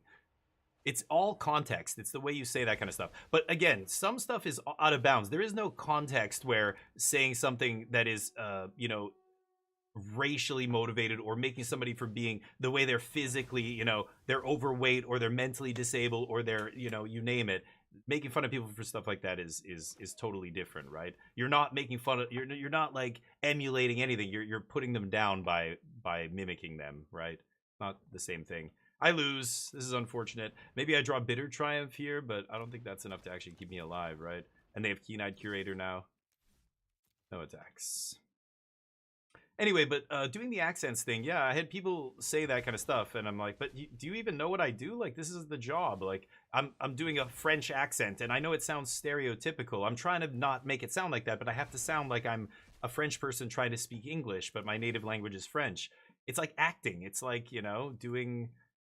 I don't know. What's a good example? There's definitely some roles that actors have done that flirt with the, you know, right on the line of what is good taste and what is bad taste. Like, not cool, you know? They say good game, yeah. No bitter triumphs. Good game. Like, even the mentally handicapped thing. Like, look at Leonardo DiCaprio's performance in What's Eating Gilbert Grape. You know, he literally plays somebody with a mental disability, and he has to try and be that person and imagine. Like, that's a really, like, I thought he was fantastic in that. I thought, you know, he did well. But Begonia, anybody have you seen Begonia with I can't remember her name now.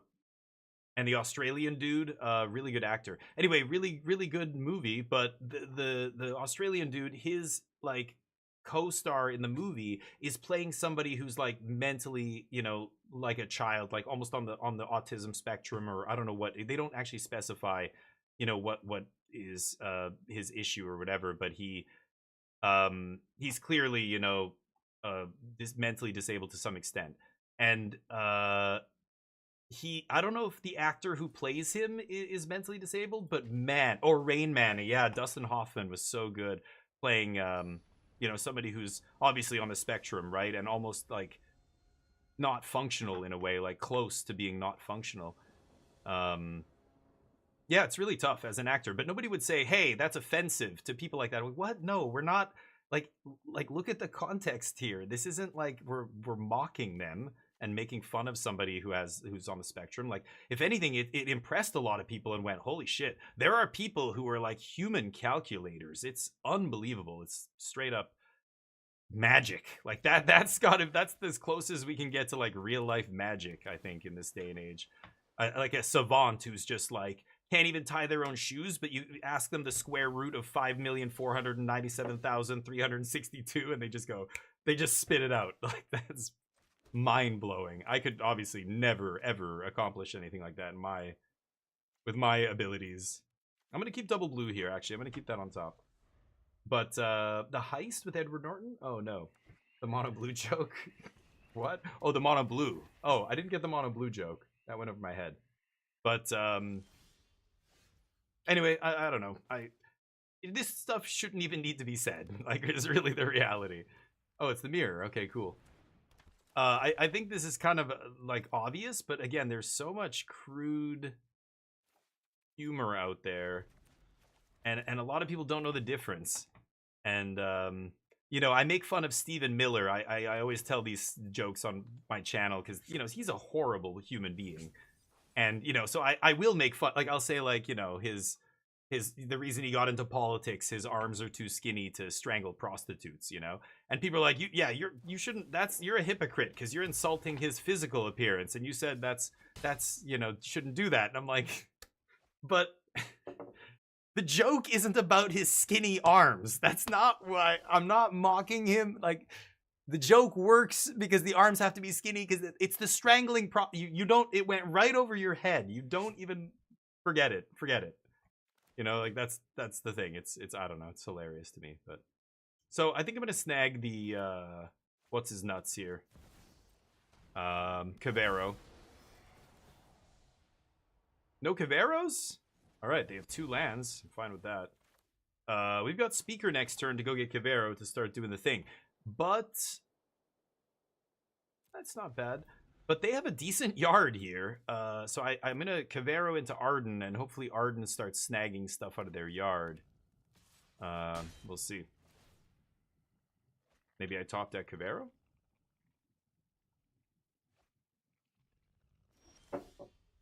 No.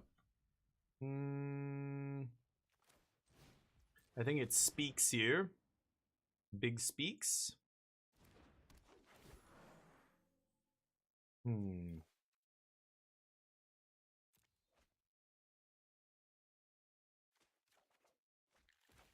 Yeah, we need to make it happen here next turn, so hopefully they don't have a way to pull Cavero out of my hand. I think if they had it, they would have played it last turn, so I need to fade 1 draw here, I think.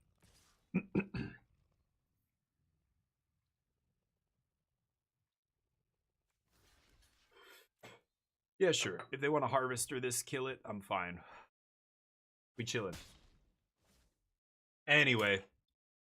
Be good to each other. Do not make fun of. It's like when I give a compliment. You know, dating. When I was young and I was a younger idiot, straight white man, I just would think it. You know, girls like this. Girls must like this. Like you don't know, right? When you're young, and you know, you have beautiful eyes, or your hair is so shiny.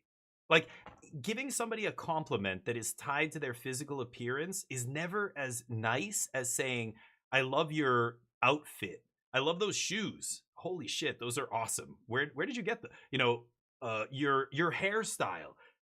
It's because they chose that, right? Like you're complimenting something that they specifically chose, as opposed to something that they had no control over. Therefore, is it really a compliment? How handsome or hot or whatever you are? Not really, because you didn't choose how. Like you had no control over that. Like, so you're complimenting me, basically saying, you know, you're a beautiful lady. Like that. That's not that flattering. I don't know, or it shouldn't be. I don't know. What should I do here? I'm gonna just get Bringer, I think. I just want to take these out of the yard. Or Overlord? I might get Overlord here, although Bringer is the scarier card, I think.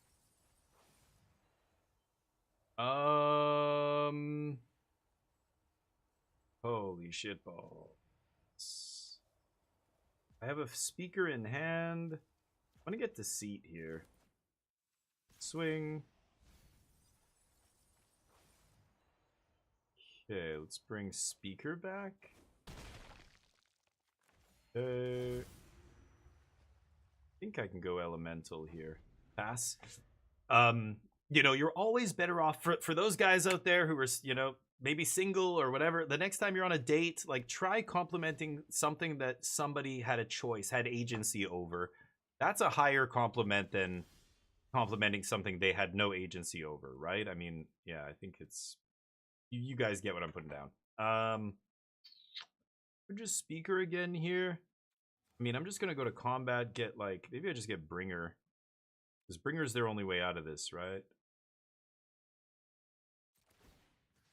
Let's get Bringer. It's not gonna trigger, of course.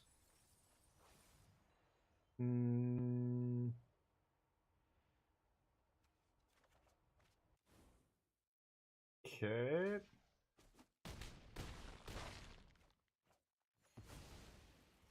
I mean, they have one card left. I don't need to really do anything here. A Deceit? I have 33 left.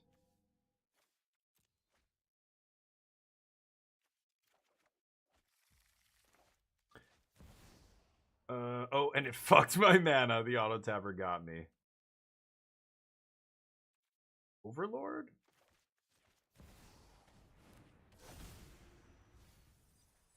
Oh, 2 Caveros. Dear God. Okay, well, I didn't need 2 Caveros there, but sure. Yeah. Okay, game 2. I drew better than my opponent. I win. Story as old as time. Intimidation tactics is pretty good here. So what am I taking out? Bitter Triumph is still good, I think. Harvester comes out. I gotta cut a lot of cards. Again, do I just cut Arden?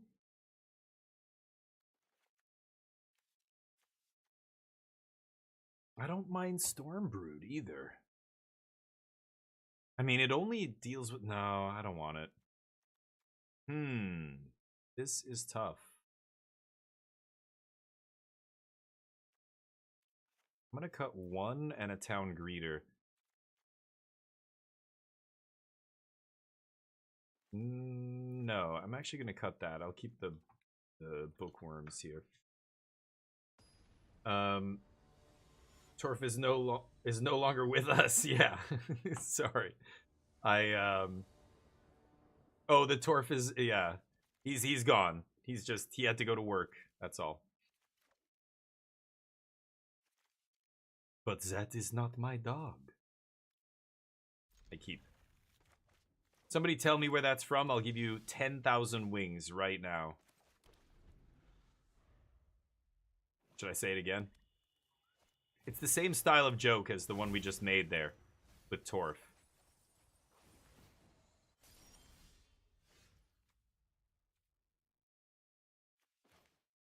Yeah. I mean, I could Wistfulness kill that Overlord, but I don't need to. What do they mill? 3 lands Awaken. So they're still playing the Awaken version, which I find interesting. They could have Counter Magic? I don't think so. God. The fact that all this shit makes only one color is disgusting right now. Verges. Awaken's not bad. Okay.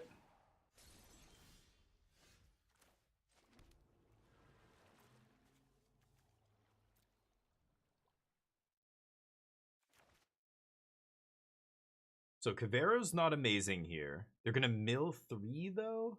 I should Deceit. I should still Deceit here. Oh. Oh, what the fuck? I can't make double black? Oh. Okay, well in that case... Oh, and I can't make double green? Right.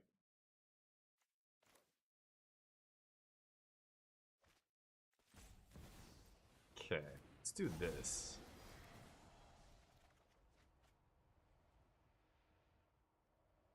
Not amazing.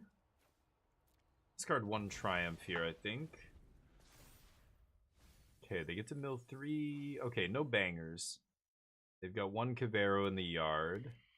Yeah, so they're not going to do anything here. That lets me play Deceit here. I can just name Elemental.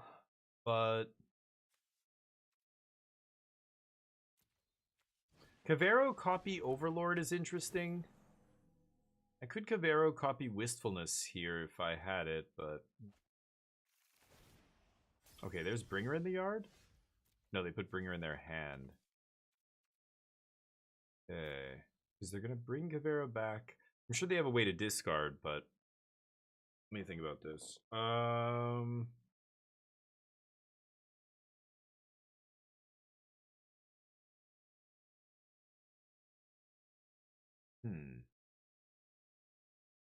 I don't really want to Deceit here.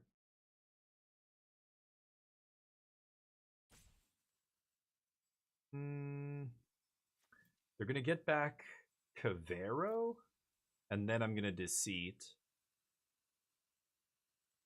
I could Formidable Speaker, but I'm not sure what I want here, actually. It's crazy. Wistfulness is interesting. I probably should just get Cavero. And I'm going to actually discard Cavern here.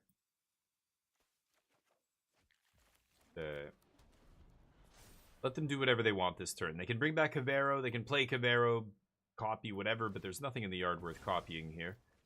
Wistfulness, maybe? Draw 2, discard 2? Yeah. There goes Bringer. Oh, they discard to, yeah, get Bringer back. That's fine. Okay. Cavero. We lose our 2 dudes. I get my Wistfulness and my Bookworm back. Yeah, they get Harvester, Bringer, Overlord. Okay.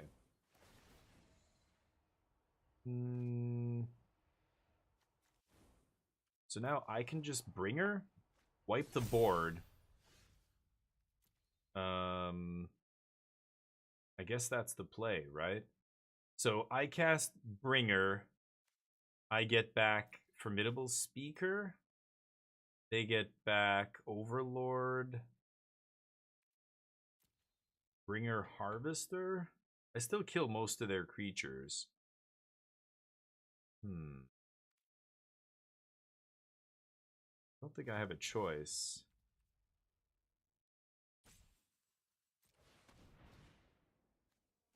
Okay.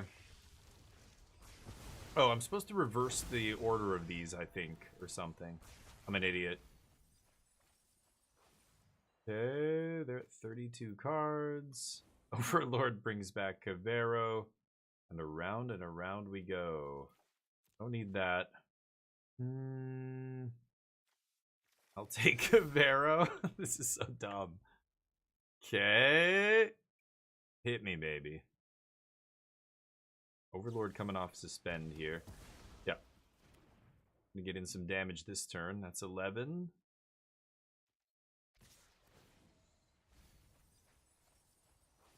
They milled a Soul Guide. Okay. I have a couple Soul Guides in my deck as well. Definitely blocking here. Want to get creatures into the graveyard for the inevitable bringer. There is one in their yard. God, it's bringing back a lot of shit, though, isn't it? Harvester, Overlord. God, double Harvester is insane.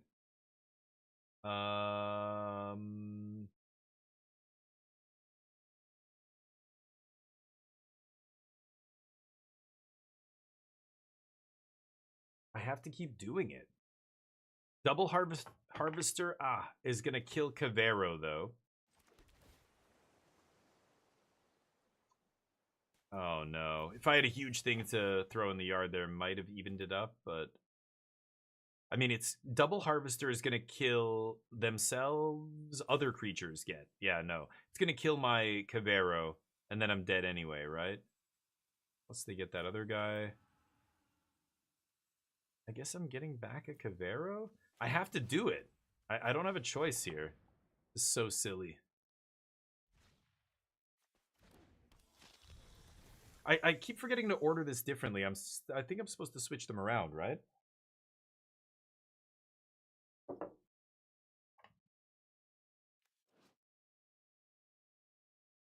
Or no, I guess it doesn't matter. Oh, exile that card. Yeah. I should exile the card beforehand. Keep forgetting to do that. So this guy comes in as a copy of who? Another Harvester? That basically wipes the board, right? Because they're getting back 2 Harvesters. I get back a Harvester. That way everybody gets -4/-4. That'll kill their Harvesters now. Because each of their Harvesters is giving the other one -2/-2. So add another -2 from mine, and that kills both, right? So I think I'm actually going to copy the Harvester here. I keep fucking up the order of that, though. It's really annoying. Okay, their triggers go on the stack. Theirs happen first. They're getting 23 cards is not that low, but low-ish. These Overlords just keep triggering over and over and over. 19 cards?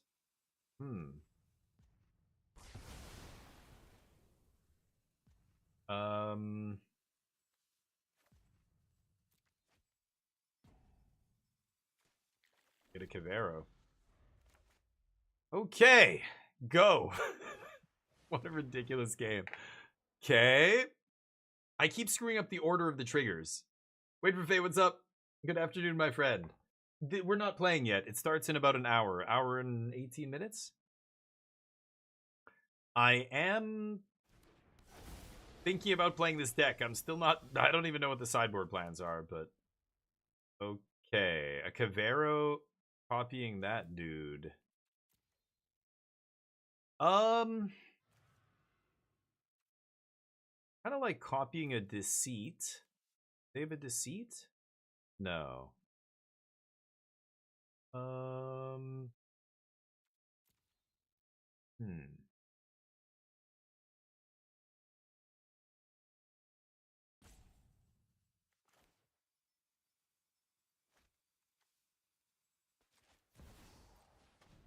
All right, let's Deceit look at their hand. I mean, I think it just has to be Cavero here. Okay, and then I can Bitter Triumph this guy, or I could play Formidable Speaker, Ditch Gift. I have one more Cavero.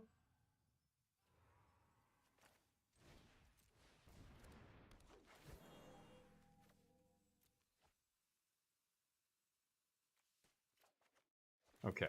Double Cavero Bitter Triumph to my opponent's 0 Caveros. Feels good. Okay. They mill a land. They also have 16 cards left. One. They have one Cavero in the yard. So they still have 3 Caveros in their deck? In their bottom 16 cards? No. They kill my dude. Huh. Okay. Well, now I'm going to Cavero the... Am I going to Cavero the sweeper guy? I don't think so, right? Now I can actually Cavero my deceit here. If I do Formidable Speaker, I think that decks them. They have 15 cards, 1 Overlord, 2 Overlords, 3 Overlords. Yeah, we're just going to Cavero here, right? Okay, so let's go Cavero again. Let's eat one of their bringers. Wipes the board. Puts a bunch of dudes into play. I can still cast Bitter Triumph here. So this Cavero is going to enter as what? Harvester?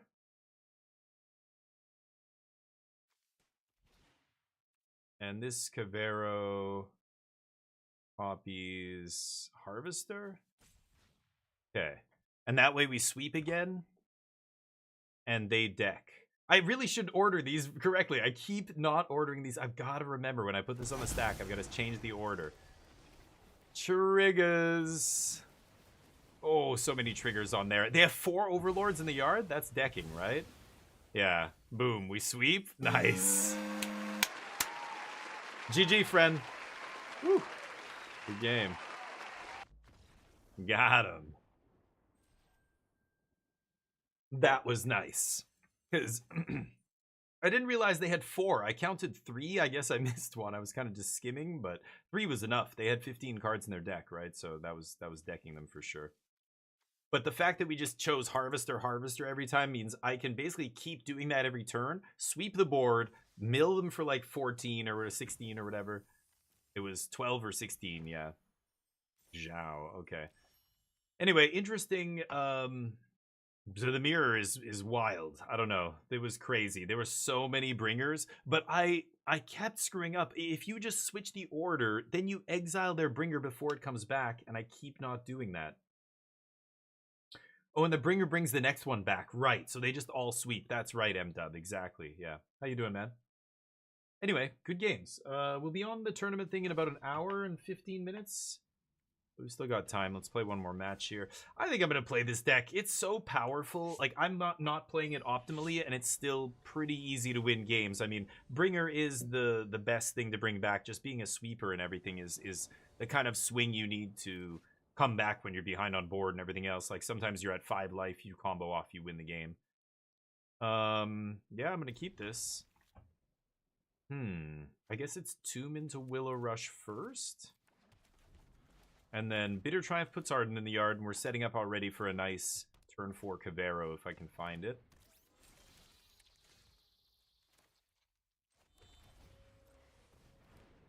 Okay, put some juice in the yard.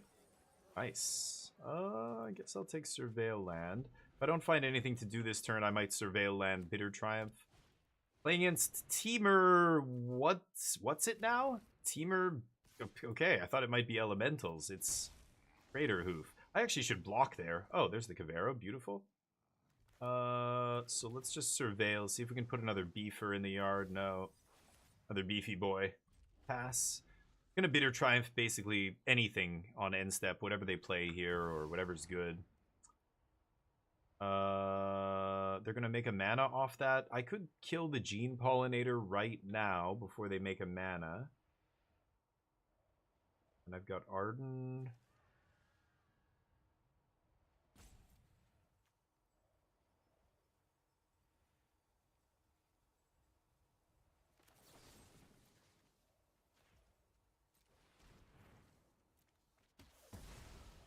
Okay. Let's do that now. I'm trying to think of how I get punished. Like, 1 mana. If they play an untapped land here and they have 1 mana up, what's the best thing they could play? Like, it's not going to be anything relevant. So, yeah, they just play a tapped land there.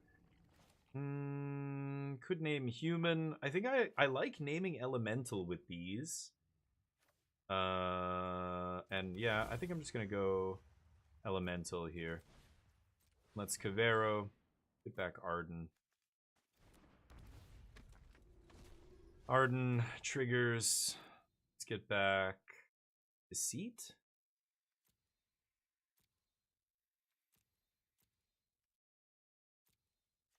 I'll get back Gene Pollinator.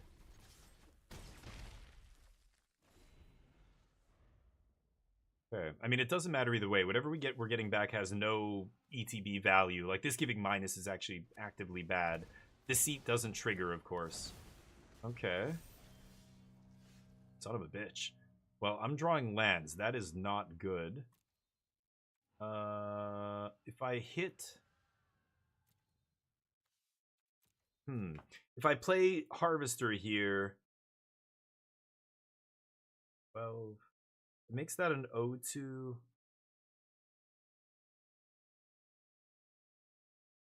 I mean, it doesn't, no, I'm not going to do it, right? Let's get Deceit. As much as it pains me to pull Deceit out. Crunch. Really? Okay. I guess they could have survived at 1, right? But, okay. Next. Teamer. What are they going to bring in against me here? No Rest in Peace, obviously, so I don't think Stormbrood's great, but they still will have Soul Guide Lanterns and things like that. Maybe Ghost Vacuum. Requiting Hex. It's probably going to be good. I mean, they play Badger Mole, right? See, bringing in Hex. I could see Tactics being good. I think that's all I want, though. Ugh, now it gets awkward. Town Greeter, Overlord. Arden? Arden seems pretty powerful. If they don't have any, you know, graveyard hate, it just gives me another way to combo off with Cavero. I really don't want to cut these, but maybe it's like Deceit or something. Maybe Deceit is too slow. Maybe you cut one of the elementals here. I could see it. I think Harvester's pretty good too, and I should probably be playing it. What if I cut Deceits? Is that crazy? Deceit makes for a nice turn 4 Cavero if you don't have, you know, a huge 8-drop to play. You can play this, you know, maybe double kick it, bounce, you know, eat one of their cards. That's a great turn 4 play. I kind of want a Harvester, though, to kill their small stuff, and then reanimating the Harvester is really nice. Could cut a Bookworm, I guess. Or an Arden? I don't know, maybe I'll cut an Arden. I'll leave Bookworm. Oops. Something like that. Midweek? Oh, I have no idea. Has it started already? It's Tuesday, right? Is it midweek already? Or it's coming, I guess, tomorrow, but you're asking ahead of time, I see. It starts sometime on Tuesday, my time. I think like around midnight? I don't know. Am I crazy? I'm gonna keep. Wednesday in Australia. Oh, it's already, yeah, right. It's already started there. Ooh, I think I am gonna Intimidation. I want to take that turn to Badger Mole or whatever if they have it. It's awkward. I guess I take a Riddler. I could take the Mockingbird. They don't have anything to copy right now, though, so I'm not crazy about that. That could be a powerful card very soon, though. But I get to Requiting Hex here or Triumph something like that. I could name Human and play Bookworm. I think that's actually better. I don't care too much about Pollinator yet.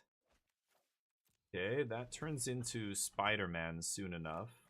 Hopefully we find a 4th land here, naturally. Otherwise I'm going to have to dig for one.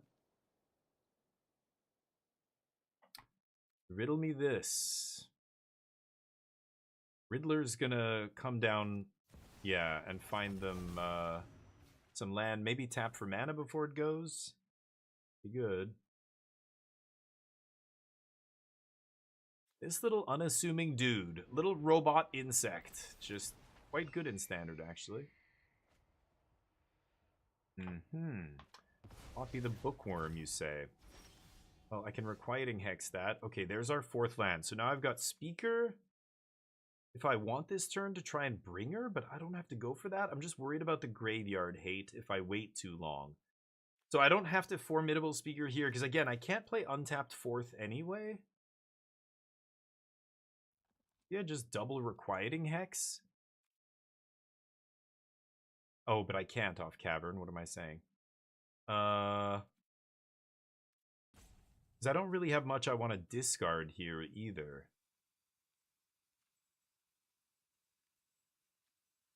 Should I play Formidable Speaker here? I don't think I should let them untap with Bookworm and Pollinator.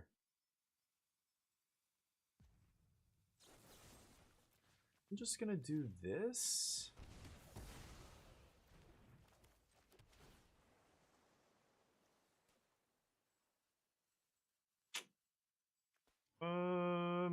I'll keep that on top, actually.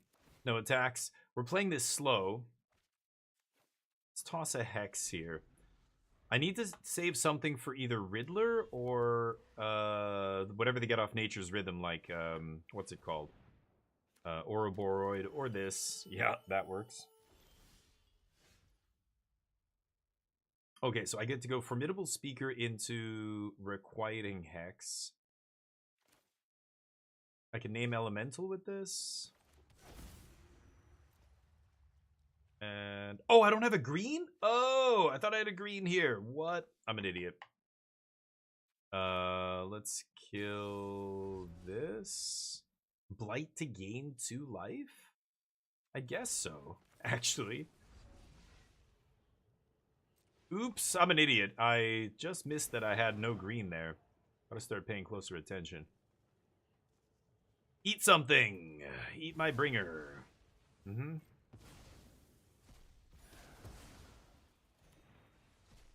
Oh, because this guy's not a human? Yeah, that's so awkward.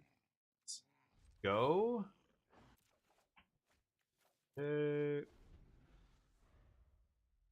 Oof.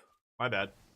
Should have played Formidable Speaker there. That said, they still eat our graveyard, so we wouldn't have had anything to do with that, but... oh, I should have killed Badger Mole before that trigger resolved, probably.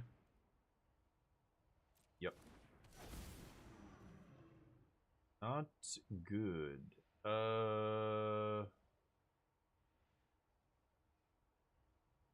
Speaker.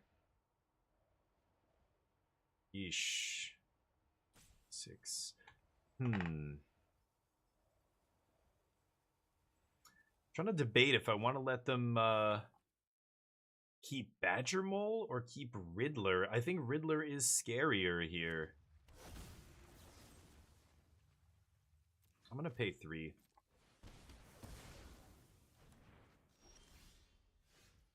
Tactics not bad. Shock. Let's tactics them. And then we'll Speaker. Okay, so we don't have a ton in our yard. They have Quantum Riddler, which is a great thing to copy. Oh, I need to discard a card. What am I doing? Oh, yeah, my bad. I needed to play Breeding Pool anyway, so I can't play this. Pass. Yes. Great. Okay, so now we have something great to bring back. They're going to go Ouroboros here, but... ugh, that is awkward, right? Yeah, I had to play Breeding Pool to play Speaker, but then I realized, wait, I can't tutor up the other thing. Yeah, they go Ouroboros here. I think I have to chump.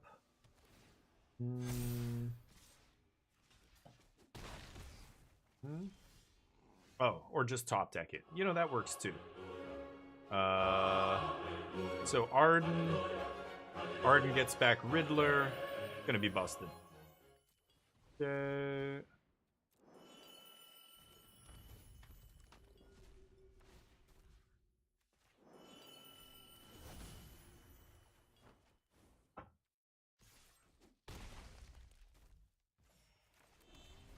Ooh, and a 2-drop to play. Pretty nice. Oh. That was nice. That was I got very lucky there. Top deck Camaro into exactly 1 mana and Bookworm to draw another 2 cards. That was lucky. I think that just barely keeps me alive here. Because they can Nature's Rhythm for another Ouroboros, but I've got 2 blockers. I think if, well, yeah, that's going to be pretty good still, but I've got 2 blockers, yeah, because if they go for that, I can just chump here and we're good. Or not even, don't even have to double chump. Nice. So what do we bring back here? Bring back Bringer doesn't do anything. Bring back Curator. Let me think. I could just toss Bookworm into the Bringer. But because Arden's in play and not in the yard, I won't be able to swing. So let's swing first. Yeah, get their Curator. Swing with Arden too. And that way they're priced into blocking Arden here. Yeah. And then I go Speaker. Discard Bookworm. Cavero. Cavero GG.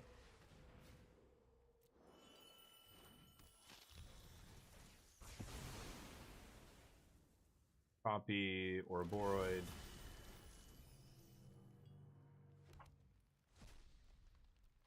Triggers. Nah. Okay. The old Uno reverse card. GG. Nice. That was sweet. Wednesday, it's on the edge. So what is on the edge? What does that even mean? I don't. Is that some wacky arena format I've never heard of in my life? On the edge. Is it? Oh, Arena Direct is for Lorwyn Eclipse Collector boosters. That's coming soon. This is the midweek magic. Oh, it's already started. Yeah, that's what I thought. Okay, it's already on, even though it's Tuesday. 60 card deck, only from Foundations and the last 3 standard sets. So from the Spider-Man set, Avatar, and Lorwyn, I'm sorry, but the Spider-Man set, you lost me. 3 o'clock. I think we have about an hour before this tournament starts. Here's the deck. Let me show you guys. It's been performing quite well. You can see how powerful it is. God, the elementals have been so impressive. And of course, JED just is nuts. Just tutoring up whatever you need is bananas. I haven't changed a single thing from the RC list. I should. I'm trying to figure out what I don't like. I like the 4 intimidation tactics. The thing I probably side in the least, Myojin, but I understand why it's there. It has to stay. Maybe Oko. I'm not a crazy fan of Oko. But the deck is awesome. I've been very impressed with this deck so far. Anyway, let me run to the bathroom. I'll be right back. Get some garbage out of here.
Okay, back to the action here.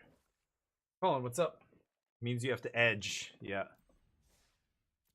Edging. I've heard. I've heard.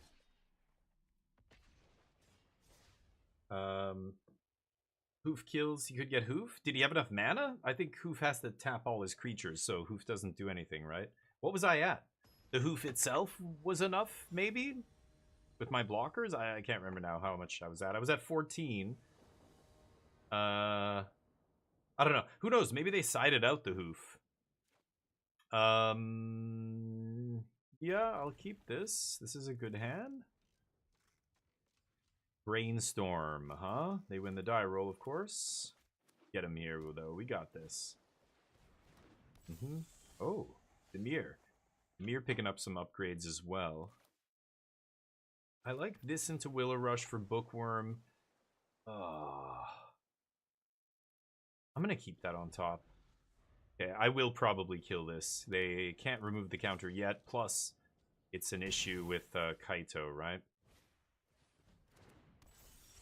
Well, that's really annoying. Okay, I think I should kill one of these, because if they draw 2 off of them, that's bad. Yeah, and then just having this in the yard is such a huge threat with Cavero in my deck. Do this. Can't spell snare that.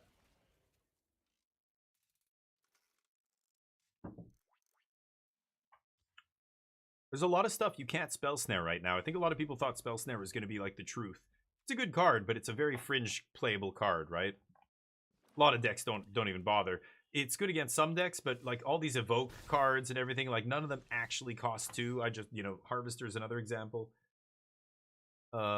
Interesting. So no Kaitos and no activation.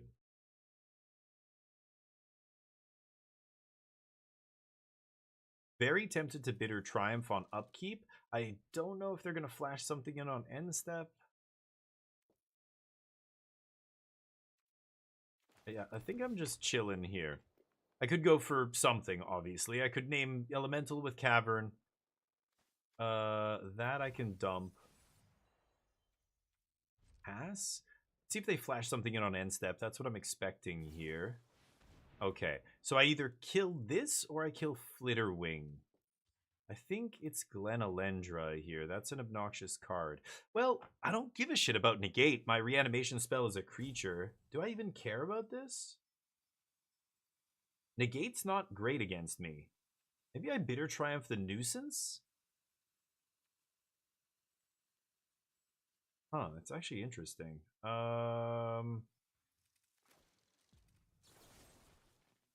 I think I'm going to kill this. I think it's better. So, Deceit, and then I go Cavern Human, and then I can Cavero get Deceit back and trigger. That's pretty good. I like that.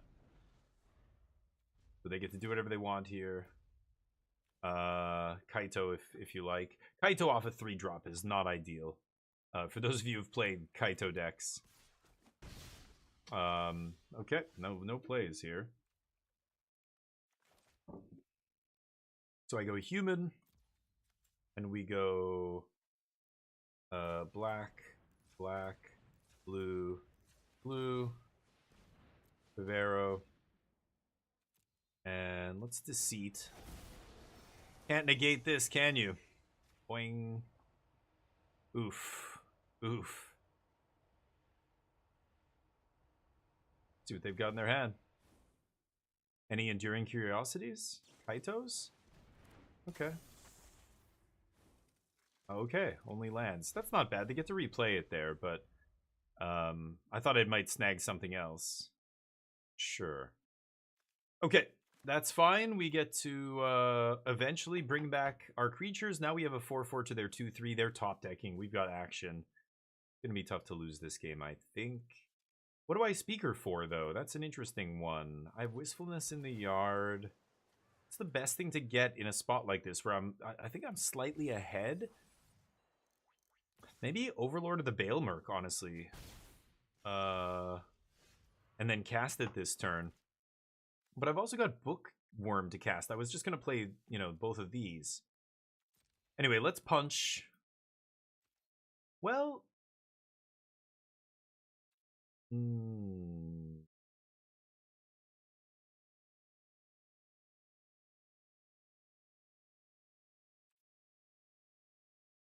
Do I attack here? I think I have to. I think I will. Formidable Speaker into Bookworm. So I'm discarding the Bringer. I guess I'm just going to go get the Cavero. I don't know, though. This is going to be interesting. I need to leave up green-blue for this. Hold up. Let's play it like this so this doesn't fuck up.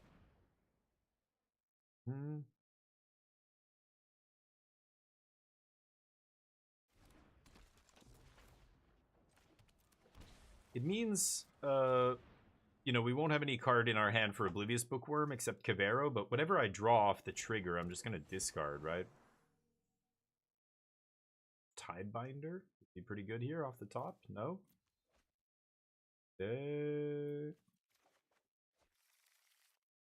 Pass. Trigger. Discard whatever's on top of my deck. It's a good one too, but it'll come back out of the graveyard if Cavero resolves. I've got Cavern on Human. They don't play D field, so I think we're good here, but let's see. Woba, Damien, do you know the Cabinet of Souls Lord of the Rings alternate art? Oh, no. I don't know if I've seen that. Oh, wait. The alt art from Lord of the Rings, if I recall, for the lands was like... They were like maps, right? They were like a... Like in the Lord of the Rings style, which is cool. But they definitely look weird for lands, I thought. Is it like that? It's one of those?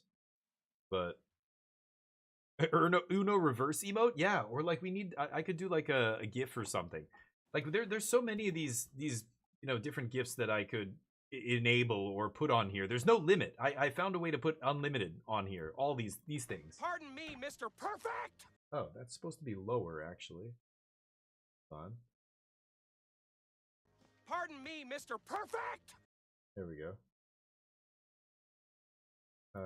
Those kind of things. All that stuff is I can add as much as I want, but just tell me what to add, and I'm in. Easy. What's happening? Wow. Deceit. Ah, they top deck Deceit, sure. So Bookworm not bad here. I took my Cavero. Yeah, I'm just gonna do this. Pass.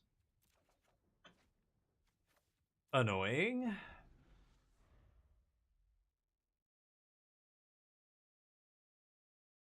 They're pinging me in the air. Sniper? Haplo? What sniper? Oh, black box on the screen. Oh. Why is this still visible? Oh, I see. Okay. Sorry about that. Thank you. Thank you for letting me know, Daza. That one. Oh, that is cool.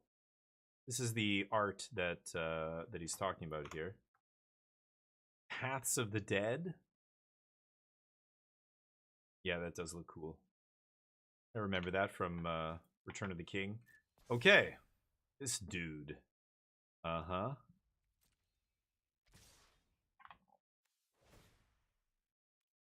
Mill me? No, I didn't think so. Whoa. This in the main deck? Are you high? Holy crap, Brainstorm. You're storming too hard, buddy. You need to back that off. Dear Lord. Dude, what? No. We're not, it's not the Wilderness Reclamation days. We don't need that shit.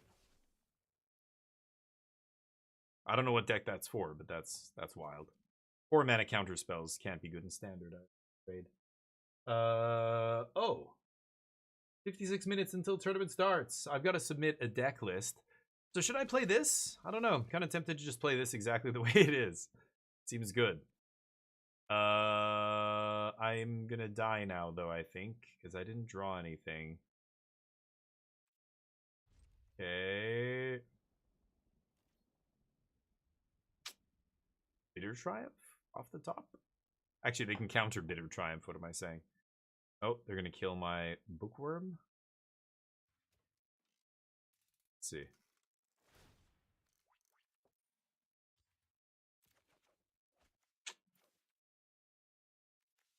Not a Bitter Triumph. Okay. Should have probably discarded Arden there still, but...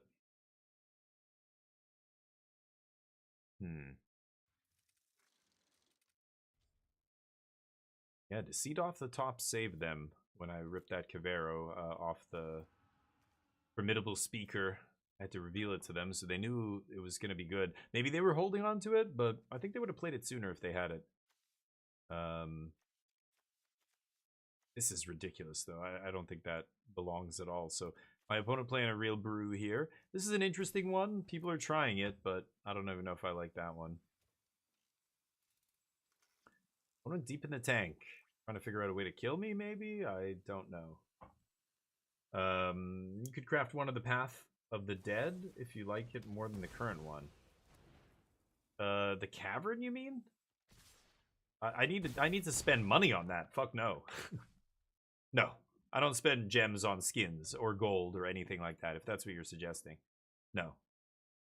But if I get it somehow, if I get that Lord of the Rings skin from some reward or something, sure, I could use it, but... My gems and my gold only go toward more packs through drafting. That's really the only thing I spend gems on. Events. Events that I can win more than I'm spending.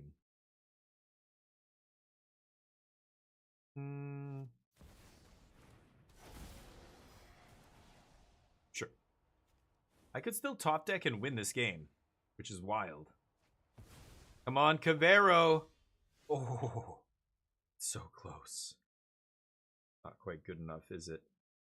I mean, I can cast it, but...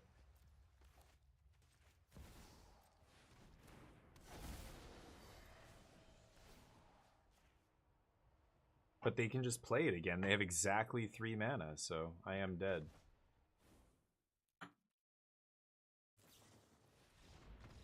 Yep, all they have to do is play it.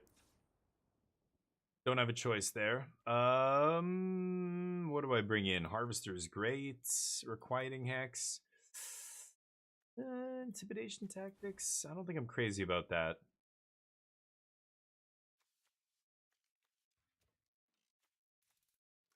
Not a lot of 2-drops here, actually. A lot of 1s, 3s. I can't counter the Evoke with Spell Snare, so I think I'm going to leave Spell Snare in the board. Requiting Hex is good. But I don't know if I want anything else.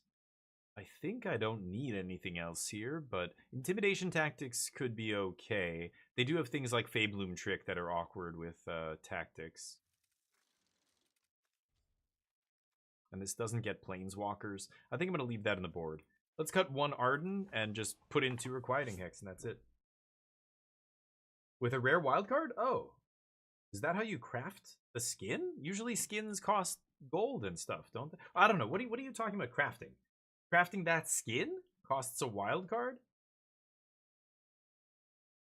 I thought skins were always gold or gems. Whatever. I can look after this if you want, but I don't know what you're even talking about right now. If it's a skin, I've never seen a skin for wild cards. But you can craft the card itself, but if it's a specific style, you'll always have to pay gold or gems for that, from what I've seen. But right? Anyway, I can show you after this. We're going to be playing this tournament soon, so maybe I will submit this deck. See how it goes. Just playing the same exact list. I could change a couple things. I just don't even know what I want. I feel like the main deck feels good. The sideboard is fine. If I was to change something, I wouldn't even know what I would change. I think there's more than enough graveyard hate for the mirror. Yeah, I don't know. It's going to be interesting. It's a printing. Oh, okay. Oh, that's interesting then. Maybe. Alright, here we go. I think they just announced today they're bringing back those Mystical Archives printings are coming back to Arena. I think I can keep this. Let's try. Oblivious Bookworm probably going to die very quickly, but double black. I guess I'll lead with Watery here. Let's see what happens. Bitter Triumph is the best card in my hand. Like, this is the reason I can actually keep this hand, I think. We have some actual interaction I can play and something to discard. But hopefully they play, like, turn 1, I don't know, Ghost Vacuum. And then I can set up for a Wistfulness. Okay, I could Bitter Triumph that, but I don't think I have to. Let's name Human. I won't have to shock myself just yet. This does mean that I can't cast Wistfulness double green. But that's fine. Human is more important to name on our first cavern anyway for the Cavero. Yeah. I imagine this is going to be Flash Fairy on my end step, right? It's Punch. I will not be able to block the flyers, so... And we're going to Formidable Speaker. I'm going to go for it. Could kill something here. Just leave up Bitter Triumph, play the tap land. But I'm going to go for Speaker here. And hopefully it throws a wrench in their plans. Great. Yeah, if they have to counter, then they can't keep pressuring me.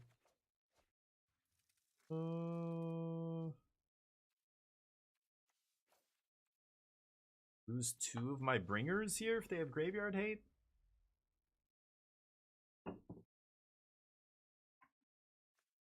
Kind of awkward.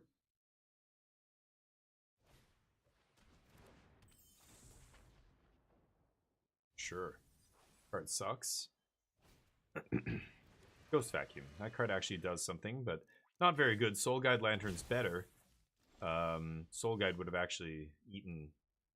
Oh, but I can't play double green here because I named Human, and I didn't draw an untapped green source. That's awkward.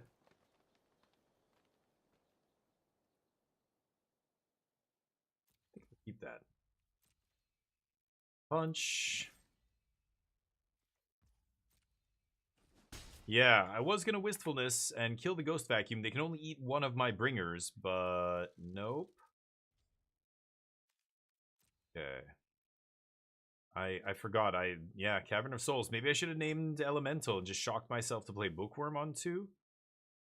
Oh, see, things like that are really tricky. Like, you've got to really make sure you have the mana to double colored source, you know, these elementals and sequence it all correctly. It's tricky because their sources are so color intensive if you're evoking them, right? Yeah, and what you name with Cavern, really, really relevant. So I wouldn't mind keeping the land, but at this point I think I can lose it. And pass. So they kill my... they eat my bringers or whatever, that's fine. If I find a land off the top, I can hopefully slam Wistfulness for full value here. Let's see. Ooh.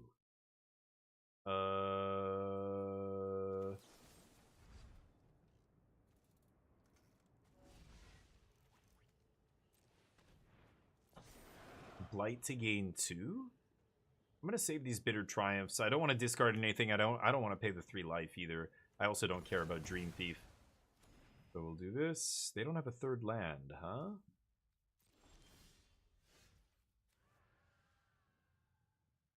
It's not bad. I can get a Formidable Speaker here. And then Speaker gets another Cavero.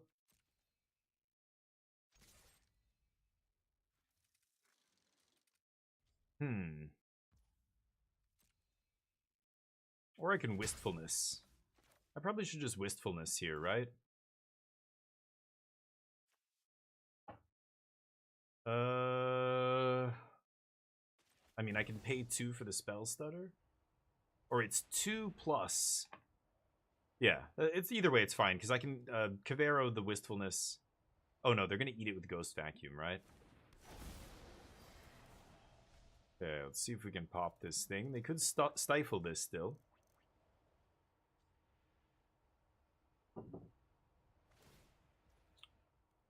Okay. Nice. Okay, goes to the yard. And I think I'm just going to leave a Bitter Triumph here. And loot. Harvester can go to the yard too. Cavero on Harvester is quite powerful if they play multiple small bodies here.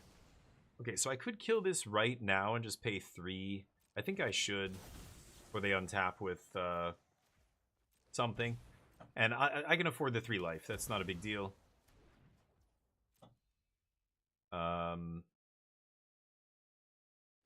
Leaving this guy back is stupid. They should be attacking with this. If they're not going to block with it, they missed at least 2 points of damage so far. There, they finally realize. Okay, so Cavero is uncounterable here. I don't mind going Wistfulness or Formidable Speaker. Formidable Speaker gets what? Another Cavero? An Arden? The discard to Triumph? Okay, let's attack first. So let's go blue, blue. I guess I don't need green, green here, but... Oh, no, I have to pay black. Oh. Yeah, I guess I can't, can I? It has to just be blue, blue. I guess I could... Yeah, I don't know. I want to draw 2 discard. Right? I don't know. What am I doing here? I'm not actually sure. I could Formidable Speaker, discard Bitter Triumph, or I could just Wistfulness. That feels better. Let's do that.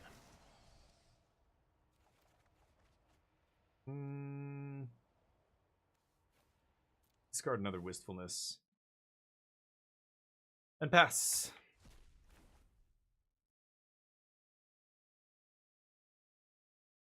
I can flash in a fairy here. I will draw, actually. Discard a Bookworm.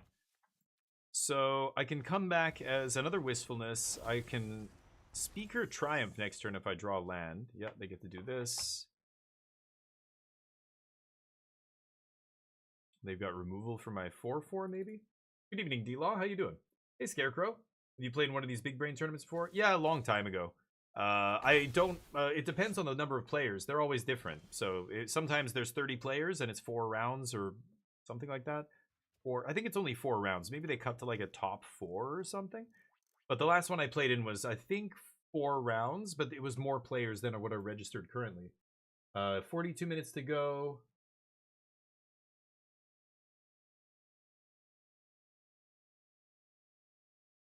We've got 11 players registered, so I bet it's only going to be 3 rounds. So 3 hours to 4 hours. Yeah, I usually say the number of rounds plus an hour is how long it takes. Okay, hold on, let me think about this. So I can Speaker. I could just Cavero Harvester. That's what I should do. Well, let's swing first.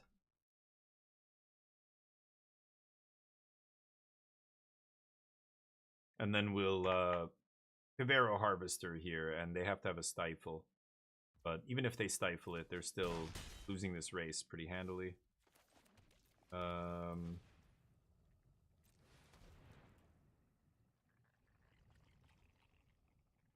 Uncounterable Cavero.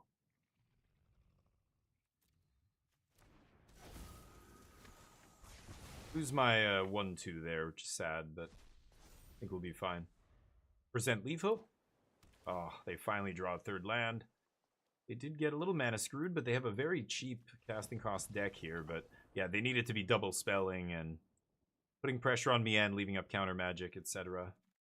Ghost Vacuum. I should probably be playing this. This is a functional removal spell as well. Cut another Arden, maybe? Sure. About that. Yeah, I want to say if it's 3 rounds, it'll be close to 4 hours. Because it's not just like, you know, an hour per match, which is about what you play, like 50 minutes or whatever per match. It could also be longer because in between rounds, the tournament organizers are doing things. There's always about a 10-minute break between rounds. So 3 rounds, you add another 30 minutes. You're talking like at least 3.5 hours longer if the game goes really long. Like if somebody's playing some kind of slow, grindy control deck and they go to time every round, it's going to make it take at least 4 hours, you know? So The average of all that, I want to say, I always add an hour to the number of rounds. If it's a three-round tournament, I expect it to take 4 hours. If it's a 4-round tournament, 5 hours. With 11 players, it should be 3 rounds, so it shouldn't be that long. Yeah, Harvester is one of my best cards against them, finding both in my opener. Even though I can't cast the Bookworm here, I think this is fine. We also have a look at the top to try and find a green source. And if not, I can either Harvester or Deceit on 2, whatever feels better in the moment, depending on what my opponent's done here. Fairy. Wistfulness. Bring her in the yard. It's a good mill. Very tempted to Deceit here if they leave up their mana and pass. It either forces them to counter, or I get to take their graveyard hate. Or, you know, if they had the Ghost Vacuum, they'd probably slam it, right?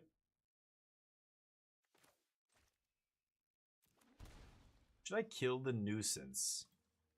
I think I'm actually going to pass here. Being on the draw means if they end step the Bitter Blossom Fairy. Let's see what they do here.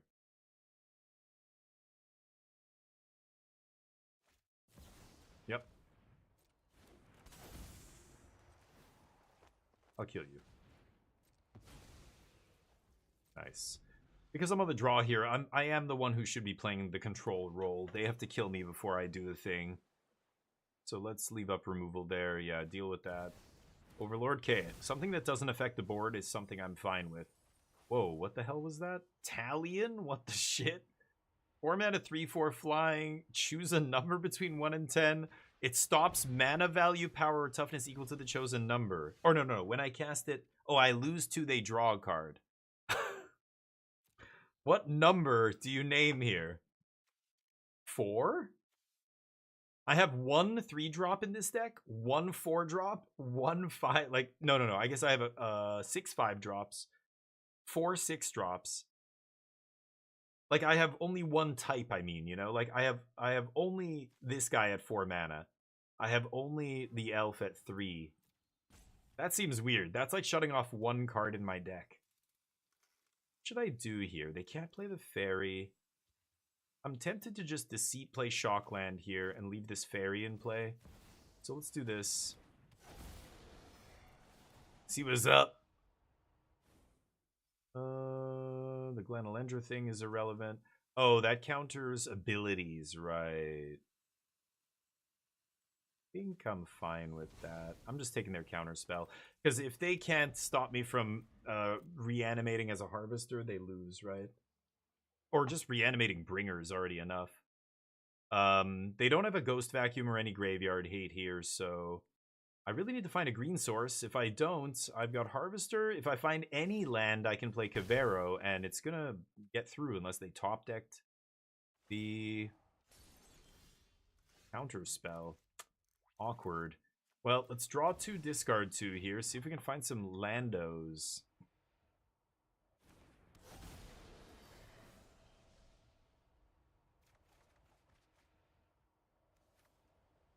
Oh, I need the green.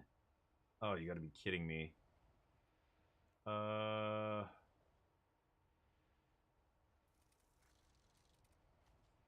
gonna toss Worm. Yeah, because I can still hard cast Harvester next turn if I want. Oh, I gotta keep Blooming Marsh there. That is really frustrating. Just having an untapped green source would have been fantastic, but beggars can't be choosers. I've got to take green mana no matter what it looks like. Okay. Flash in your Bitter Blossom, Dork. Yeah. Okay.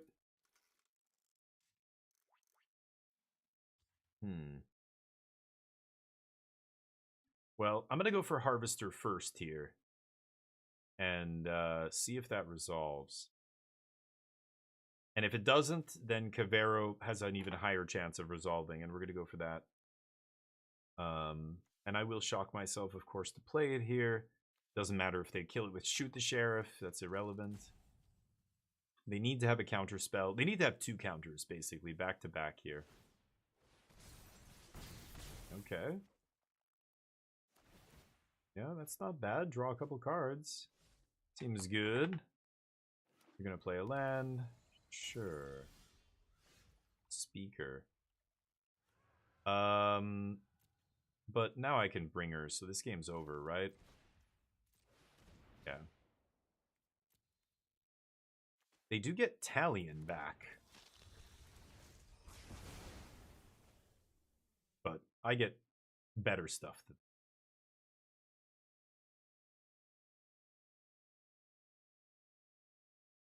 6'7"? Dear God, guys. What are you, 4 years old? Who says that? Elementary school's kids are all about that, right? South Park aged kids. If South Park has taught me anything. Yeah, just everybody line up. Do the thing. WeBuyCubs.com. Nice. Cubs are us. Calper, very okay, okay. It's Calper, everybody. Calper's here. Very nice.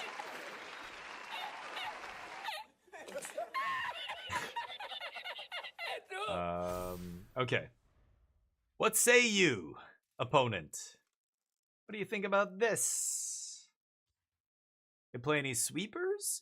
That would be crazy, actually, if they played like what is it called? Oh no, they have to pay X. It's not just X life. They have to pay X mana, right, to do the X dark day of the black sun, or something like that. Dark days.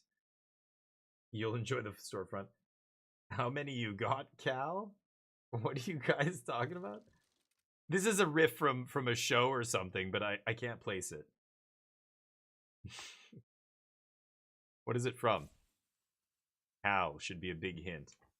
I can't get it.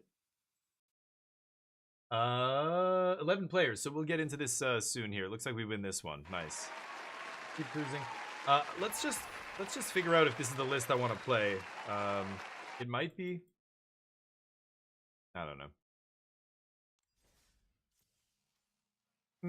It feels fine. I don't know. It's hard because I don't want to throw anything off, and I feel like I wouldn't be making any changes that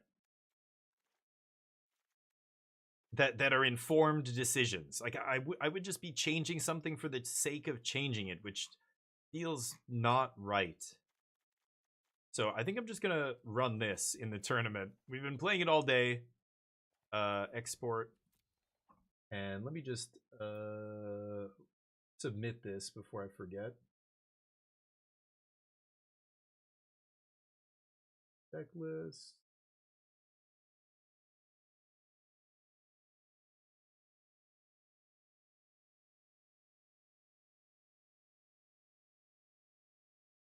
Vero. Oh. It's not called Cavero?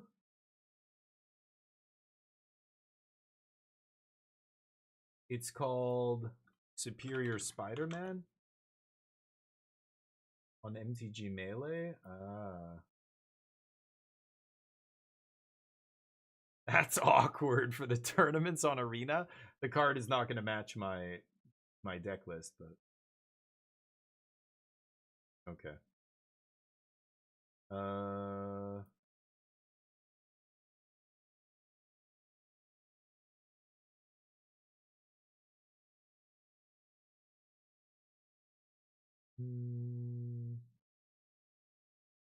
Oh, they let you choose the Sultai Reanimator thing. Okay. Sultai Reanimator it is. 31 minutes till the tournament starts. I think we can play one more match. Oh, the Cavern of Souls. Yeah. So what do you want me to look at? I'm not saying I'm gonna do it. I might, but I think my skin's pretty sweet. I do not mind my skin. So craft this. So you're saying no? I'm pretty sure I have to spend money to get this. How am I crafting this with a card?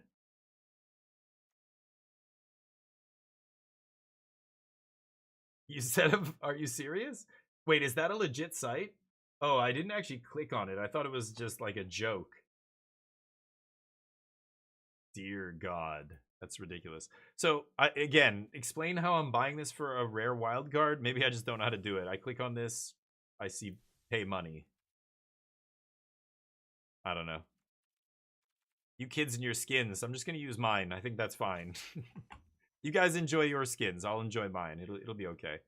Let's crack a pack. And maybe play one more match here. Sig. I've got a lot of Sigs. I don't want any more Sigs. But yeah, that's kind of what I was saying. People are telling me I can get it for a wild card, that it's some other version or something. I don't know. Where do you see that? Where am I supposed to do that? I don't see it. 20 minutes. I can get one more match in. One more match in 20 minutes. Yeah.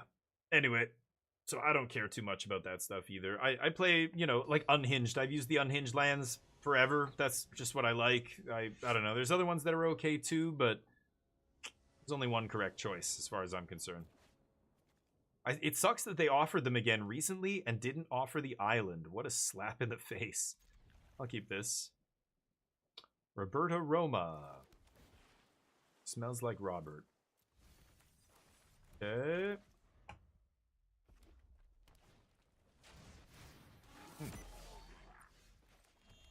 Wonder how Reanimator lines up against aggro. I feel like it's got to be a good matchup, right? Okay, I don't need this many caverns. Actually, maybe I toss Breeding Pool. But, nah. It's going to be Speaker. And I guess we're just going to go straight for the turn 4 Cavero here, right?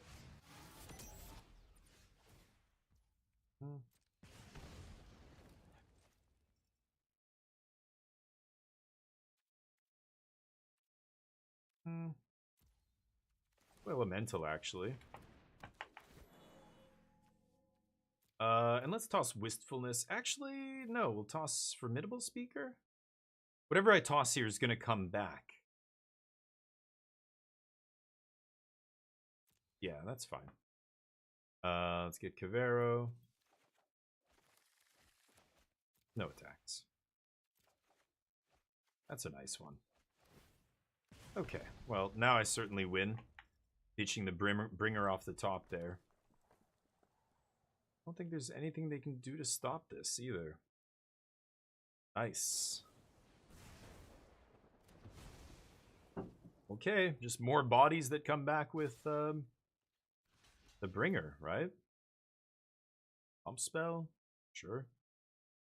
No problemo. Yeah, great.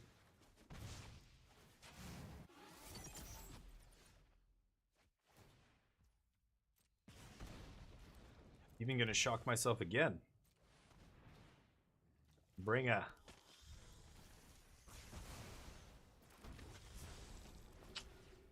Good? Thank you. Okay. Let's see. Disruptive Stormbrood. Harvester is good. Requiting Hex is good. Spell Snare? Probably. Just cheap interaction for this deck is going to be good. Town Greeter is actually not terrible either. Overlord I don't want. It just does nothing here. Maybe Deceit is not great either. I could see cutting Deceits here. I don't want to cut anything cheap. Let's cut one Arden. Try it like that. No Deceits. Is there a bracket for this tourney? No. Bracket? What do you mean? Standard best of 3. That's the bracket. It's the format. This isn't Commander, so there's no brackets. It's just standard best of 3. So bring your best. Bring your best deck for Standard. The playoff tree? Are you asking, is there a top 4? Cut to top 8? Cut to top 4? Is that what you're asking? Oh, I've never heard anybody call that a bracket, but okay. I know what you mean. Sometimes the whole tournament is set up in brackets, but we don't. No, it's a Swiss into a top 4, top 8. So you're referring to the top. Oh, you're talking about the standings? Well, yeah, of course there's standings. It's MTG Melee, right? All the tournaments are going to have standings. And Swiss has standings. Pairings? Oh, pairings? Or what? Like, again, I have no... Bracket doesn't... like in Magic terms, we don't call anything brackets. The pairings... The structure of the tournament we referred to as Swiss or whatever else. I'm not sure what you're getting at. I should have played Watery Grave there, actually. That was dumb. Anyway, yes, all that stuff, it hasn't started yet. Don't worry about that. Yeah, the pairings will all be posted and all that stuff. Yeah, if it's your first time on MTG Melee, I mean, go and like look how it works. I can't explain it to you while I'm streaming, but go check it out and see what it looks like. This is interesting. Should I kill Magebane or kill Hired Claw? I think I should kill Hired Claw here.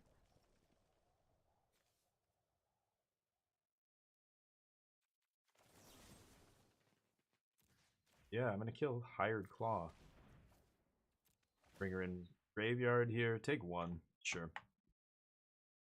Yeah, all that stuff gets posted, the pairings and who you're supposed to play against, and you copy and paste. Sometimes there's issues. This is the issue with Arena. It's not even... Sometimes there's issues on Melee, sometimes there's issues on Arena where you can't direct challenge, like the direct challenge is bugged, because maybe I'm in South America and you're in, you know, Siberia, and or I don't know, who knows? Like, it's almost impossible to tell. But, let me think here. I could Speaker. I guess I should. So let's go... I think Elemental here, honestly. Kind of sucks that I'm gonna have to shock myself here, but let's toss Wistfulness, because again, everything's gonna come back soon enough. So I could get another Cavero here. Should, I guess? They don't know I have two. Okay, Challenger's fine.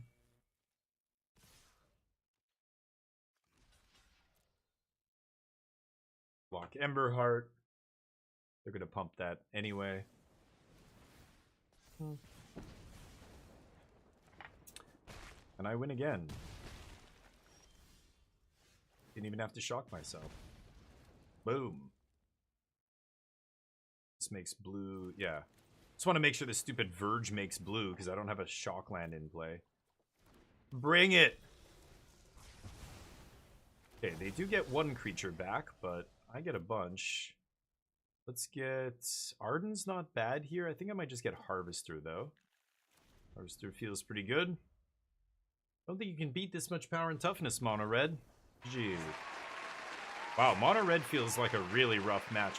The 3-mana 2/4 JED just looks so good against Mono Red, too. God damn. Even the 2-mana 2/3 is real against them.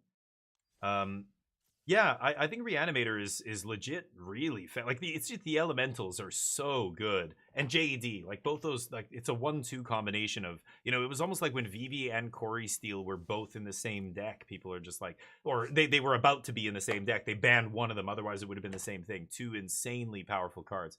You could even argue Profts and Vivi in the same deck was probably too good, but best game 1 deck in the format, probably. Yeah, I believe it.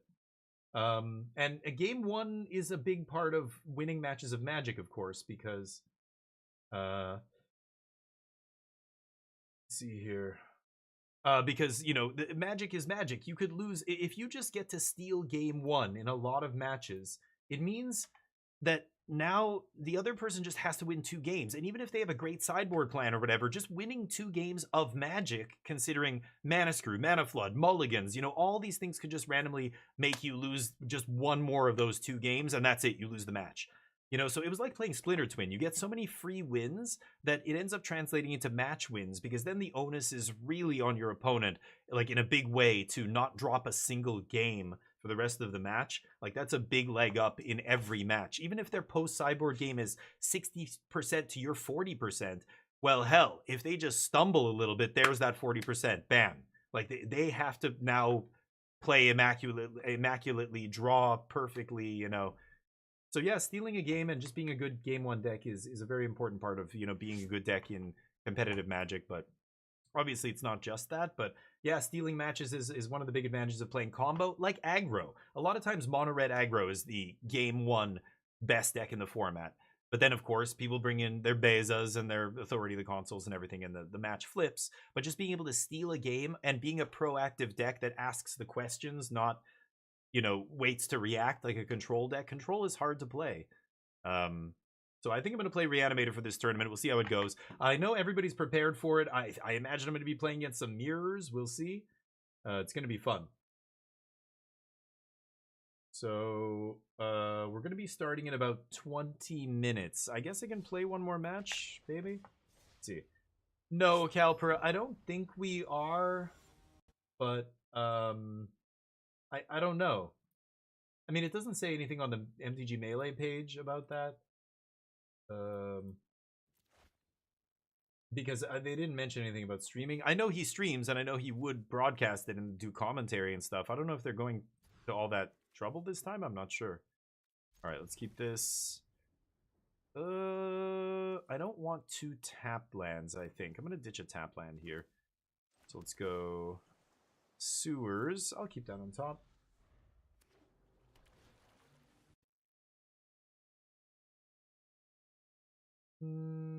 Streamed live. Okay, so they are going to be streaming it. So they must be doing commentary. Anyway, I'm streaming, so I don't have to worry about it. But yeah, I guess if other people want to get involved, I think they're just looking at people's streams or something. Litter Wing. Yeah, let's just kill this now, I guess. Maybe I should save this for the 2-mana Bitter Blossom guy, but I actually don't care about that guy. Ooh, that was a great draw. See if they stutter this. Because now I can just toss Arden, go get Cavero, and if Cavero sticks, yeah, they have to counter this. Nice. That holds them off of playing their game plan here.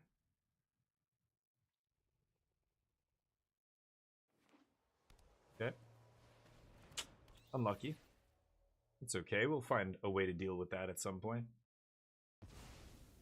Or maybe I just rip a Cavero. No? Mm-hmm. Okay. No Kaitos? Ooh.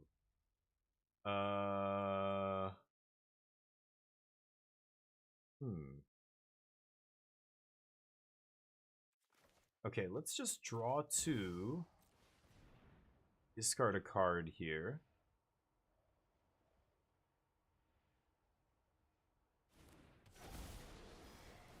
Maybe they tidebind this?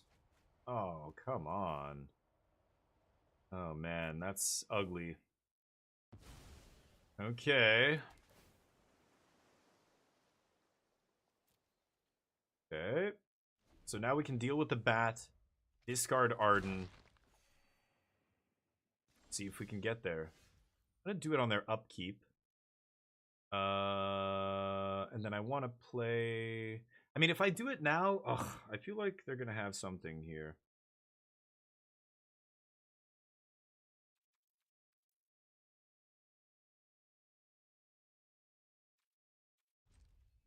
Let's see what happens.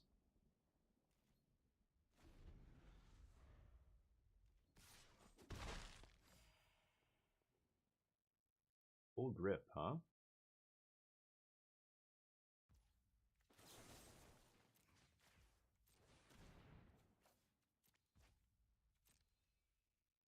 Gotta counter this, right?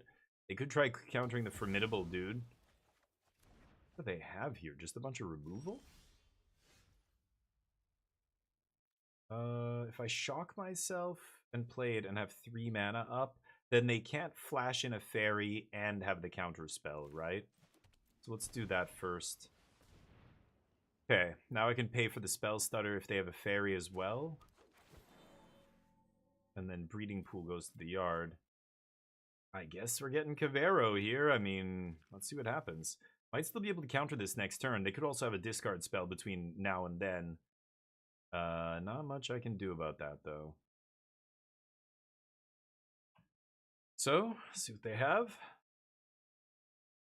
Cavern to guarantee this Cavero would be nice. But, kill my dude, discard removal, sure. Interesting. Kill my guy. Normally you don't want to kill creatures if you think that I'm going to go for Cavero, which means either they have an answer for the Cavero here, like they have a counter spell. Because if I don't find an untapped land, I gotta go for it, right? I'm gonna go for it. Let's see if they have it. They could go Fairy Spell Stutter here and get me. They could also Tidebinder. It's not terrible. I would still end up with a 4/4, but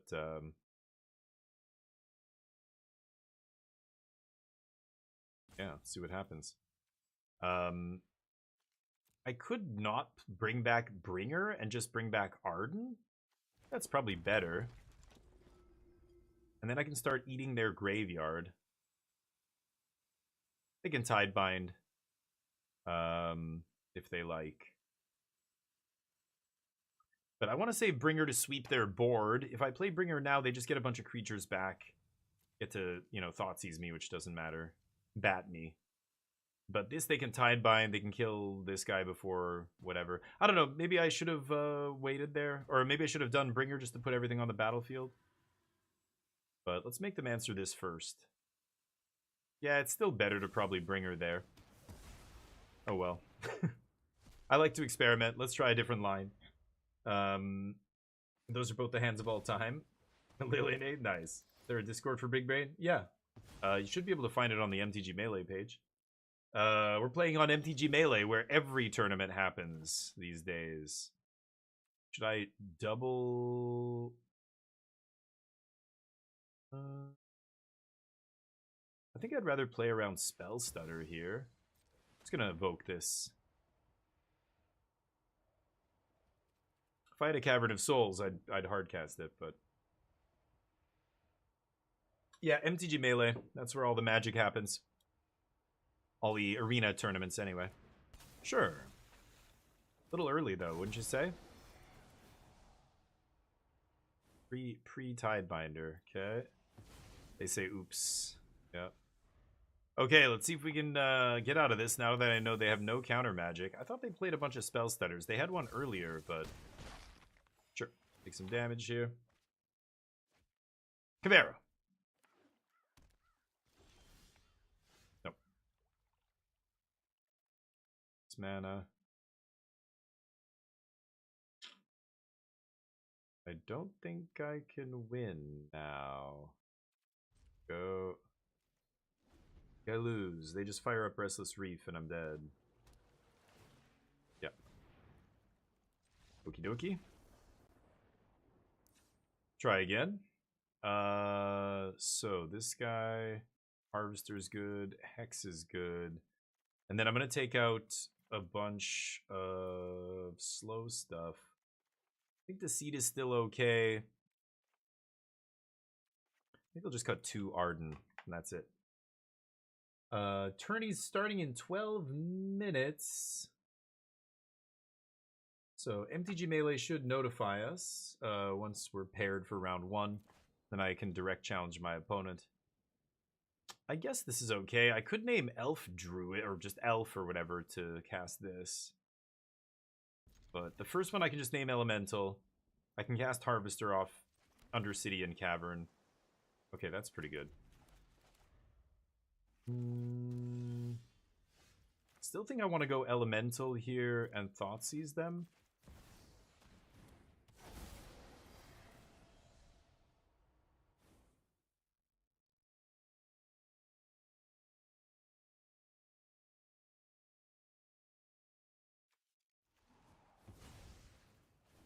Okay.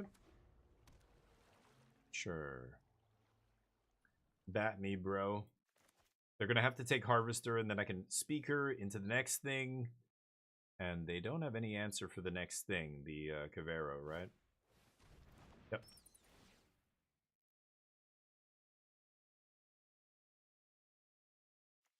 Could even Speaker for another Harvester here is actually tempting.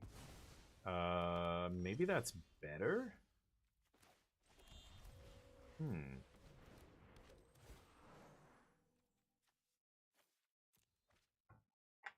It's actually close. I could get Cavero still. I should still get Cavero here. Because I can just copy Deceit, get both triggers. If I name Human, Black, Black.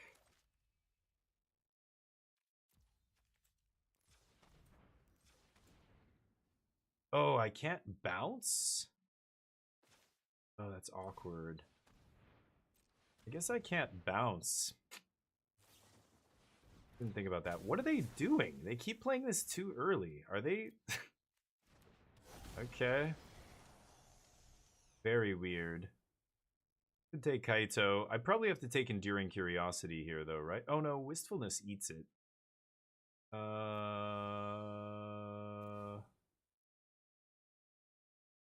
Oh, that's close. They don't have a fourth land here.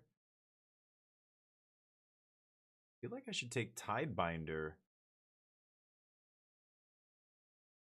Or Curiosity? I don't care about Kaito. I'm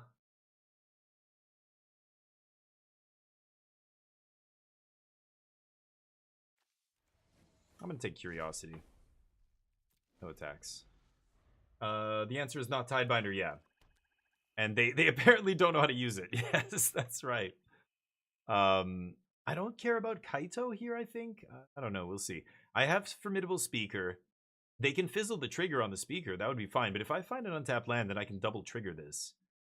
I can... Oh, I took the Curiosity, though. I don't need to trigger the green. But we'll see. Maybe I get to loot with this? Deceit's nice. So whichever one I play here, they are gonna mess with Tidebinder, right?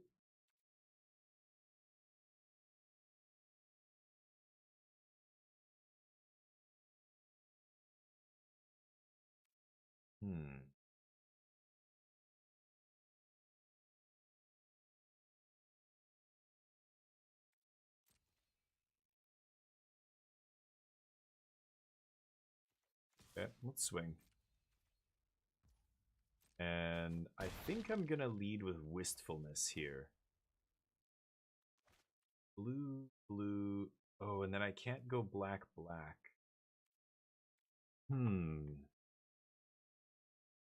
I have to draw an untapped black source, but I think I'm gonna do this. Oh, I should have used the Willow Rush, though. Yeah, not Sewers. Auto Tapper Brain Dead as usual. Okay, that works. This to kill Harvester is pretty nice, too. Oh,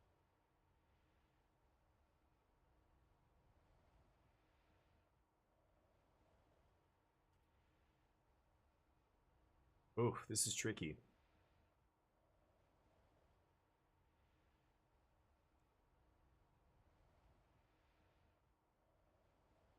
Maybe I just toss the land? I could shock myself here, kill Deep Cavern Bat, get Harvester back, and then I'm threatening to kill Harvester? Or threatening to kill everything with Harvester? Man, this is tough. I don't know what to toss here. I kind of want the land, but if... Like, yeah, if I lose land here, I can't play anything else this turn. I could play land, play Speaker, they Tidebinder, fizzle Speaker.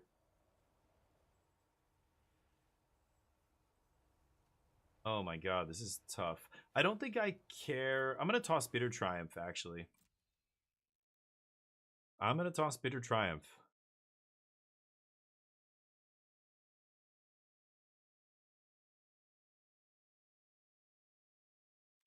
And then next turn I can go... I can play tap land here. Pass. I can even threaten to untap Cabero, eat Tidebinder. Yeah, that's fine. Still at 18 life, so this is not a big deal. But I can Deceit, try and take Tidebinder, so they're going to flash in the Tidebinder. What? Pass. Takes. Sure. And then, you know, I can play Speaker once I nab that Tidebinder. We'll see. They're going to play Kaito, maybe? I think they... Oh, wow. Then I don't even have to worry about... Okay. Don't even have to worry about Tidebinder here. Interesting. Sure. So I could slam Deceit if I draw an untapped land. I can bounce... Oh, wow.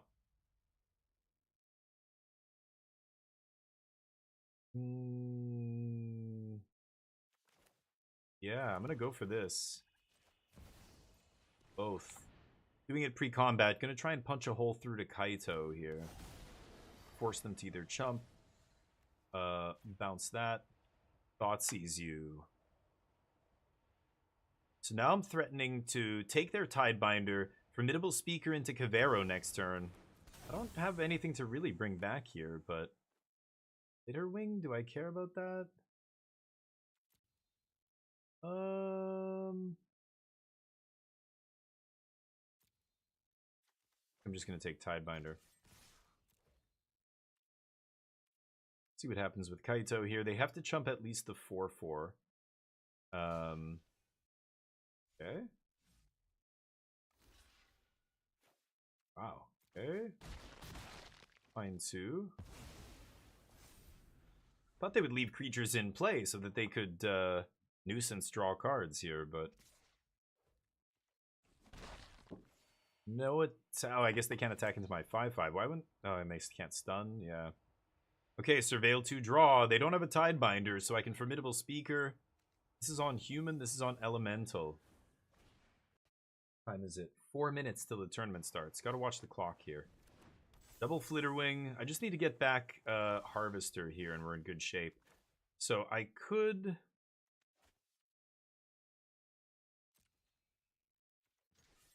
Okay, let's attack here.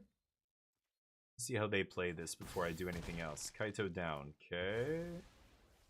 Let's play this. I only have one green source.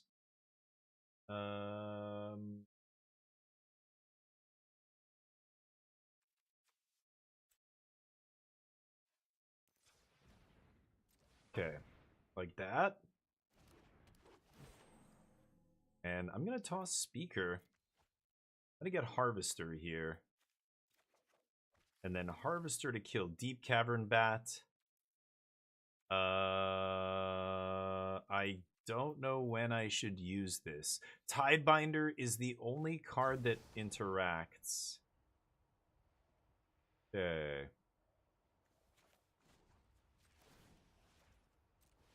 I'm gonna do this now. Hope they don't draw another bat. I could wait till their end step. That's probably safer. But if I resolve Harvester, we win, basically. I wipe their board. So they can draw some cards here. They're at 18. They're going to do 4, draw 4? This is 3 to activate, right? Yeah, that's pretty good. Yep. Or 3, sorry. This thing's summoning sick. Yep. Not bad. Need to find a piece of discard here.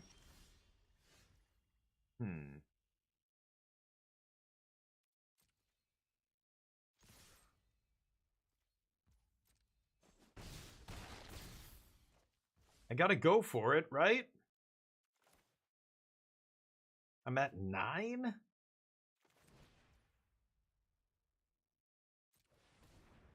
gonna stop on my end step here. See what happens.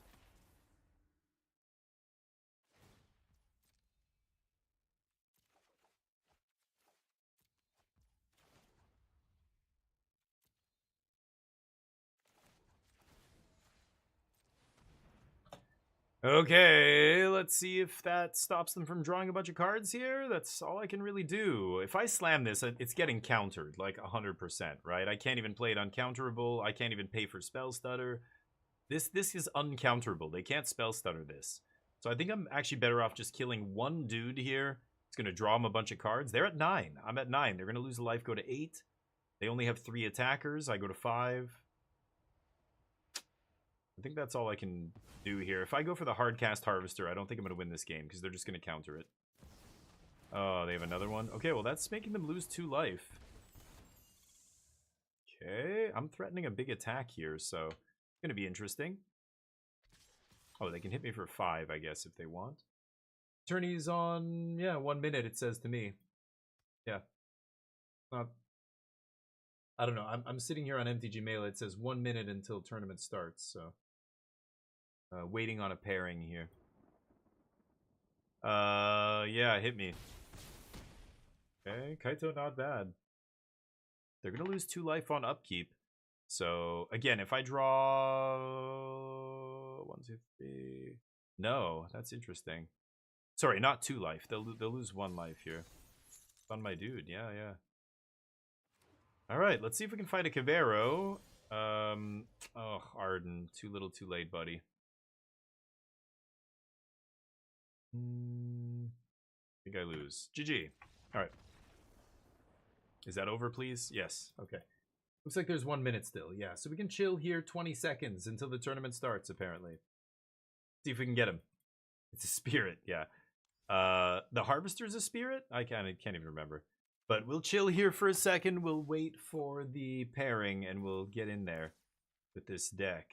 This is a spirit? Oh, it is a spirit. Crazy. Cool. We will wait and hopefully have a good tournament here. Again, we don't really care. It's free to enter, so I don't care really how well I do, but I am interested to play real matches against, you know, people who are actually trying to win as well. They're going to bring what they think, I assume, are the best deck, you know, their best deck in Standard. Could pop over to their channel and just see.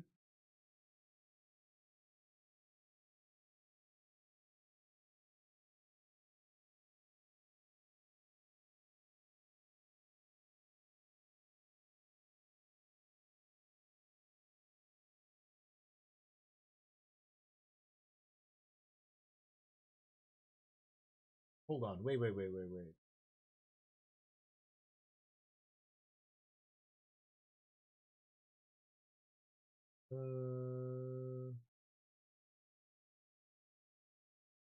Oh, apparently the tournament organizer is out of power?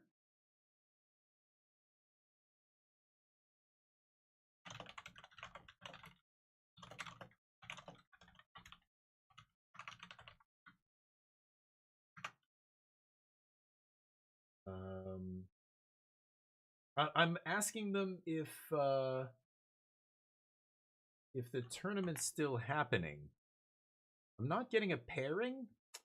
That feels pretty bad. But apparently, I'm in their Discord right now, and I'm looking at the. It says happening now. 12 players enrolled, but nobody's getting paired. I'm assuming there's an issue. So it says, you know, he was saying no tournament. Oh, yeah. Okay, I see.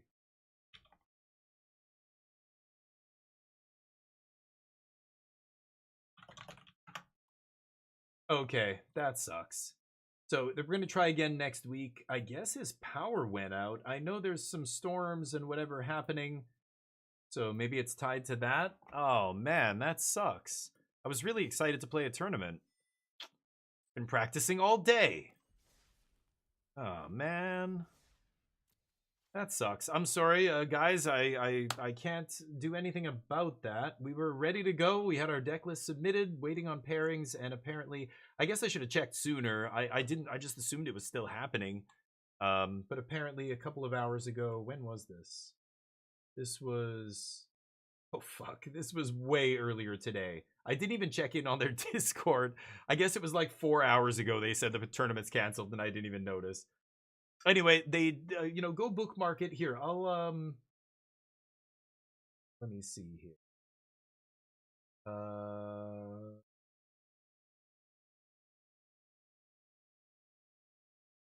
So this is the Big Brain tournament that was supposed to happen here. If you just go to MTG Melee, so you follow that link, and you click on, you know, organized by Big Brain tournaments, you can follow the organizer, and then every time they have a tournament, you'll be notified. And you can go to the tournament posting on MTG Melee. You can see the time it's going to start, the date, all that stuff, what format it is. So go check them out. Join next week. It looks like we had 12 players. That would have been sweet. We could have had 3 rounds. But, you know, maybe next time. I guess it's outside of our control, outside of their control. The power went out, and they weren't able to run the tournament. So, I don't know. They need better announcements. Well, they're trying, but they, you know, where do you post that stuff? Like, I know about it because Riley's, you know, I've rated them, they've rated me, I've played in their tournaments before, so he reached out to me and was just like, hey, we're doing this tournament again. I think they took a little bit of a break because he was traveling to play in tournaments in real life. But yeah. Reddit, yeah, they should be posting on Reddit. I agree. Stuff like that. That's how you get the word out for sure. But that's unfortunate. So I'm trying to think of what we could do here. We could do a draft real quick. I've got about an hour and a half before we shut her down here. I haven't done a draft today. I've just been playing standard. I could keep playing standard. I guess that's what everybody's here to see. So this midweek magic is not for me, I think. Let's just play some more Reanimator. I don't know, maybe we'll try to get to Diamond here or something. I don't really care about ranks or anything. Tournament would have been fun, but that sucks. I hope that does not happen again, but not much we can really do.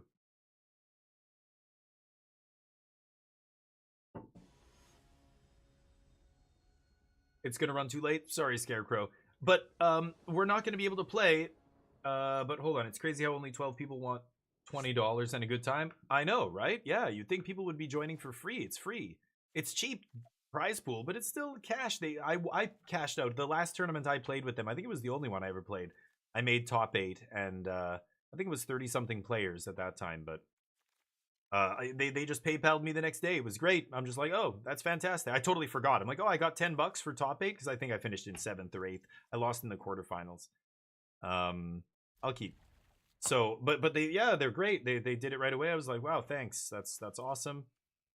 And why not play it? Even if it took a week, who cares? Like, play. Even if it was just gem codes for like gems on Arena, like a lot of Match.com or whatever that, not matches. That's like a dating website. There's like another Magic. Yeah, I'll discard Marsh. There's another Magic tournament site, matching.com. I don't remember what it's called. Not Match. It's like something like that though. And it's to run all kinds of tournaments, not just Magic, but anything you want. But there's a lot of people doing drafts and things like that on there.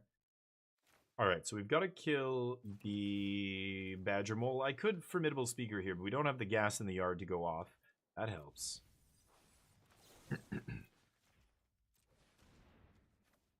Kill Holy Moly here. Then let's see if we can find some action off the top with this Bookworm. Bounce off. Hello. Sure. Oh. No. Okie dokie. Save. I don't know. Probably. I want to say the time will probably be the same. But yeah, so it might be too late for you. That sucks, but sure.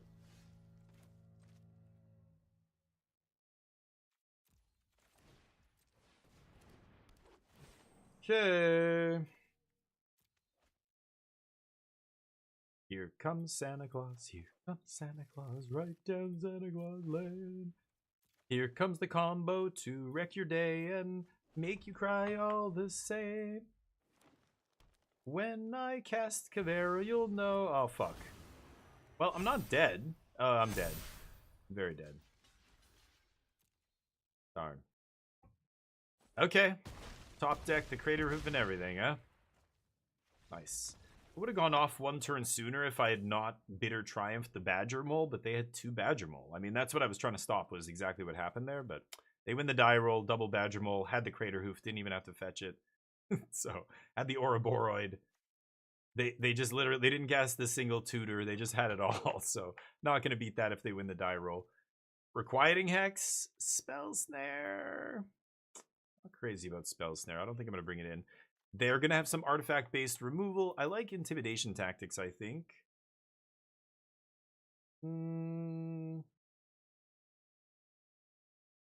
Yeah, I'm going to bring in Intimidation. Let's take out Overlord. Oh, Harvester's good, too. Deceit?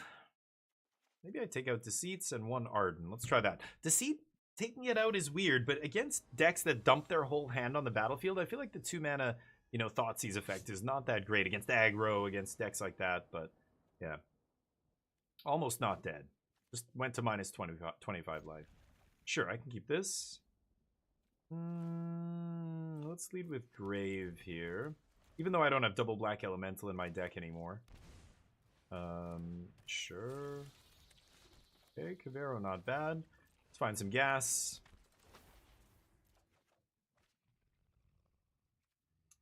Huh. I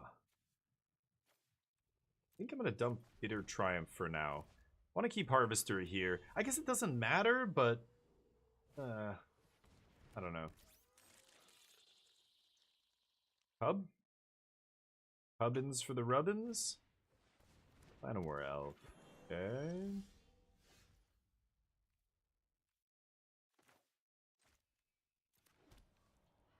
What do I do here? I think I'm just gonna...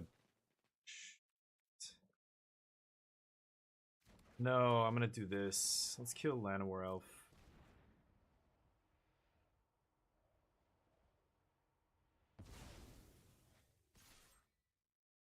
I don't know. I could have attacked. They're never blocking, so it doesn't matter that I did that pre-combat.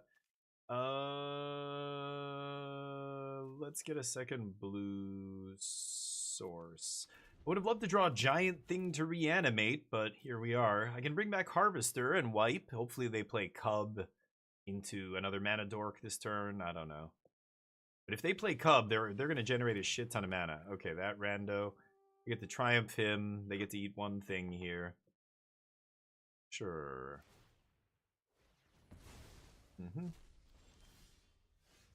Ooh, tactics not bad. Lead with that, see what's up.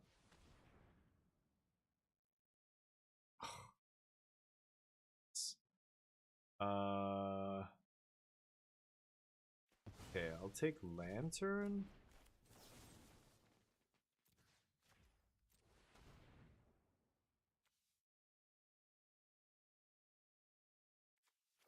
I should keep Cavern on Human here. Just in case. I do know they have some counter magic, right? Except I don't even think they play actual counterspell. They just I've seen Essence Scatter, but I think most of them just play that Stifle, which doesn't counter a creature anyway. Tap for mana, dude. Get that value. Oh, just 2 damage? Okay. Nice. No land drops? It's huge for us. Can't really do much here. Could Keen-Eyed Curator, that doesn't do much. Just punch face.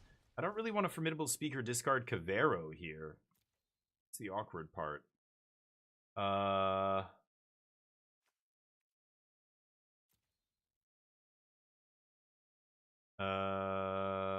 do I do?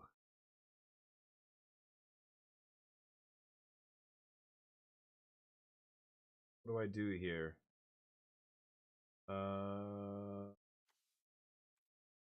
Oh, it's so annoying. I don't want to do anything? Crazy. Yeah, I guess I'm doing nothing. It feels so bad to just sit here doing nothing. They're missing their land drops. I should be putting pressure on them. I should just Cavero, make it a Keen-Eyed Curator. That's it. Just start eating shit out of their yard. It'll eventually get bigger. Right now, I just need to put damage on them. So I feel like I should have just played Cavero there. That was stupid. Because now they're just going to have Keen-Eyed up to eat whatever is decent in their yard here. But they have multiple creatures, I guess.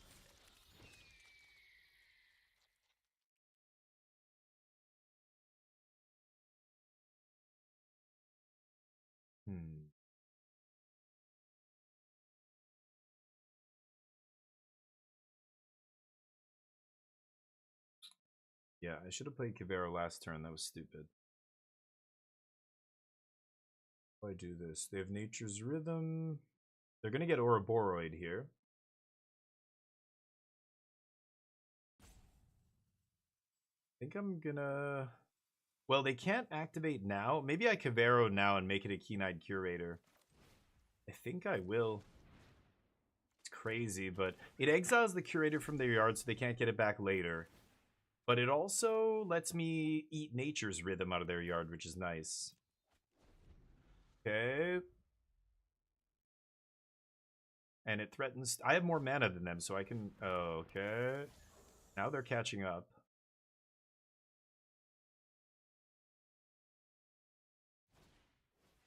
Another one.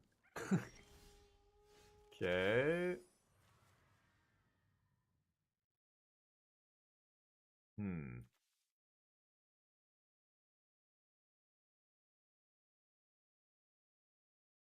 Four types, right?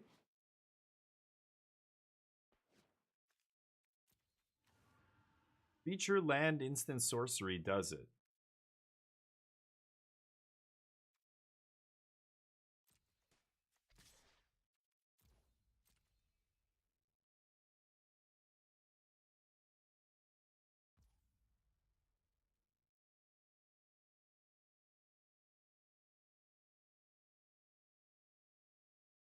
They're gonna get Ouroboros. Slam Ouroboros, pump team.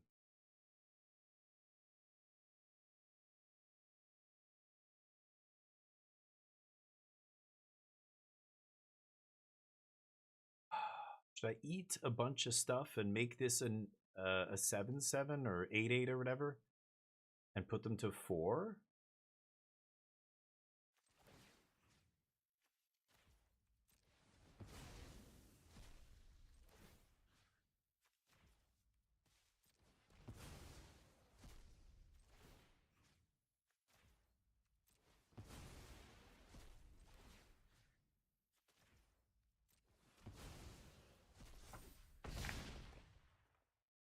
Okay.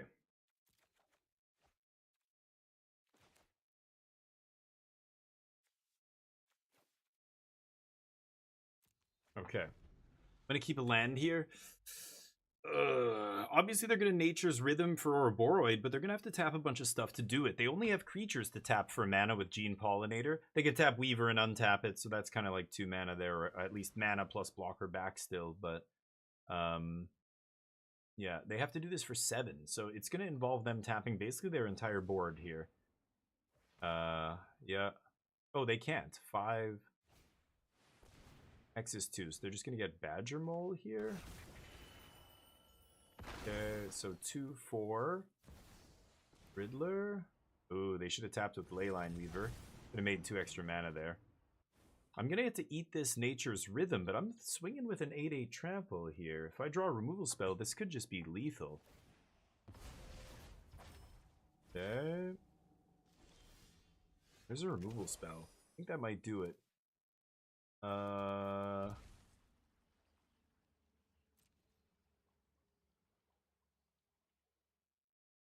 They basically have to triple block Cavero here, so I'm gonna swing for 3.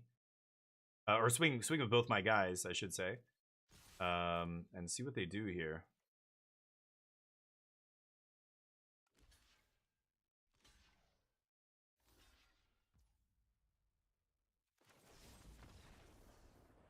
Yeah. Next game.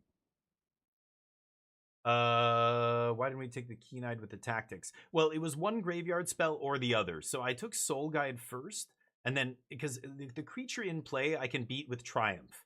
But Soul Guide, the only thing I can, like, the creature in play dies to Hex, it dies to Triumph, it dies to well, no, Harvester wouldn't kill it. It dies to more things. Soul Guide, there's less stuff that I have that deals with that. Only Wistfulness, double green, deals with Soul Guide. And they still get to eat my yard. You know, if they tap out there, like, they were choked on mana, so they played Keen-Eyed, couldn't activate it, and I got to kill the first one. Then they played Keen-Eyed, couldn't activate it, I got to eat a bunch of stuff. They couldn't respond and eat it first. And, so Keen-Eyed was easier to deal with. It was more mana intensive. Soul Guide, 1 mana, turns off my whole graveyard. That would have been way worse for me than Keen-Eyed is 2 mana plus mana to, like, actually eat my yard. They were choked on mana, so that it was better to leave them with the Keen-Eyed. Keen-Eyed is more awkward in their hand. Just costs too much mana to do all the things with Keen-Eyed. This is just 1 mana, deal with my yard. I have fewer answers to it. So all those reasons, I think, are why I think I take Soul Guide there. I think that was correct, but unfortunately, Dilly, I couldn't take all of their graveyard hate. That would have been ideal, but they ended up having 2 Keen-Eyed and Soul Guide. They even drew the 3rd Keen-Eyed after, right? Which was crazy. How to mulligan this? I think I'm going to put Arden on the bottom, even though I don't have a ton to bring back. Harvester is really good enough. Like, ugh. But they're on the play here is going to be rough. Harvester, bring back Harvester is already really good against them. I don't know if I need to have the 8 drop in my hand or whatever. Okay, so now what do I do? I kind of want to kill the elf, but I think we're just going to go Bookworm and start trying to find lands. There we go. I guess... shit. I'm going to ditch Speaker here. I can always clone a Speaker to copy the trigger. Okay, it's awkward. Yeah, need a Bitter Triumph here. Stat.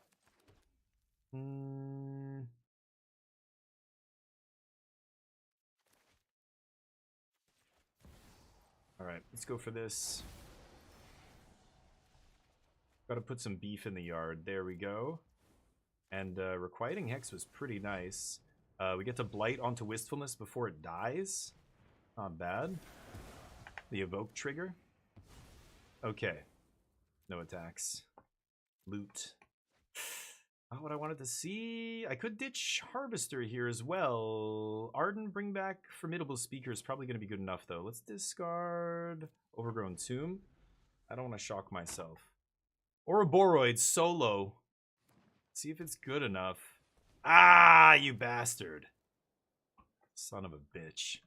There goes my whole plan.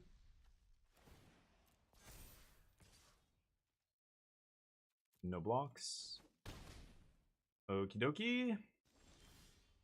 There's a Bitter Triumph. That's what I needed. Okay, so how am I going to do this? I can go Formidable Speaker. Formidable Speaker, get Wistfulness, because I have to kill that Soul Guide first. And then I'm taking another hit here. I could just play Swamp, leave up removal. That's probably better, actually. The graveyard's toast. I don't care whatever's in the graveyard, doesn't matter.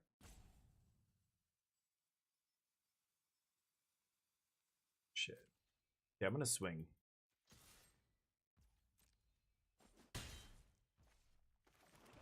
Pass.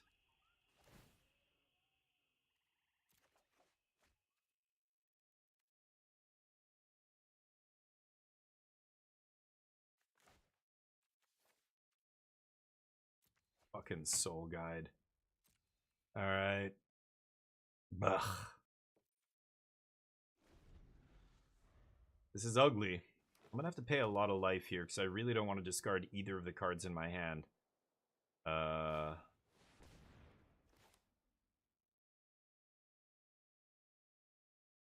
X is 3.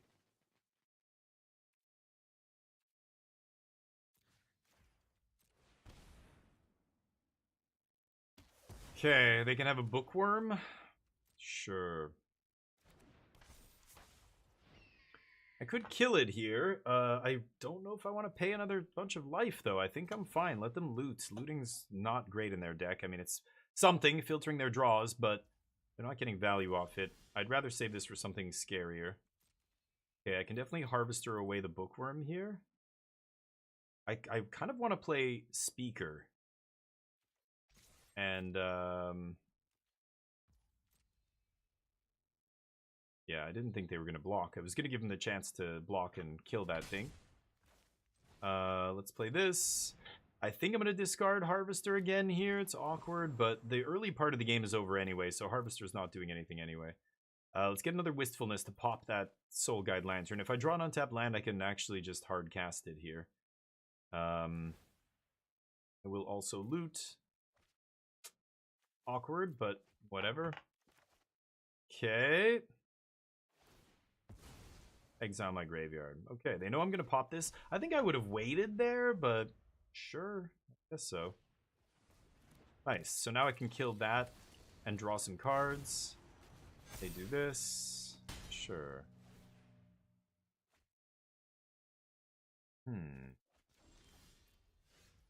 Copying Ouroboros is pretty nice.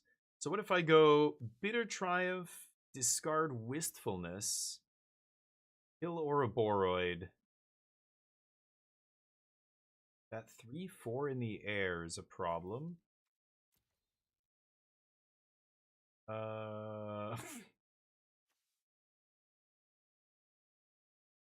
You know what? I'm gonna Wistfulness first. Draw 2 here. Let's see what we find. Okay, another Bitter Triumph is exactly what I needed. I'm gonna have to discard Speaker here, but that's not a big deal. Oh, I can let this resolve, sure. Okay, so let's kill Ouroboros now. Discard Speaker.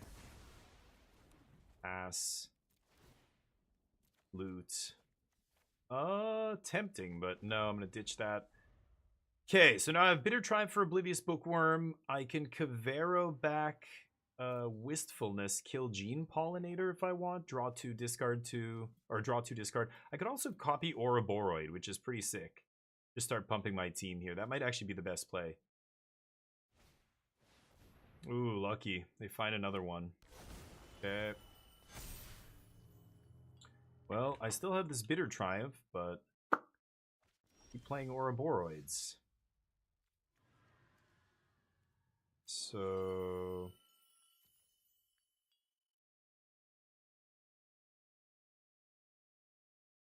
yeah, I've just got to kill that thing again. Ah, this is obnoxious. Okay, and... wing. Okay, loot. Gotta get out of here.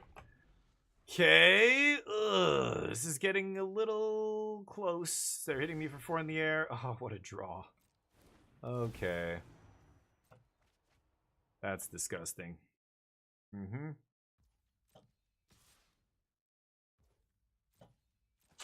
Take 4. Hey, Clabbies, how you doing, buddy? Our tournament didn't go off today, so I'm sad. That was not great. I didn't realize they called it off a few hours earlier because the power went out at the tournament organizer's place. They couldn't run it at all, I guess, which sucks. I lose the game. I can Cavero Mockingbird and copy. It'll be a 4/4 flyer. Copy Formidable Speaker. And then... no, I should just copy Ouroboros, right? Oh, no, but they don't have an Ouroboros, yeah. I mean, I could copy... yeah, Mockingbird X is 4, so I can't copy the Riddler. Oh, that's so ridiculous.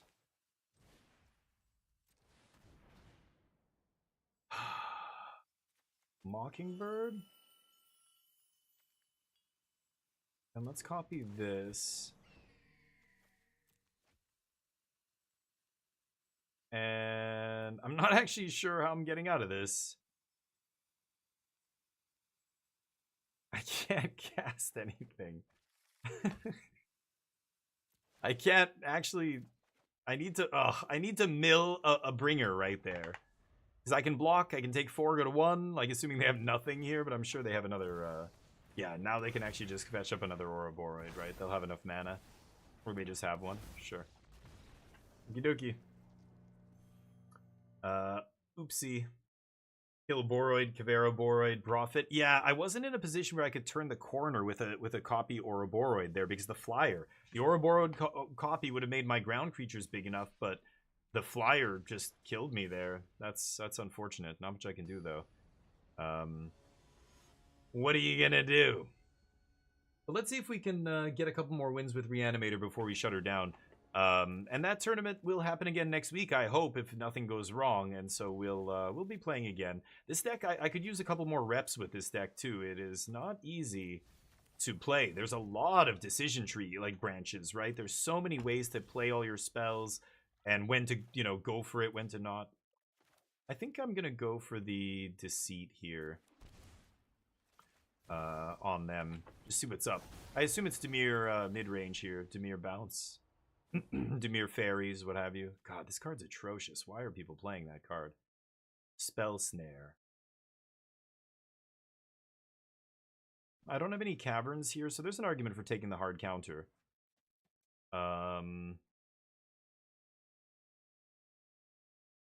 Demo field is a real pain in the ass. What the fuck? What am I playing against here? Blue-black control? That's what it looks like, actually, is blue-black control. Crazy. Could name human here. That was a great draw. If I deceit again, I don't even know what I would take.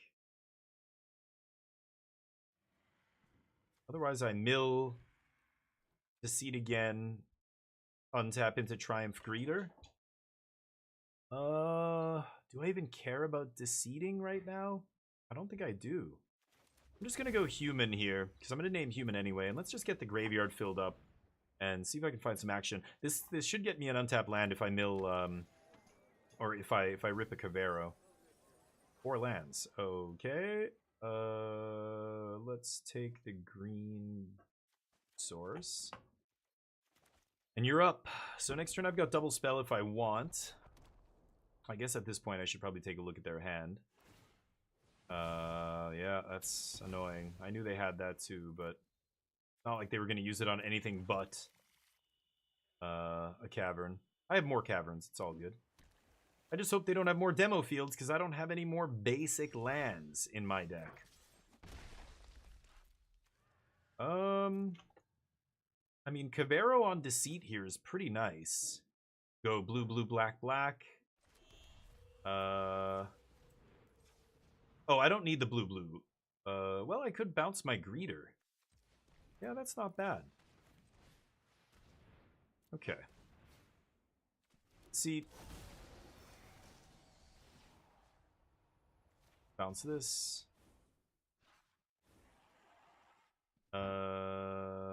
Deadly cover-up, huh? Silly. Could take Heartless Act here, too. It's not bad. They have a swamp to get to 4? I don't know if I can... Well, I have another Deceit, actually. Yeah, let's take the Heartless Act. The next Deceit can take the cover-up there, right? We've got double spell Deceit plus Town Greeter here. Let's punch their face.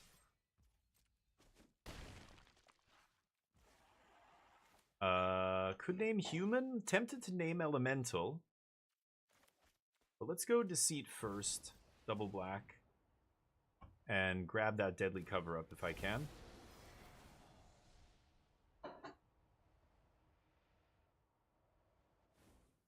Yoink. Okay. They can obviously cast the whatever here. Consult the star charts and try and find some action. But let's make them have to find it at least, right? Yay. Big breeding pool.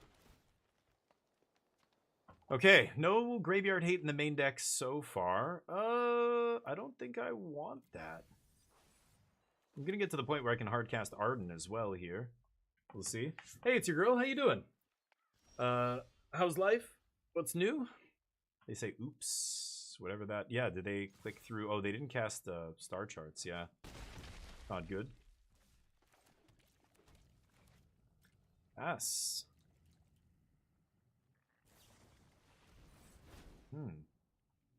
How's life? Winter snowing you in, like a lot of the people down south in the States. They're getting covered in snow in a lot of places, I think.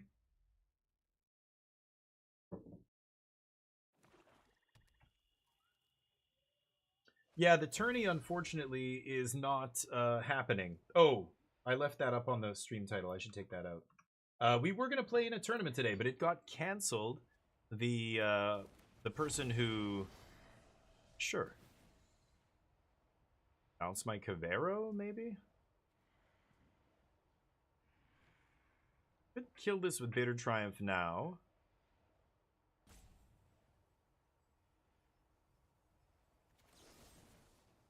Yeah, I probably should before they play a land and have Spell Snare up. I think they actually played a land already, so it doesn't really matter. But they're going to get to take whatever they want here. It's going to be Cavero, of course. That's fine. And then I can either draw another Cavero or find something that finds a Cavero. No. Okay, let's name human. Punch for 1. Getting very close to uncounterable Arden here. Draw. Okay, I'm not going to toss Arden. They're at 9. They've got Restless Reefs. They're going to leave up all their mana. Fucking hell. Okay.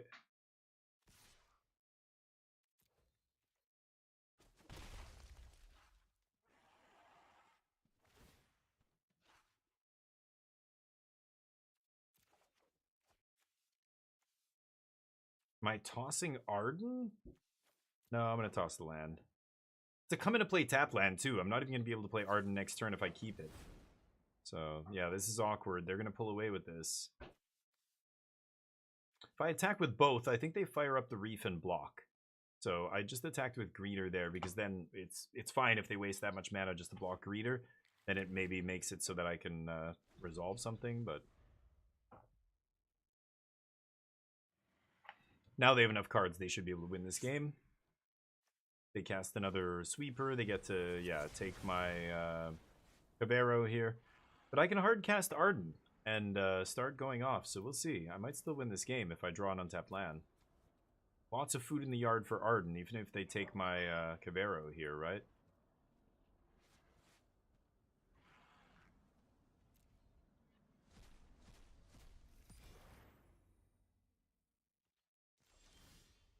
Jeez. It's ugly.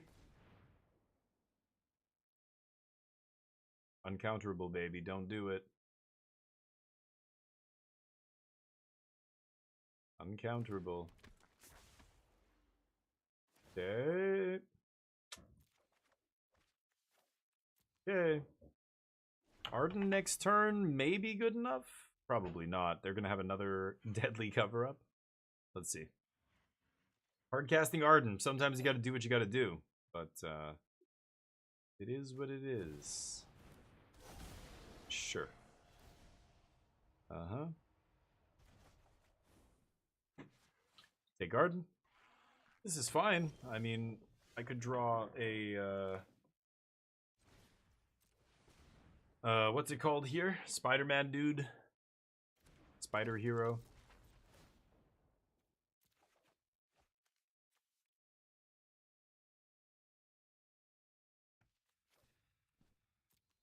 Okay, I'm gonna ditch that, and I'm gonna play Cavern on Druid here. Or Elf, or whatever. No blocks. And see if I can get Cabero going. Wistfulness, not bad. Don't use the other one, please. Formidable Speaker. See if they play Tidebinder. Okay, what? Whoa, what happened? Oh, they stripped all my Caveros, right? Oh, yeah. Oh, and I drew Arden, so Arden's gone. Overlord?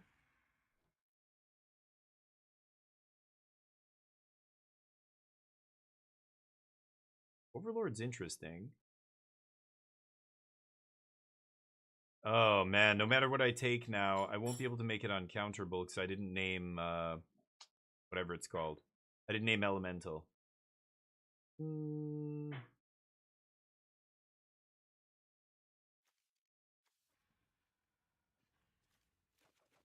think I'm still going to go Overlord here. See if this resolves.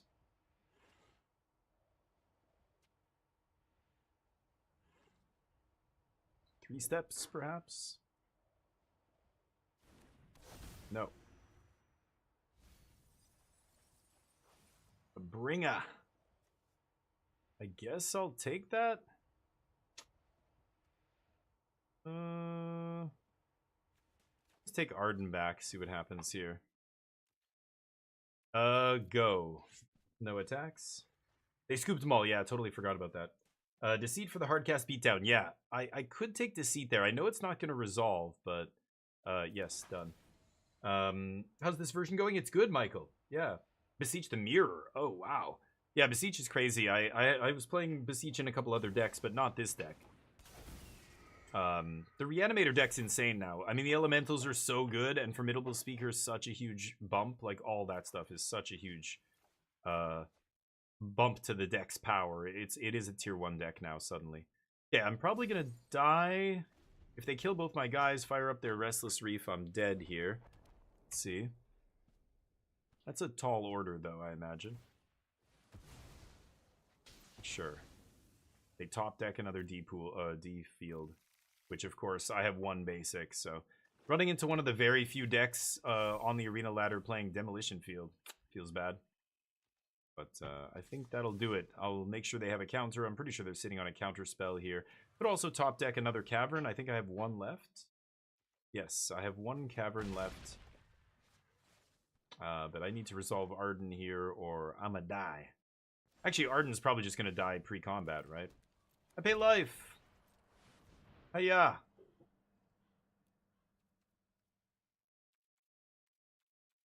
mean, they could just kill it. They don't even have to counter it. Great. Play the next game here.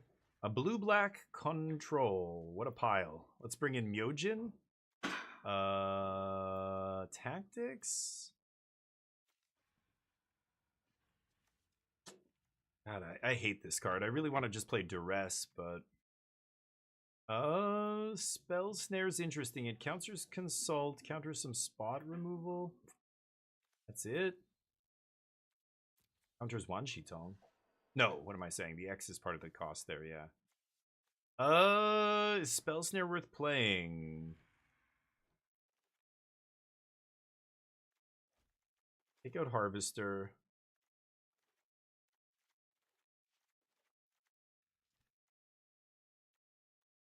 Got 1 Bitter Triumph. I just don't even want this card, actually, against them. Overlord, not bad either. I could see an Overlord. I'm going to try 1 more Overlord here. Yeah, let's try that. Best wildcard card? I don't know. What is that? WC. Does that mean? I don't know what WC means. Sucks. Yikes. Oh, this is really fucking slow. I'm gonna try this. Let's see what happens. World Champ? Best world... Oh, you mean the invitational. Yeah. I call them invitational cards. Yes. The likeness cards that are likenesses. The best one ever? Snapcaster. Okay, no bringer. Pretty sure it's Snapcaster.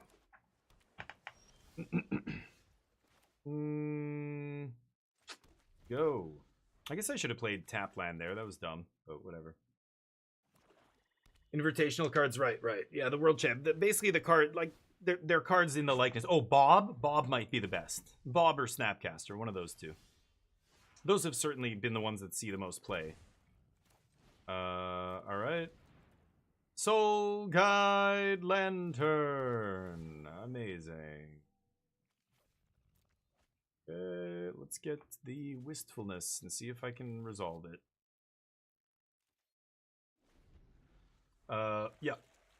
Yeah, Bob was Bob Maher. He won the Invitational that year. Oh, the Cavern off the top? What? What?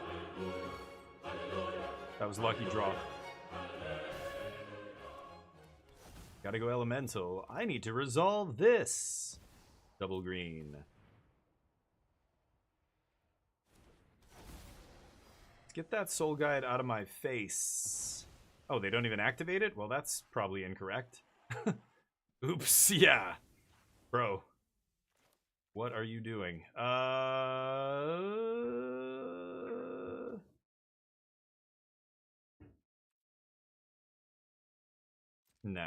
Let's pass. Next turn I can either do this thing. Look at their hand. Ooh, the Oak Father? Okay, let's swing with this. See what happens. Chipping away. Chip, chip, chipperoo. Let's Deceit. See what's up. Tempting to Cavero, but Can't play Cavero uncounterable here until I know what's up. It cracks me up. No lands here. This card is fucking atrocious. It shouldn't be played in standard. I'm gonna take 3 steps here. They have no more land drops. So they can make a fish here. Oko is loco. Oko's gonna start doing stuff here. Flash Freeze looks so ugly against me. I get it that it counters Speaker, I guess, is the best thing you could possibly counter, but they can't play their double blue 4-mana counter spell. I mean, a part of me, I just want a Deceit here. I can bounce the fish, they sack it to draw. Oh, wait. I can't do both. I think it's still Cavero, though. I'm gonna double black Cavero here. And unless they top decked a counter... Oh, wait. Unless they top deck a counter spell, this should be good. I should have attacked first with Speaker. Oops. But... I could Bringer here as well. I think I just want a Deceit, though. I think I just want a Deceit. The Tong? The Tonginator? I don't really care about that card. This counters Oko, if they draw something relevant here. I kind of want to take the counter spell, but maybe it's Wanshi Tong.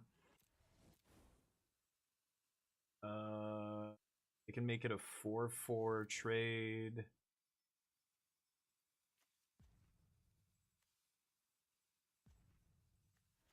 I think I'm going to take the counter spell here. All right. What, Gorgeous George, yeah. Could take George Wanshi Tong here. One of the founding fathers. Send him to the yard. I think I'd rather take the counter spell. Obviously, if they draw double blue, that's good. If they draw a black source, they can't sweep. They can only kill Formidable Speaker. I assume they're just going to sack fish here on end step and draw. God, putting this in the yard earlier and Caveroing would have been sick, but I do not have a discard effect here. Oko is loco. Okay. They've got the Tong. They can't play anything this turn, basically. So, I could Wistfulness. No, let's just swing. And I'm going to actually play Oko here, and we'll +2. And they can't counter this with anything in their hand that I can see here.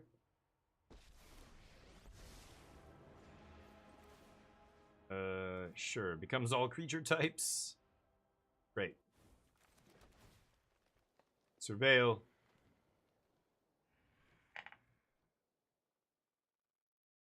Let's see how this goes.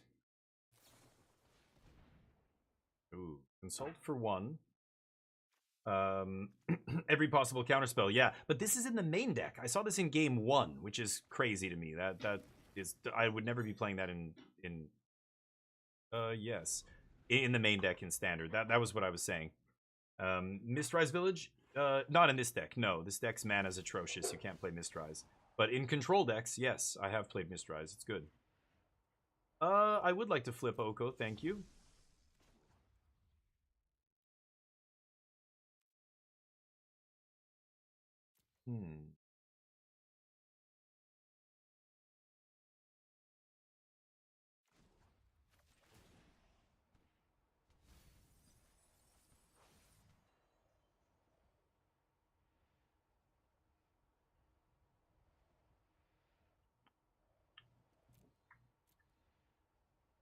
Huh.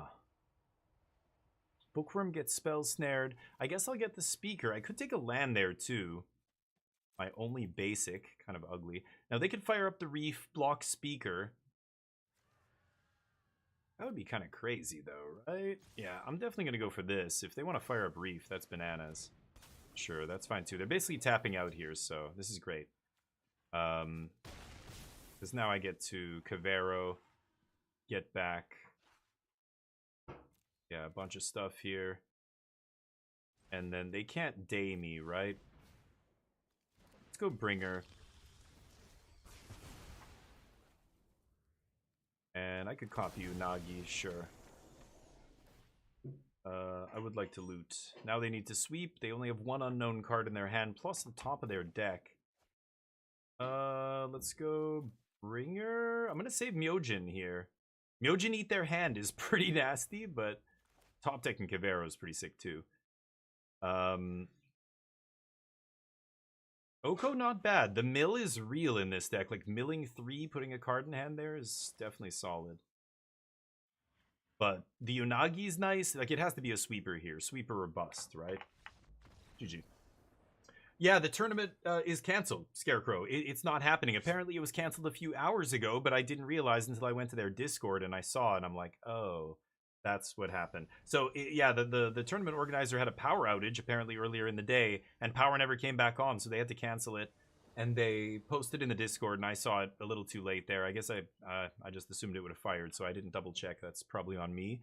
So sorry for everybody for the disappointment. It's nothing I could control, but next week it's been rescheduled, so we'll try it again next week. It's, you know, tournament's not going anywhere. We'll just do it again next week. Maybe we'll get more players. It was 12 players registered, but again, many of them I think didn't register or unregistered because the tournament was canceled apparently. So. I shouldn't say canceled. Postponed. Postpone's a better word.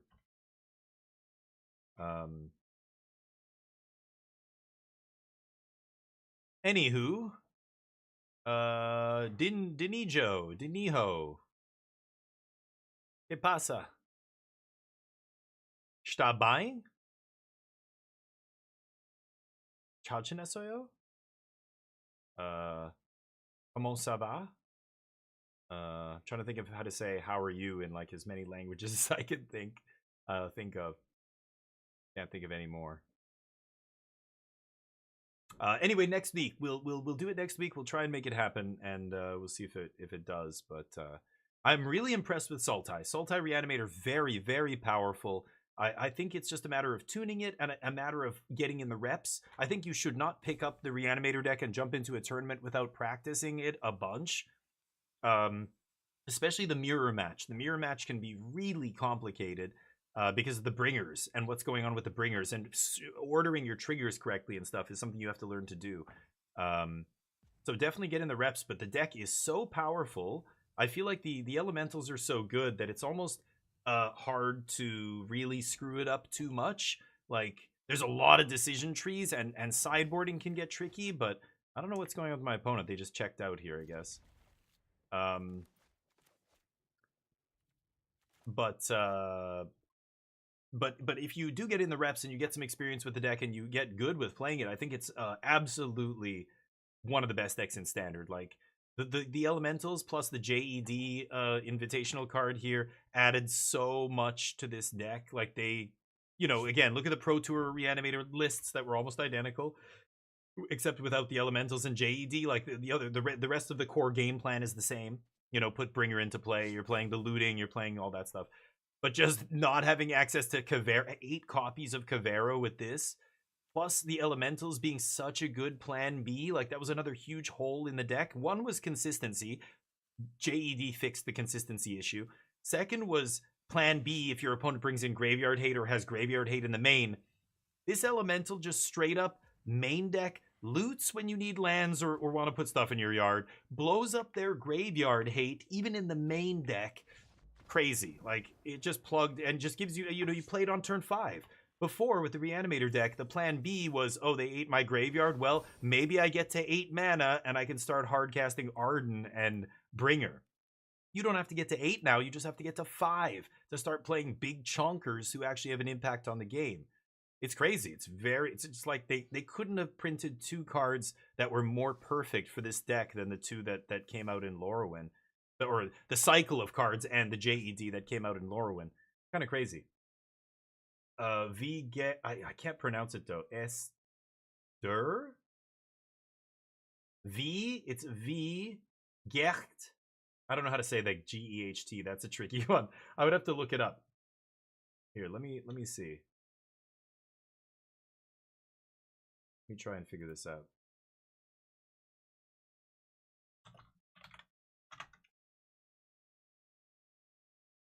How are you doing? Say it. One more match. How are you doing? No, shut up. Wie geht es dir? Wie geht es dir? Okay, I will try to remember that. Wie geht es dir? It almost sounds like good day, but yeah, how are you? Close enough? No. My pronunciation is terrible. Torf? Everybody knows Torf because he's constantly talking about, I'm German, so I do this. I'm German, so I do that. He constantly is like, he ties everything he does to being German. He's a true German boy. I'm gonna keep this. I think this is good enough.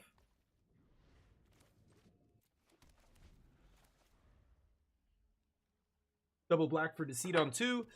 Into Speaker Cavero. Oh. And there's the Bring It card. Bringing the heat. Godless Shrine. That's an interesting first land. What the hell is going on here? I mean, making me discard cards is perfectly fine with me, right? I'm just going to take Day of Judgment here. Black-white control? I have no idea what's going on here. Yeah, you can make me discard cards. Fine with that.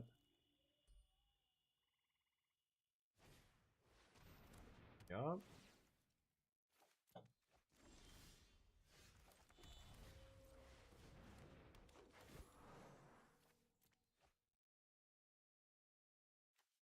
Cavero.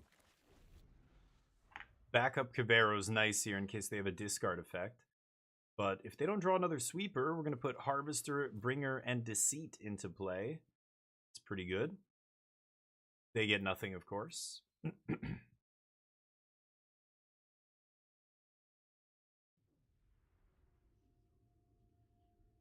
It's the one ring to rule them all.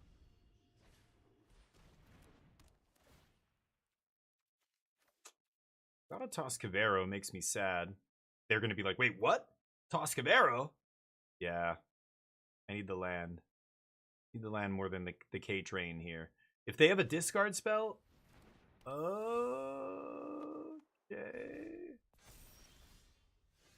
Oh, would have discarded the land, I guess. Swing. K-Train. Bring it. Okay, I can copy Pixie, bounce something? That's kind of spicy. Hell yeah.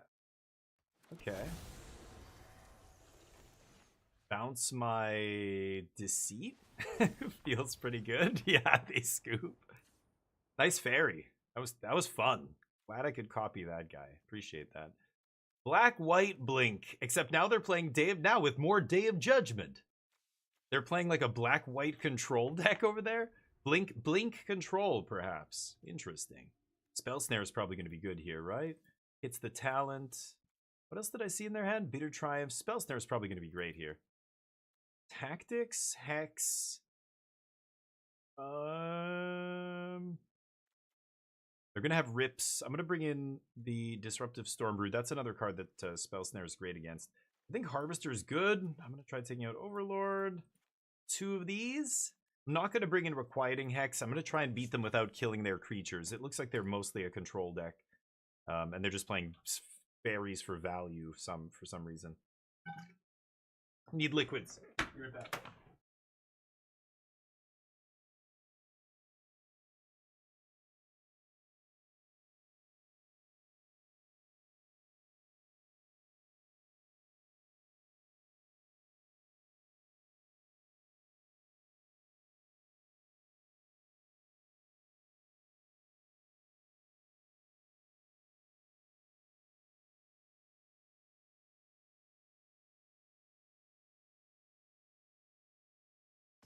All right. Oh, perfect timing. Perfect timing, as usual. I arrive precisely when I mean to. Here we go. Coelho is a Portuguese name, actually. Paulo Coelho, great author from Brazil.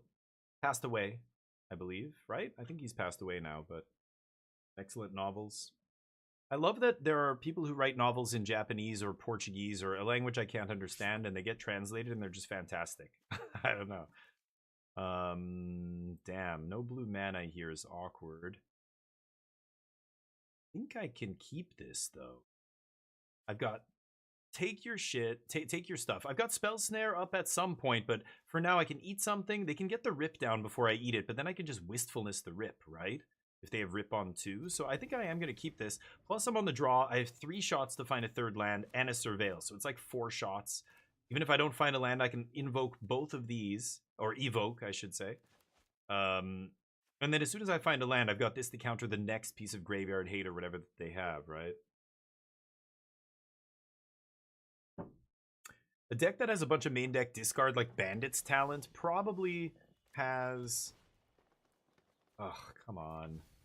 See, this is the spot where normally I would be ecstatic about milling that off a Surveil on turn 1, but not when I know they have rips in their deck.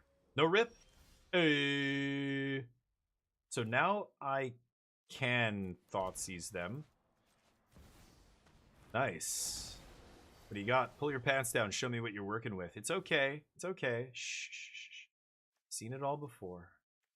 Unholy Annex is the strongest card in their hand. Let's take that. Day of Judgment? Day of Judgment, huh? Gonna have to deal with that at some point. Corpse of the Lost is kind of annoying too, but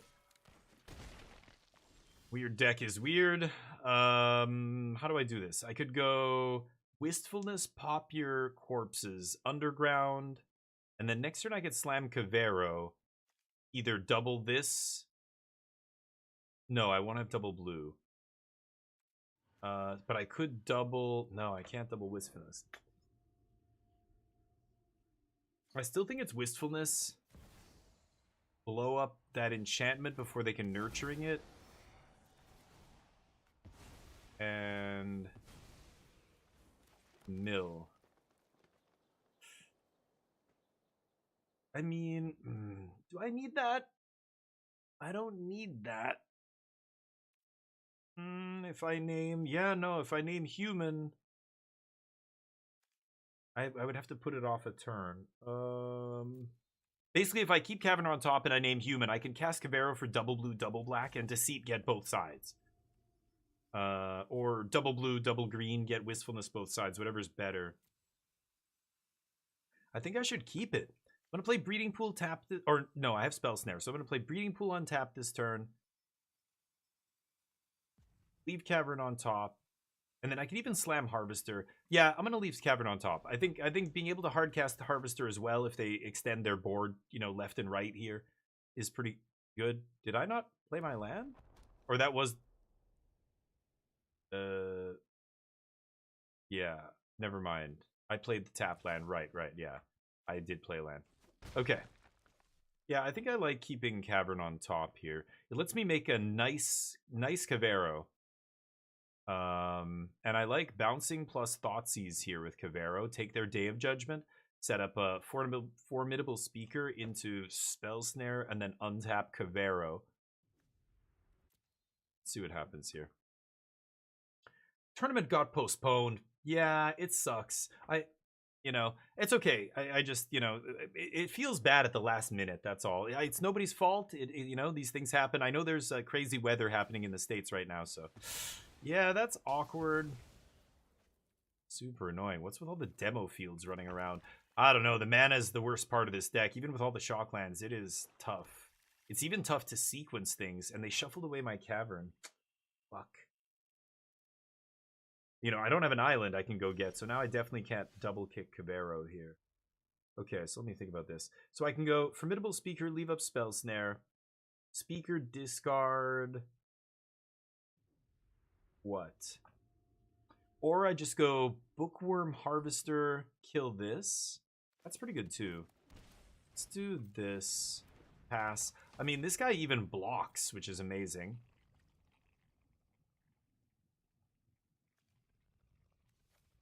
Discard Spell Snare? Yeah. Let's Especially if they have demo fields in their deck. If they demo field me again, it's strip mine. So I really need to keep another land.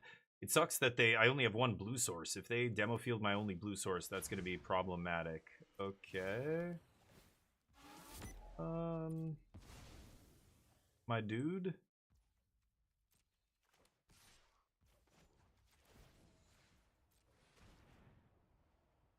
Okay. They can Pixie here, bounce Momentum Breaker if they want. Yep. And what am I gonna do here? I can't double blue Cavero. I can double black. Like I could play Cavero as Deceit. I could just play Cavero as the Bringer and bring everything back. They have nothing in their yard, right? Yeah, I guess that's still just the best play here.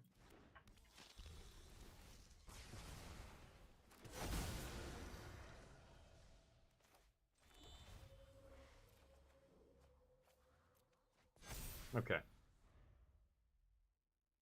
They need the Day of Judgment here, but they only have one white source. Oof.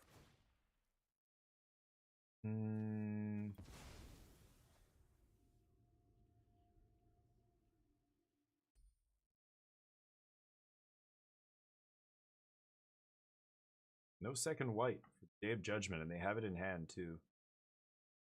But what are you gonna do? Even if they Day of Judgment, I just do it again with Cavero here. We still have a Bringer in the yard, right? Punch you in the face really hard.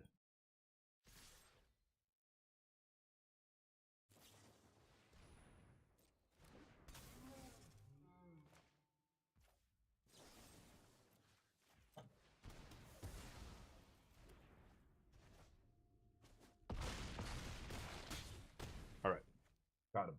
I'm learning slowly, Bag. It's tough. Like, I'm still figuring out sideboard plans. I'm still figuring out if I want to make changes to the actual deck list. Like, it's tricky to know what the flex slots should be. I'm still going on the default that the other deck had.